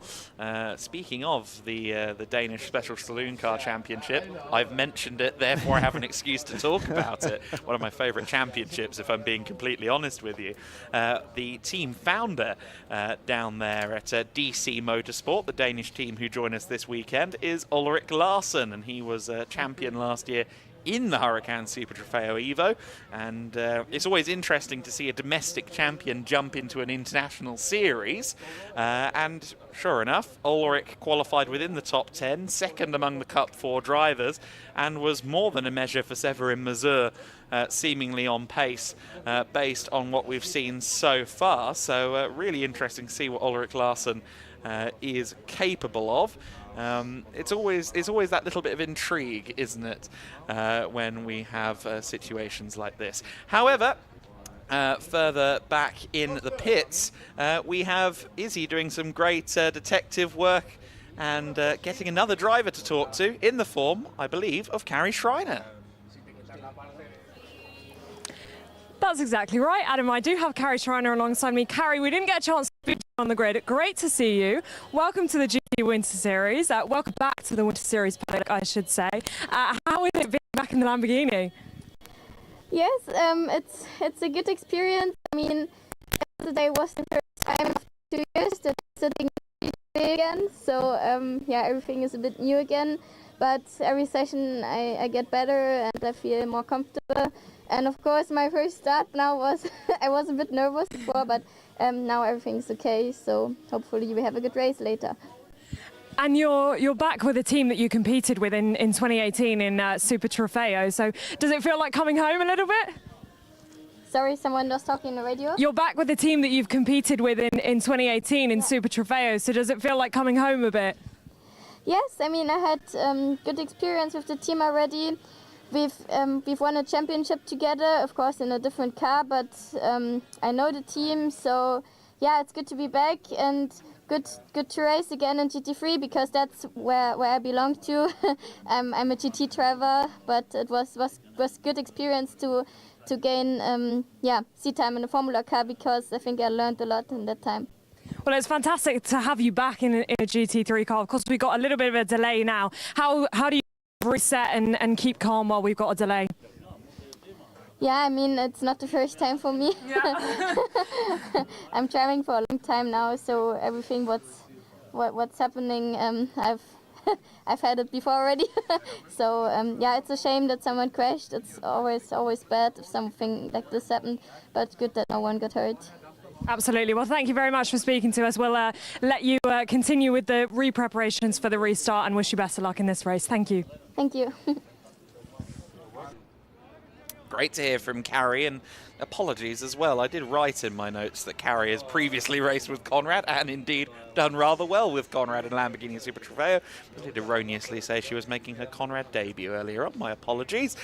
Carrie Schreiner, though, as she said, I think always felt she was more of a natural GT3 driver, but was, I think, excited by that new platform of F1 Academy and had a couple of good seasons in that category. That class that, of course, started here in Valencia back in 2023, F1 Academy. They are flying through these boards a little faster than the minutes themselves. The 10-minute board went up about 90 seconds ago. We've now got the 5-minute board.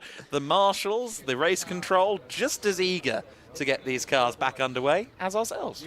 Indeed so. They've got everyone lined up. The track is clear. Marshals all back at their posts. Debris is swept away. Fluid generally mopped up, I think, down on the start-finish straight. So, yeah, circuit perfect for racing. I think most of the delay, honestly, was getting everyone in the correct order because, as you'd alluded to, they weren't really in the correct order by the time they reached turn number 1 because of that very jumbled start. And therefore, it just took a moment or two to get everyone where they ought to be. 25 minutes now, the renewed race distance, so slightly shorter than the advertised 30 minutes, but still pretty reasonable given the fact we've lost much more than 5 minutes because of this this red flag procedure. So 25 minutes of racing, plenty of time for this all to shake out, and a couple of fascinating battles to be had, not only for the overall victory, Cup 1 pretty close as well, it has to be said, and we'll see where that GT2 Mercedes ends up. Is it going to be taking its grid position? That perhaps looks unlikely, Adam.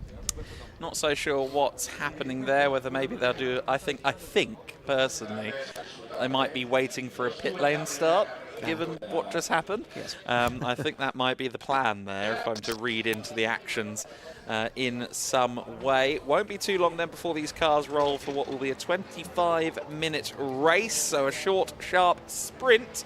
And for Giuliano Holtzen, the measure of mercy is going to be the fact that as a safety car restarts, it is, of course, single file, ergo a pesky Ferrari challenge car like that of Eric Chung is a little bit further back than it was initially scheduled to be.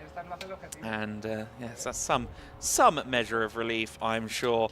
Eric Chung, we've alluded to his great start. The Canadian racer has long since started his career in Ferrari Challenge machinery. First year back in 2011 in Ferrari Challenge, and is a two-time champion in Ferrari Challenge Asia Pacific back in 2013 and 2015, the precursor to the current Ferrari Challenge Japan. 2 laps behind safety car confirmed on our screen. And just this past year, actually, in 2024, Chung won the Copa Shell-Am 488 Evo race, the world final race at Finale Mondiale in Ferrari Challenge. So still very much a fast driver, has been racing now since 2008. And also a part of the Cliente program, the XX Cliente program. I know at least an XX and an XXK, a Ferrari FXXK and a Ferrari XX, 2 very exciting cars. And one of those drivers, again, who clearly likes all of his time on the track, isn't it? It's another Oscar Rinzovich or Joachim Bolting style situation. He's got racing to do, but he'll also take to the track sessions for the FXX runs. Can't say I blame him. I think if the opportunity were presented to me, I would probably do exactly the same thing. So, yeah, good for him. And he's enjoying himself, I'm sure. Looking forward now to getting a bit more racing under his belt.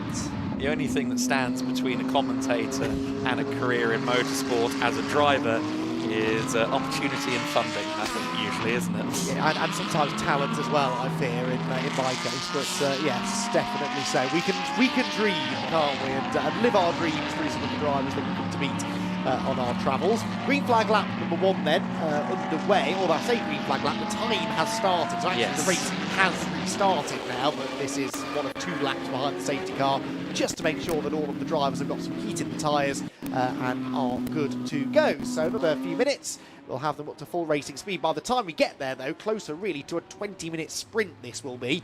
So not a lot of time for those who feel they're a bit out of position on the grid to do something about that. We've talked a little bit about the ComTU Racing Aston Martin that, of course, sits second on the grid. The other car, the number 270 ComTU Racing entry, that's quite a compelling case as well. Ricardo Baptista and Rafael Suzuki, both highly experienced racers in their native Brazil, and in Rafael Suzuki's case, he's also raced quite a lot in Japan.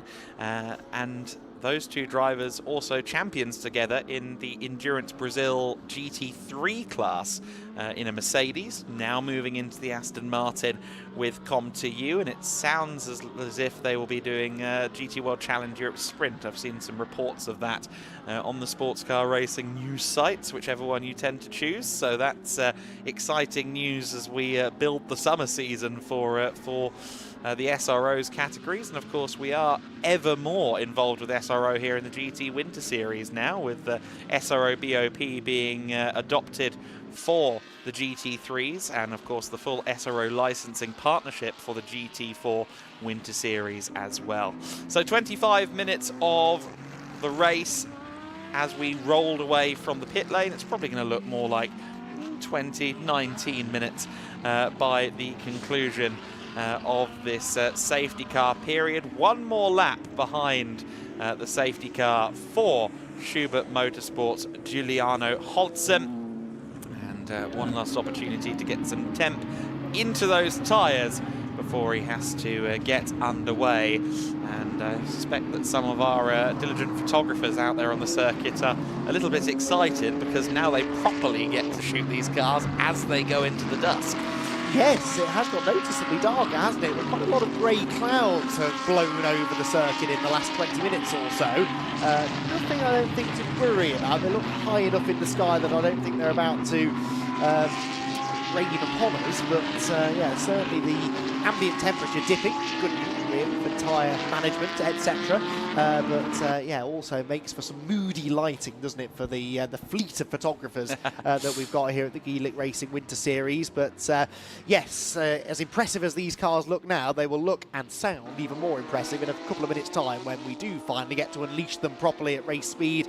And that run towards turn number 1 will begin. The Schubert BMW, the ComTU Racing Aston Martin, and the Enxler Motorsport Lamborghini, the top 3 cars on the grid. Then a Mercedes, 4 different cars filling out those top 4 positions. They all look different, they all sound different, they all generate their lap time differently.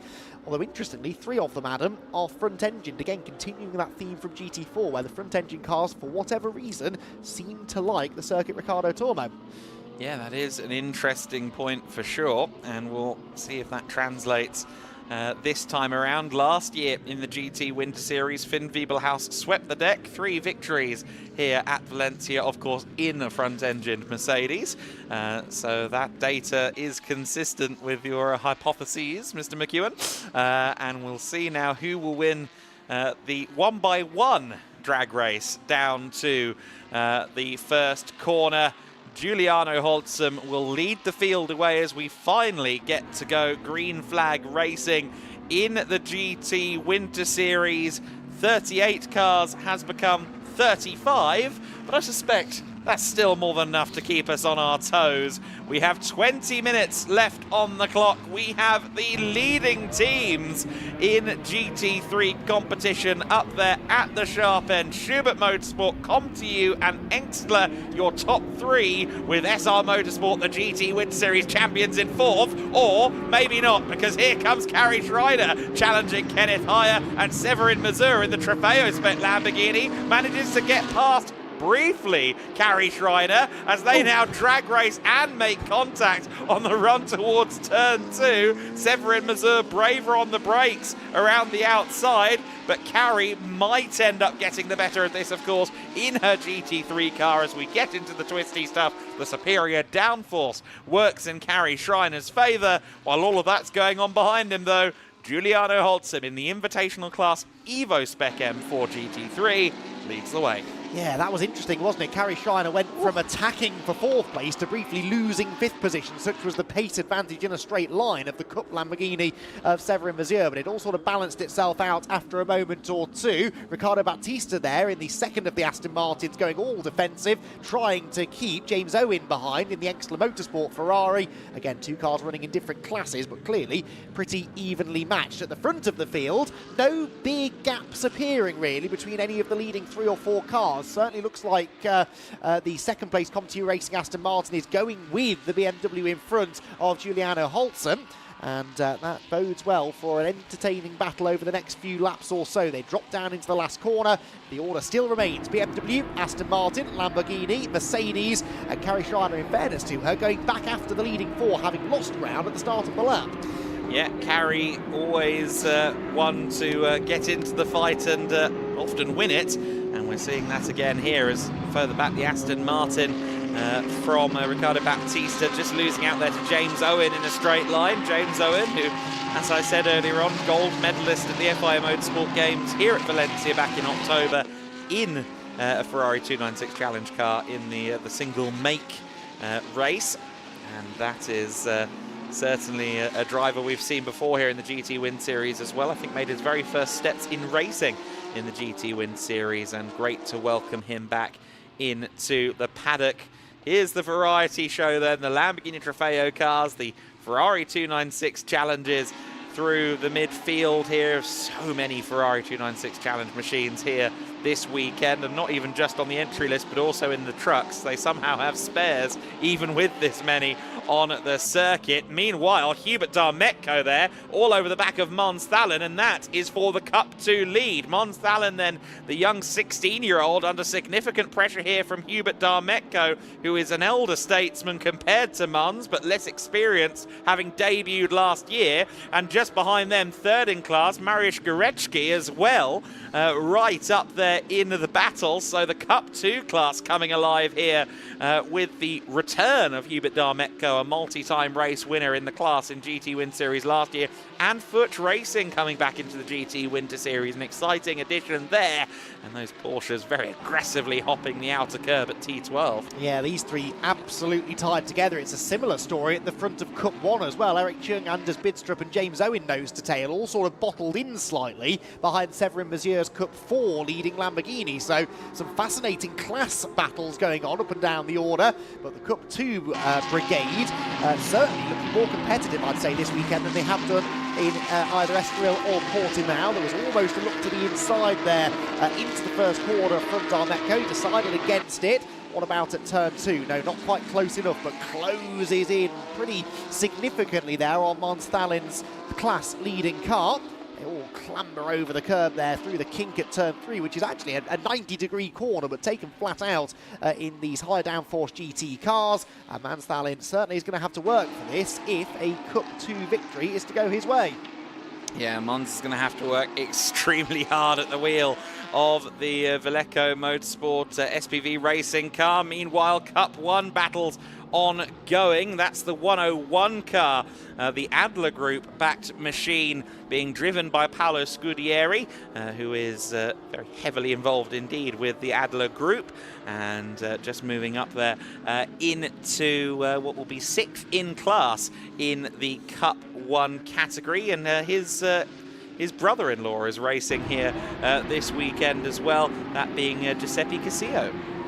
Back across the line, second place battle now starting to ignite, isn't it really? Mathis Limon here being caught by Jonas Karklis in the Extra Motorsport Lamborghini, who has just set the fastest lap of the race, 1:33.2, tenth of a second quicker than the race leader, 3/10 quicker than Mathis ahead of him. So the Lamborghini starting to come into form here, it would seem, and if he could find a way past Mathis, then Giuliano Holzem is not a million miles up the road. Only 1.3 seconds was his lead at the start of the lap. There is the BMW look. That is what 1.3 seconds looks like, roughly. Actually less than that, because it's a purple first sector for Mathis now, as he takes a tenth or so back out of the leader. So again, ebbs and flows by the sector, because they're all such different cars, and they're going to be quicker or slower than each other at various different points on the circuit. They drop down through this really tricky downhill, never-ending left-hander at turn 8. They bounce over the curbs, flick through the left-hand kink at 9, the right-hand kink at 10, immediately onto the brakes into 11. In fact, on the brakes mid-corner there for Jonas Karklis in the Lamborghini, which on this lap seems now to be slipping back away from the Aston Martin. Yeah, really interesting battle here, and a really interesting lineup at Engstler Motorsports as well. Jonas Karklis joining Luca Engstler, those two former rivals in the ADAC TCR Germany.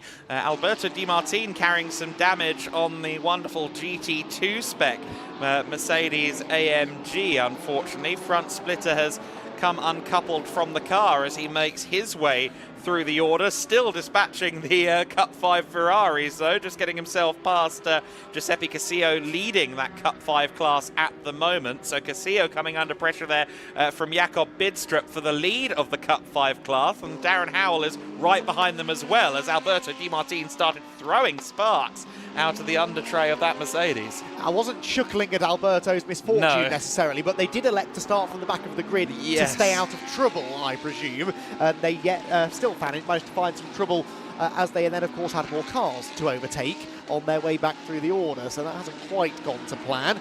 Here, the battle for fourth position, Kenneth Heyer and Carrie Schreiner together. This is, of course, the fight for second place in GT3, and so of some significance here, particularly for Kenneth Heyer and his championship aspirations. More GT3 cars this weekend, so more points on offer for Kenneth if he can finish well, and he definitely wants to try and keep Carrie Schreiner at bay if he can. There, Mathis Limon heads through turn number 8, and is that lead gap coming down? Well, on the previous lap, no, but on this lap, yes. Quicker in both of the first two sectors so far has been the Aston Martin than the BMW, and if ever he could get within striking range, I'm sure he'd love to have a go at getting the overall race lead.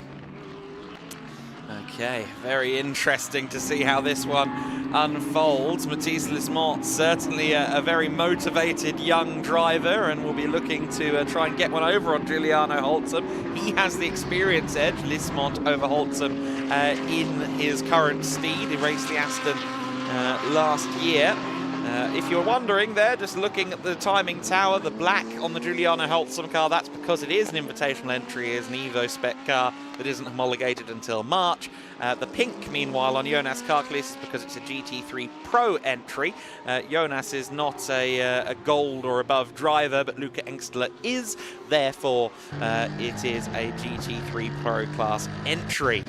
So this is riding on board now with Mathis Lismont in the Aston. You can see him there fighting the wheel in the number 700, getting a little bit crossed up there at the apex, and that is one of the things that I think people sometimes maybe slightly misunderstand about these GT3s. They are still edge of adhesion sometimes for our drivers. We do have a car stopped. It's the 117 spinning out of, I believe, the Cup 5 lead, unfortunately. That is Giuseppe Casillo into the gravel. That is more than likely going to cause a safety car, and perhaps not too soon for Giuliano Hodson, because he was running deep at turn 8, and I think in general being closed in on by Mathis Lismont. We are going to lose out on some exciting battles here, including this Cup 2 scrap going on further back. Przemysław Bienkowski, 4th in class, being pursued by a couple of drivers there as well. For now, it's being covered by local yellows as the cars go through. But we'll have to see how that unfolds. Kenneth Hire, I think, has an issue at the front, does he? He went very, very wide indeed. Now, was that because something went wrong on the car? Yes. Yes, it did. I thought that looked a bit more than just an error. For Kenneth Hire, I think something is wrong at the front right of that car. And Kenneth Hire, the defending GT Winter Series champion, unfortunately, is going to lose out on some points here. Yes, he is. That was all very odd, wasn't it? Down into turns 1 and 2. Good Cup 1 battle here. This is for the lead, isn't it? So Anders Bidstrup has got ahead of Eric Chung. We had a lead change then in Cup 1. James Owen there as well, but look, they're all ahead of Severin Mazieu. So I presume it was as they went past the Lamborghini that all started to change, and just in the nick of time, because we have, I feel with some sense of inevitability, it ended up with a safety car period, with now 2 cars in potentially dangerous positions around the circuit and going no further. We do require a safety car. 9.5 minutes to go. Well, we've referenced and indeed praised the efficient work of the Valencian marshals already today. Hopefully they've got one last shift in them, because if we can get these cars out of the way quickly, we might yet get a few more laps of racing under our belt, and there's plenty more racing still to be done, particularly among the Cup 1 and Cup 2 divisions. Hard to say what they're going to do with that Cup 5 Ferrari of Giuseppe Casillo, because rather awkwardly positioned. It's quite far away from any of the kind of access points. It is, however, pre-pit entry. I wonder if maybe they just push it straight into the pits. I don't think typically you want to move a car across an active track, even though it's under safety car conditions.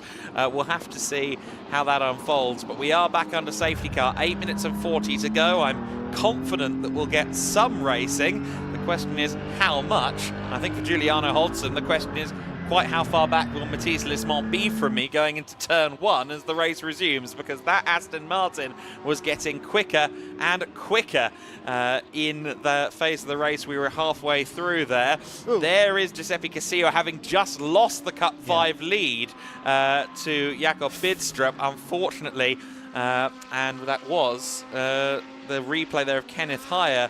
It just looked like something was going wrong at the front right. I suspect brakes. I know that's maybe not that big a leap to make since the car wouldn't stop, but I did see something. There were sparks as it went into turn 1, and something flew out of the right front corner, perhaps a brake disc exploding in some ways, and that was a little bit of the brake system exiting stage left, so to speak. I'm not sure, but that's what it looked like, and for the car to suddenly lose all braking capability into turn 1 of all places must have been pretty scary, even for someone of Kenneth's experience. He, I'm sure, has experienced stuff like that before, but that doesn't make it any more pleasant, that is for sure. So Kenneth Hire's car being recovered up at turn 2, and we've got the Ferrari being recovered as well of Giuseppe Casillo at the final corner.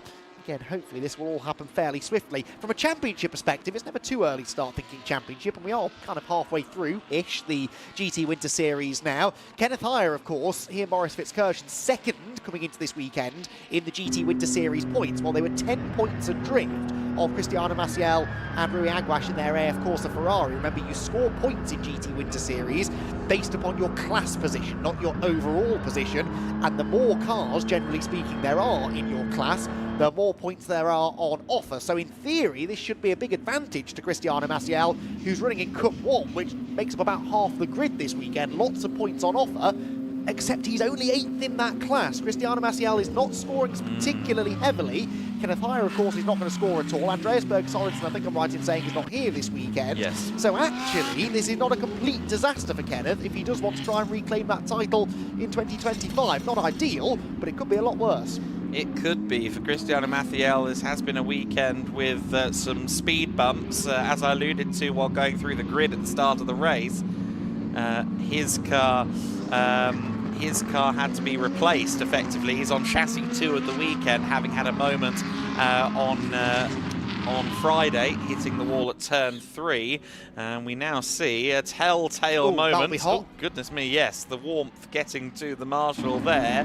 Half a brake disc from, well, we would have to assume Kenneth Hyer's Mercedes-AMG GT3. That was indeed down at turn 1. Yeah, so it was a brake disc exploding then, wasn't it? And yeah, if you ever doubted just how hot those things get when they're being used at full speed, we got a graphic illustration of it there. I would not recommend approaching one and trying to pick it up straight away anyway. So yeah, what caused that, I don't know. That's generally something you would see happen hours into an endurance race where you've been really using the brakes for a long period of time. It's why in 24-hour races, brake changes are fairly commonplace, because you can't expect the brakes to do a full 24 hours, that's for sure. Even in 12-hour races, not unheard of. So yeah, that is a bit of an odd one. You have to think maybe something led to that and was the catalyst for the failure. But anyway, it matters little, I suppose. It's taken Kenneth Hyer out of the race. The team will diagnose and adjust accordingly for tomorrow. Here, meanwhile, more sparks coming from a Mercedes, this time the GT2 example.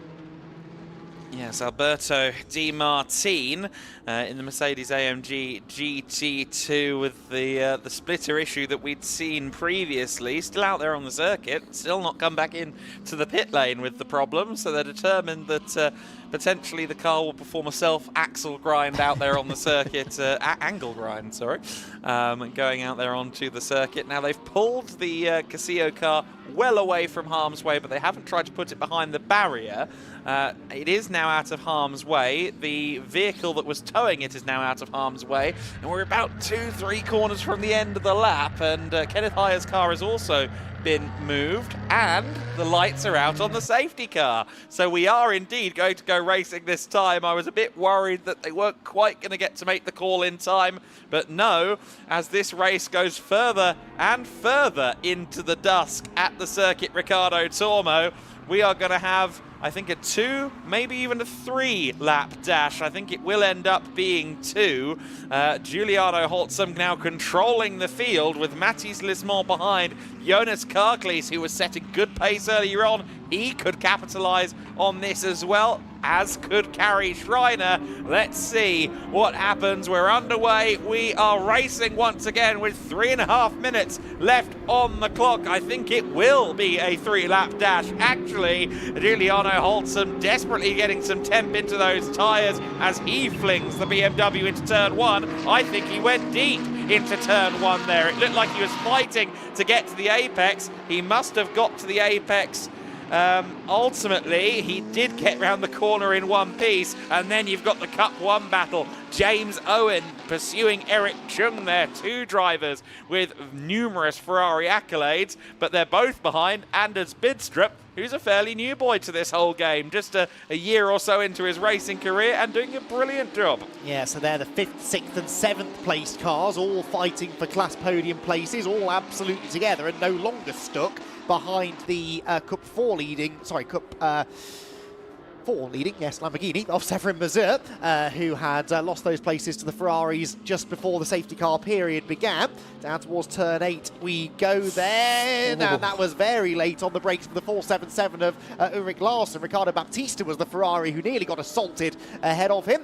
And as they turn through the left-right kink, that battle, sorry, John Dillon, excuse me, they've swapped positions. Dillon's moved ahead into 11th place overall upon the restart. Dillon in the black Ferrari that was a bit of a star at Portimao last time out, I seem to recall, fighting and indeed, I believe, winning, I seem to recall, one of the Cup 1 races over in Portugal. Leaders then out of the final corner. Lead gap is the smallest it's been, I would say, in this race so far. They've got 2 laps left to settle this. As usual, it seems, in GT Winter Series, Adam, we need about 6 pairs of eyes to follow all of the action, but we could have some action right at the head of the field before too much longer. Yes, we could. Giuliano Holtzum leads the way then in the Evo M4 GT3 BMW, but Mathis Lismont is pursuing him with a vengeance in the number 700 car at the moment. We've got yellow flags down at turn 14. I think that might be just to be completely sure of the situation in regards to the stricken Ferrari from earlier. Severin Mazur, on the other hand, has had a spin down at turn 2. His wing mirror is ajar, and hopefully he can get that thing fired up and out of harm's way. He decides to reverse it off track, which honestly, not a bad call from Severin Mazur there. We have a minute left on the clock. I think we're just about going to cross the line to do one last lap of the Circuit Ricardo Tormo. Of course, these cars very aero-dependent indeed. It is a big ask for Mathis Lismont to find a way past Giuliano Holtzum in these circumstances, but he's certainly giving it the good old college try. Yep, not going to give up, is he? Trying just to get close enough to force a mistake out of the leader, and there was one through turn 12 as Giuliano Holtzum's BMW stepped out from underneath him into the high-speed kink. Not really a kink, is it? It's a proper corner, turn 12. Full commitment required, and the rear of the BMW just letting Giuliano down ever so slightly. He gathered it together though, and does lead them across the line with, yes, about 15 seconds left. So one more lap to go, and the lead gap is 0.8 of a second. BMW, Aston Martin, Lamborghini, the top three. What's going on behind? Well, in Cup 1, still Anders Bidstrup with the lead over Eric Chung. Actually over a second now between the Cup 1 leaders. Cup 2, meanwhile, Hubert Darmetko, having got ahead of Van Stalin earlier on, has now got Mariusz Gorecki chasing him down. They, in fact, all three of them, are still nose to tail, heading on to the final lap of the race. Yes, they are. So then, clock has hit 0. We are on the final lap of racing action. Giuliano Holtzum has had certainly an interesting first ever race in the BMW M4 GT3 Evo. It hasn't been straightforward. Mathis Lismont's line out of turn 6 also not straightforward, to say the very least of it. We are in the dusk here at the Circuit Ricardo Tormo, and the sound of over 30 GT machines is a thrill all of its own. Giuliano Holtzum leading the way, and he is just 2 corners from home now. Jonas Karklis running third and going to win, of course, in GT3 Pro, which is the only, was a standalone class. He's on his own, but the overall win and indeed the GT3 class win will go to Schubert Motorsport. It's the first time we've seen Schubert in the GT Winter Series in 2 years, and they come back with a bang. It's a race win for Giuliano Holtzum and Schubert Motorsport. Com2U Racing taking second position with Mathis Lismont and taking the GT3 class win, since Giuliano Holtzum is an invitational car. Anders Bidstrup is in 5th position in the Cup 1 class. Anders Bidstrup winning in the Cup 1 class. In Cup 2, there was a switch of some description, but still seeing battles come across the line at the moment. Lots of fighting through the classes, through the order. As they continue to stream across the line, the Cup 5 winner is Jakob Bidstrup in his yellow Ferrari. We just see him come through shot. Cup 1 won by Anders Bidstrup for DC Motorsport. Congratulations to them on their GT Winter Series debut. Ulrich Larsson winning Cup 4 as well, so that's another trophy for the DC Motorsport team. And then Cup 2, PTT Racing's Hubert Darmetko winning in his return to the GT Winter Series after a couple of rounds absence. It's great to have Hubert Darmetko back. Mariusz Gorecki just behind him, taking second place. So Mons Thalen unfortunately fell back a little bit in the number 44. The Villeco Motorsport car that was at one point leading the way in the Cup 2 category. Lots going on in that race, rather expectedly, one would say, in the GT Winter Series. A brake disc sheared in half for Kenneth Heyer, a start line crash, but at the front, no dramas at all for Giuliano Holtzum. He has had a brilliant start to his 2025 season. And he has, indeed, set his benchmark for his brother. Sandro Holtzum will be at the wheel tomorrow, of course. Jonas Karklis, I think, will be pretty happy with third overall as well, the Lithuanian racer. He told me earlier on that Luca Engstler, his grandfather was also Lithuanian, just like Jonas Karklis. So in a certain way, that's a bit of a Lithuanian super team down at Engstler Motorsport. all the same, Giuliano Holtzen, I think, will have run an uninterrupted race. He won't feel like he had much time to relax in that one. And his brother Sandro is the first one to come and greet him and tell him well done after that rather dramatic race. I note that the helmet isn't quite updated to their current machine at the moment. Of course, these two shared an Audi last year in the ADAC GT Masters. So both of them have very similar driving styles, as they told me in the paddock earlier in the week, so they can set the car up optimally, which is always a big advantage. And in the case of Sandro, plenty of BMW GT3 experience as well. So Giuliano will rehydrate. Congratulations will be received by the team as well. And then, of course, we will hear from him with Izzy in just a few moments. And in fact, Izzy there just handing over the winner's cap to Giuliano Holtzen as well. Schubert Motorsport will be adding a trophy to the cabinet, of course, in just a few minutes as well with the podium presentations. But for now, we can take a deep breath and analyse that race. We'll, of course, see some highlights after we hear from Giuliano Holtzen as well, but lots of moving and shaking through the field. Certain drivers, like Anders Bidstrup in Cup 1, having to work very hard indeed for their victories, others having to fight hard against competition in their class. Meanwhile, Giuliano Holtzen is down with Izzy, so let's hear from him now.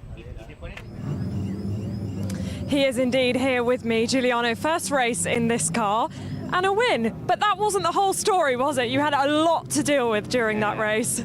A lot, two safety cars, and was difficult to keep the tire warm, but we managed, and we showed also in the qualifying we was the fastest, and we did it again in the race, so perfect. And as I said, of course, first race in this car, so how comfortable are you feeling in the car? The car feels amazing. Last year I drove the Audi GT3, and compared to that, this is a much newer car from the inside, the technique and everything, and feels really good. A great start to the weekend. Of course, your first weekend in the Winter Series this weekend. Well, we've seen you in the Prototype Winter Series before. Your brother will take the car tomorrow, so do you think he can do the same? I hope so, but I'm confident, and the team and the car is perfect, so we will see tomorrow. All right, congratulations. We'll let you get up to the podium and enjoy it, and we will go back to you. The editor of our highlights hasn't had one moment of peace today. All the races have been very difficult to recap. But let's take a look at the opener of the weekend in the GT Winter Series. We got started with a bang, unfortunately in more ways than one. Talal Shahir being collected by Oscar Rinzovic from behind, and then collecting Sven as well. 3 Ferrari 296 Challenge cars unfortunately stricken from the race at the very first moment of asking. All drivers okay, of course. But soon the safety car would be deployed, and after that the red flag would be utilised, and everyone would have to get back into the order in which they formed the grid. And after a long, prolonged waiting period, we finally got back to racing. With about 20 minutes left on the clock, the race resumed, and Kenneth Heyer was immediately under pressure from Kari Schreiner. Schreiner, though, would come under fire from Severin Mazur in the Lamborghini Huracan Super Trofeo car, the Super Trofeo Evo 2. Bit of contact between the two Lambos on the run down to the second corner. Kari would ultimately come out on top there. I think there may have been a collision there for Alberto Di Martini and his Mercedes-AMG GT2, because we'd see that later on he was carrying a little bit of damage.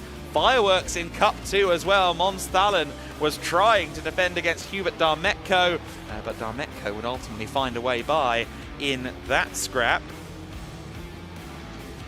The 15 car from NM Racing team was having damage, as we said. The 270 car was, of course, ComTU Racing. They were having some issues as well. This is the moment that we saw the number 7 car move into the lead of class. This, however, was ultimately the cause of a safety car. The 117 car, the GT Cup 5 class leading machine, had an issue, a bit of a spin there. That was Giuseppe Casillo, and then Kenneth Heyer, unfortunately, went deep into turn 1, immediately deep into turn 2. Not quite the day that he wanted. The car had a problem, and that was the end of his day. One souvenir, though, for our Marshal. Big throw as well. Back to green flag, and very briefly, with 3 minutes left on the clock, it would be a 3-lap dash to the flag. And for Mons Dallin, he was under huge pressure from Mariusz Goretzki, and Goretzki for Furt Racing managed to get through into second in Cup 2. Przemysław Bienkowski, meanwhile, went out wide, and Joachim Bolting was making up places while Severin Mazur was pointed in the wrong way. Meanwhile, lots of Cup 1 and Cup 2 and indeed Cup 4 battling in the middle team positions, drivers fighting within and outside of their class, but none of that was a concern for Giuliano Holzem. The invitational entry from Schubert Motorsport at the top of the order in the GT Winter Series. Mons Dallin went deep at the final corner on the last lap. We didn't see that live, but that does explain why he ended up dropping back to third in the Cup 2 category in his Porsche. Lots to unpack from that race. I dare suggest some busy stewards. Giuliano Holzem is your race winner overall, though. Mathis Lismont finishing second in the GT3 class. Of course, his car is entered, so he wins the GT3 category, finishes second overall. Jonas Karklees from Engstler Motorsport finishes in third position. The GT3 Pro car from Engstler finishing third. Carrie Schreiner in fourth place in her car, the Evo 1 spec Lamborghini Huracan GT3. Anders Bidstrup winning in the Cup 1 class ahead of Eric Chung. James Owen rounding out the podium in Cup 1.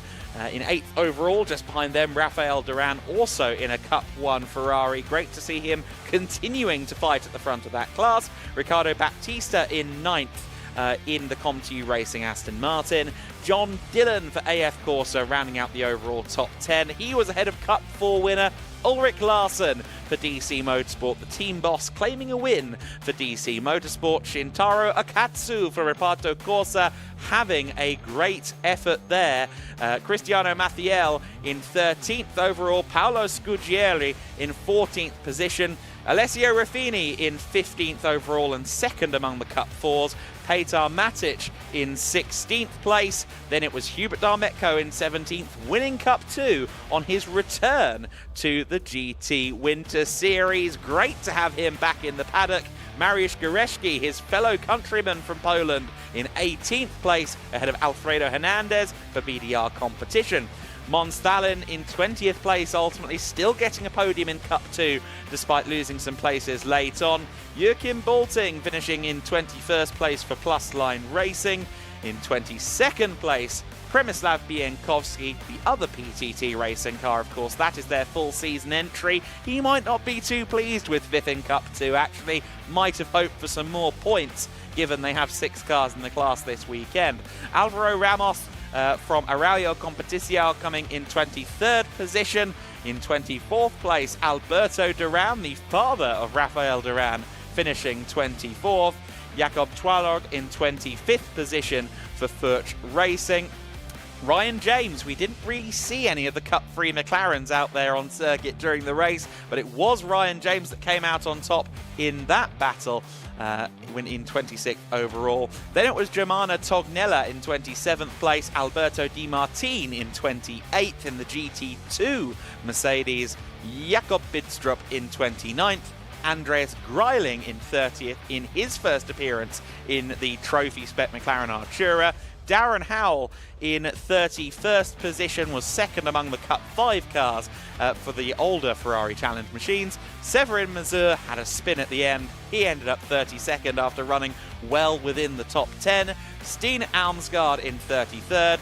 Kenneth Heyer with his problem down in 34th place, and Giuseppe Casillo in 35th position, rounding out the order on screen there. Of course, Giuseppe unfortunately not taking the flag, nor did Kenneth Heyer. We also lost Oscar Rinzovic earlier on for Myrtle Motorsport with the start line collision. That also claimed Halal Shahir and the 175 AF Corsa car as well. So some damaged Ferrari 296s, unfortunately. But the teams will be working hard to make sure their drivers get back out on the circuit come Sunday. So then we are waiting for the drivers to arrive to the podium at the moment. Giuliano Holtzum, though, is the winner overall. Of course, that is an invitational class car, but he'll be competing with the GT3s all the same. Matisse Lismont will claim full points, although it's not a full season entry in the GT3 class proper. 3 classes in the top 3, of course, because Jonas Karklis is in a GT3 Pro entered Engstler Motorsport car. That is going to have some big changes, I think, to the overall championship, as Andy was alluding to during the race. And we'll have to do some maths, I suspect, overnight. Not before a drink or two, though. It's certainly been an exciting day of racing with 4 classes here, of course, at Valencia today. The TCRs were very exciting indeed. GT4s and the Formulas providing their usual thrills as well. But everyone was keen to see that 38-car grid in the GT Winter Series. There were some dramas, but what a spectacle to see the cars running into the dusk here at the Circuit Ricardo Tormo. It's a very different circuit from Portimao where we were a couple of weeks ago, but it's one that is quite close to a major city, of course, being just a stone's throw from Valencia city itself, and therefore we have lots of fans in attendance too. That means we've got a great atmosphere on the main straight where the grandstand is open, and fans are taking in the action of the Winter Series categories from GEDLICH Racing. Schubert Motorsport winning the day in the number 56 car. And Sandro Holtzum will hopefully pick up the baton where he left off, where Giuliano left off, his twin brother. Those two have previously shared cars, of course, numerous times. We mentioned the Audi in the ADAC GT Masters. They also previously shared cars in the GT4 category as well. So it is not an unfamiliar sight to see the Holtzum twins together. It is their first time running a BMW GT3 at the same time, and that has been very entertaining to watch today. I'm sure that on Sunday it will be fun as well. Of course, Matisse Lismont's number 700 Comunitat Aston Martin that finished second today will be in the hands of his fellow Belgian Kobe Pauwels in the Sunday sprint race tomorrow morning. So that will be an interesting point of contention. The youngster who was ascended through the ranks largely with Com2U, actually, winning races in TCR Europe in 2023. If things get interesting and a little bit physical out there, I'm sure his touring car experience might come in handy. He was racing Com2U Aston Martins last year, as well as Audi R8s for Santalok, and was indeed a race winner in the Silver Cup at Jeddah, the season finale of the GT World Challenge Europe Endurance Cup in 2024. So I think we can expect Kobe Pauwels to be very quick indeed going into the Sunday race, and it will be a strong combination, of course, in the 55-minute pit stop race at the conclusion of Sunday. It will be 3 races for the GTs, 3 races for the GT4s, and 3 for the Formulas this weekend. Of course, just 2 races for TCR Spain, so we'll just get 1 opportunity to see those cars out on the circuit on Sunday, but it does mean a packed schedule of action for you on the Sunday. We'll be with you before 9 AM to bring you a full day of racing here from the Circuit Ricardo Tormo. It will be no fewer than 7 races to talk you through. Myself, Andy McEwen and Izzy Browning will be doing just that.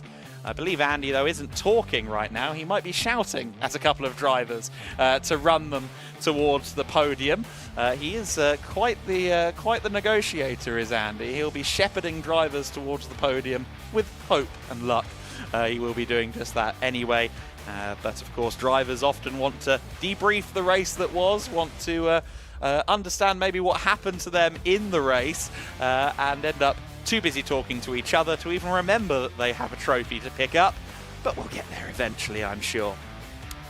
For now then, we look over the Circuit Ricardo Tormo. Very compact facility ultimately. It's a 4-kilometre circuit, 2.5 miles in other money. And of course that is the minimum length for a Formula 1 circuit, 2.5 miles. We get to see a Grand Prix of the four-wheeled nature here at the Circuit Ricardo Tormo, but it is of course a repeat venue for MotoGP. The circuit has held a motorcycle Grand Prix every year since it opened in 1999, except for this past October. Of course, the circuit was affected very heavily by the flooding in the area, as was much of the local community here. And it's quite heartening to see the amount of rebuild that has already been done to try and build back after the devastation that took the local area a few months ago. And the Circuit Ricardo Tormo has been a great facility. That will not change, and the management here at the circuit have done a great job of making sure it's ready to go for the winter racing season, the test days, and so on, that the circuit typically hosts at this time of year. So you can see there some of the service cars with a bit of sweeping up to do. There was a little bit of gravel. There was quite a significant amount of carbon fibre. There was lots on the circuit at the conclusion. I think even some fluid dropped around the circuit too. So the crews will be busy working their magic on the surface. Giuliano Holtzum will be, I suspect he'll be one of the ones who's eager actually. Knowing Giuliano, he probably wants his trophy. Some of the other drivers are maybe being a little less proactive about their podium ceremony, but hopefully we will see them up there with Andy very shortly. And there will be quite a few presentations for Andy to get through, of course, especially with some of the growing classes as well. Cup 5 with a full quota of 3 cars for this weekend, which is the most Cup 5 entries we've seen so far this season. I know that Darren Howell was itching for some more competition. He perhaps wasn't expecting Jakob Bidstrup, though, who was set to be driving a Ferrari 296 Challenge car. That car had an issue this morning in qualifying, so he's instead moved into the T car, which is the older 488. And sometimes you're lucky enough to have a spare Ferrari. Thankfully, Andy McEwen has found all of his spare racing drivers, and that means we can finally hand down to the podium. So we are ready to go with our final podium of the weekend, of the day I should say, here at Valencia. The GT Winter Series will start with our Cup 5 podium. 2 drivers to welcome onto the podium. First of all, second place in Cup 5, Darren Howell. Well done, Darren. Second place for him in Cup 5, but the win in Cup 5 went the way of car number 40, Jakob Bidstrup. Out onto the podium he goes, a class victory in Class 5 for Jakob, and he makes his way to the top step of the Valencia podium. Trophies then to be handed out once again. Florencio Caso from Pirelli, Robin Selbach from GEDLICH Racing to hand out our trophies. And the Cup 5 battle won by Jakob Bidstrup today, but we'll see tomorrow whether we get the same result in races 2 and 3. A big crowd of people flashing the cameras down below, and the Cup 5 drivers pose for the photos. Congratulations, guys, then in Cup 5. We move on now then to Cup 4, the Lamborghini Super Trofeo class, and in third position in Cup 4, Peter Matic. Peter heads to the third step of the podium. In second place in Cup 4, Alessio Ruffini. But the victor in Cup 4 was Ulrich Larsson. And Ulrich gets a big cheer from the team on the ground as he punches the air with delight, heading for the top step of the podium. Of course, it looked as though it was going to be another Cup 4 victory for Severin Mazur. It didn't quite work out that way, with the late spin, Ulrich Larsson in position to capitalise and claim the class victory. So Ulrich, Alessio and Petter will celebrate their Cup 4 podium, and we'll look forward to more good battles in Cup 4 tomorrow, where I'm sure Severin will be a part of that story as well. So Cup 4 drivers vacate the podium. We move on next then in a second to Cup 3, and this is for the McLaren Arturas. 2 drivers to welcome to the Cup 3 podium. First of all, in second place, Andreas Grayling. But the victory in Cup 3 went the way of Ryan James. Ryan jogs, no, in fact runs out onto the podium full of energy after that race, where he came home a class winner in the McLaren Artura class. 2 cars in that category this weekend, so they get a proper podium presentation of their own. And Ryan James it was who came out on top with the class win. A big round of applause from the crowd down below, who have waited for this podium, and they're going to enjoy it as it happens. And our Cup 3 drivers will head backstage. Next up, we move along to podium number 4. It is for Cup 2, the Porsche Cup class, and this was a particularly close battle between 3 drivers, all of whom will make their way out onto the podium, starting with our 3rd place finisher, Mans Stalin. Well done, Mans, onto the 3rd step of the podium. He was 2nd for a good portion of that race and came home in 3rd. 2nd position, Marius Gorecki. Well done, Marius, 2nd place on the Valencia podium for him. And he gets a big cheer as well, as I'm sure will our race winner in Cup 2, Hubert Darmetko. And as predicted, not only a cheer, but we've got the horns playing down below as the team celebrate with Hubert a very well-earned victory. Cup 2 was particularly close in that race, with all 3 of them under a very small blanket for the entire duration of the 20-minute race, as it turned out to be. And it was in the end Hubert Darmetko who found a way through to the front of the pack and managed to stay there until the end. The air horns blazing down below, adding to the atmosphere in the fading light here at Valencia.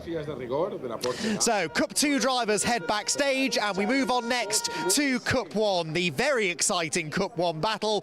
And we start then with our 3rd place driver in Cup 1, James Owen. Congratulations, James. 3rd place finish for him in Cup 1. 2nd place, having led most of the race, Eric Chung. Eric heads to the 2nd step of the podium, but getting past him late in the race to claim the win, Anders Bidstrup. Anders is geeing the crowd along as he runs up to the top step of the podium. A late change in position in Cup 1, just before that safety car came at the end of the race, and Anders Bidstrup it was who found himself on the top step of the podium. Eric Chung will be a little bit frustrated at that, I'm sure, having led the bulk of the race, but still managing to come home in a solid 2nd place. So we look forward again to more battling from that class, by far the most popular class on the grid this weekend, and that means lots of points available for those gunning for championship victory. Now we move on to a new podium. We didn't have a GT2 car on the entry in Portugal, but we do here in Valencia. Our GT2 class victor, Alberto Di Martin. The Spanish driver heads to the top step of the GT2 podium, the only GT2 car entered, but great to have some GT2 machinery represented on the GT Winter Series grid. And Alberto De Martin survived being very close to that start line incident, then had a pit lane start upon the restart, and still managed to sustain a little bit of damage along the way, but he got the Mercedes, wounded as it was to the flag, to finish the race and claim the victory in GT2. Well done, Alberto. Now then, we move on to GT3 Pro, and again, just the one driver to welcome onto the top step of the podium in GT3 Pro, our class winner, Jonas Karklis. Another big cheer for Jonas as he heads onto the top step of the podium in GT3 Pro. Just the one car entered into the Pro class this weekend, but of course he was up there fighting with the other GT3 drivers who we will welcome onto the podium momentarily. 2 podiums, they've added 2 podiums. So, the GT3 Pro class winner, Jonas Karklis, heads backstage. And now we have our GT3 outright podium then, our GT3 podium. And we start with our 3rd place GT3 driver, Ricardo Baptista. Another big cheer emanates from the pit lane down below. 2nd place in GT3, Carrie Schreiner. Carrie up onto the 2nd step, but the victory in GT3 went to Mathis Lismont. It is Aston Martin Racing, Come To You Racing, who celebrate victory here at Valencia in the GT3 category. Of course, the Schubert BMW that won the race overall is an invitational class car, so the GT3 podium itself sees the Come To You Racing team celebrate a class victory, 2nd on the road at the end, but the top GT3 registered team. Now, we are going to add, I believe, 1 extra podium in as well for our invitational class winner. Only fitting, really, since they won the race overall. I think we do have the driver here to welcome out onto the podium, do we? I'm just hunting around for him backstage.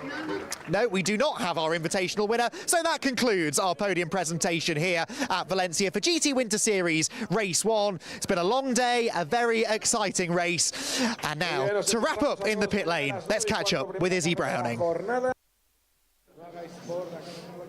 It has indeed, and it's been a very exciting day, as Andy says. Adam joins me now.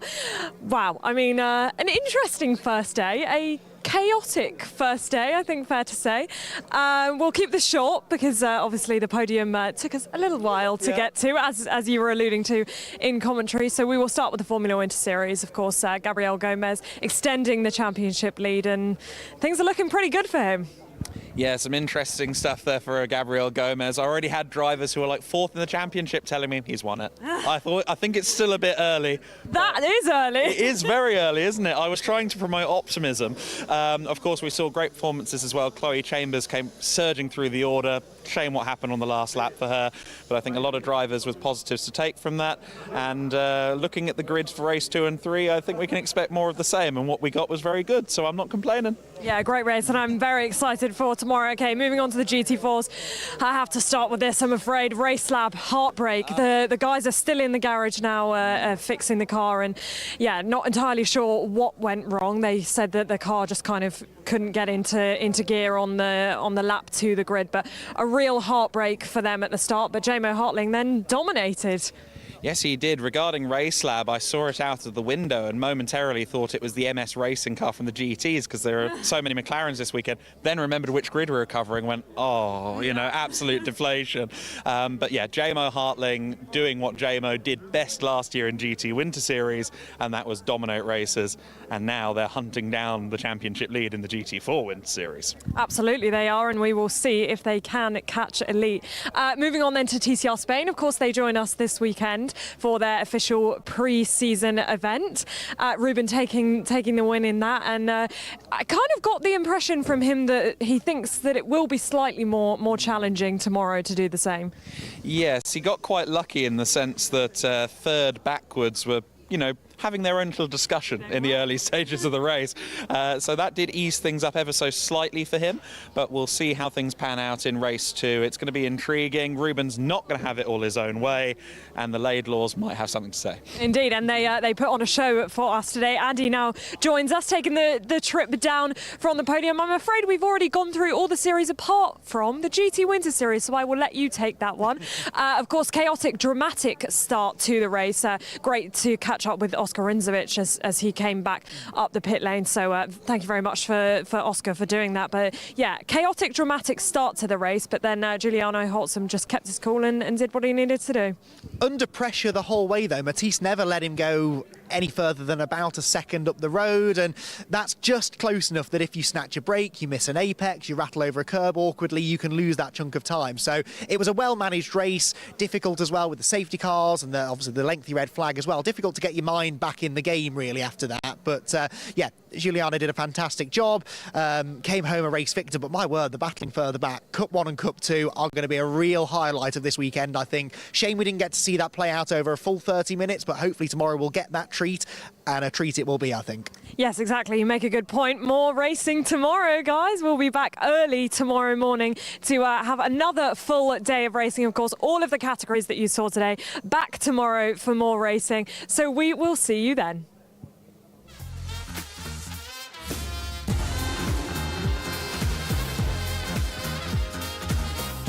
Pushing it down, racing. They both go deep into the corner.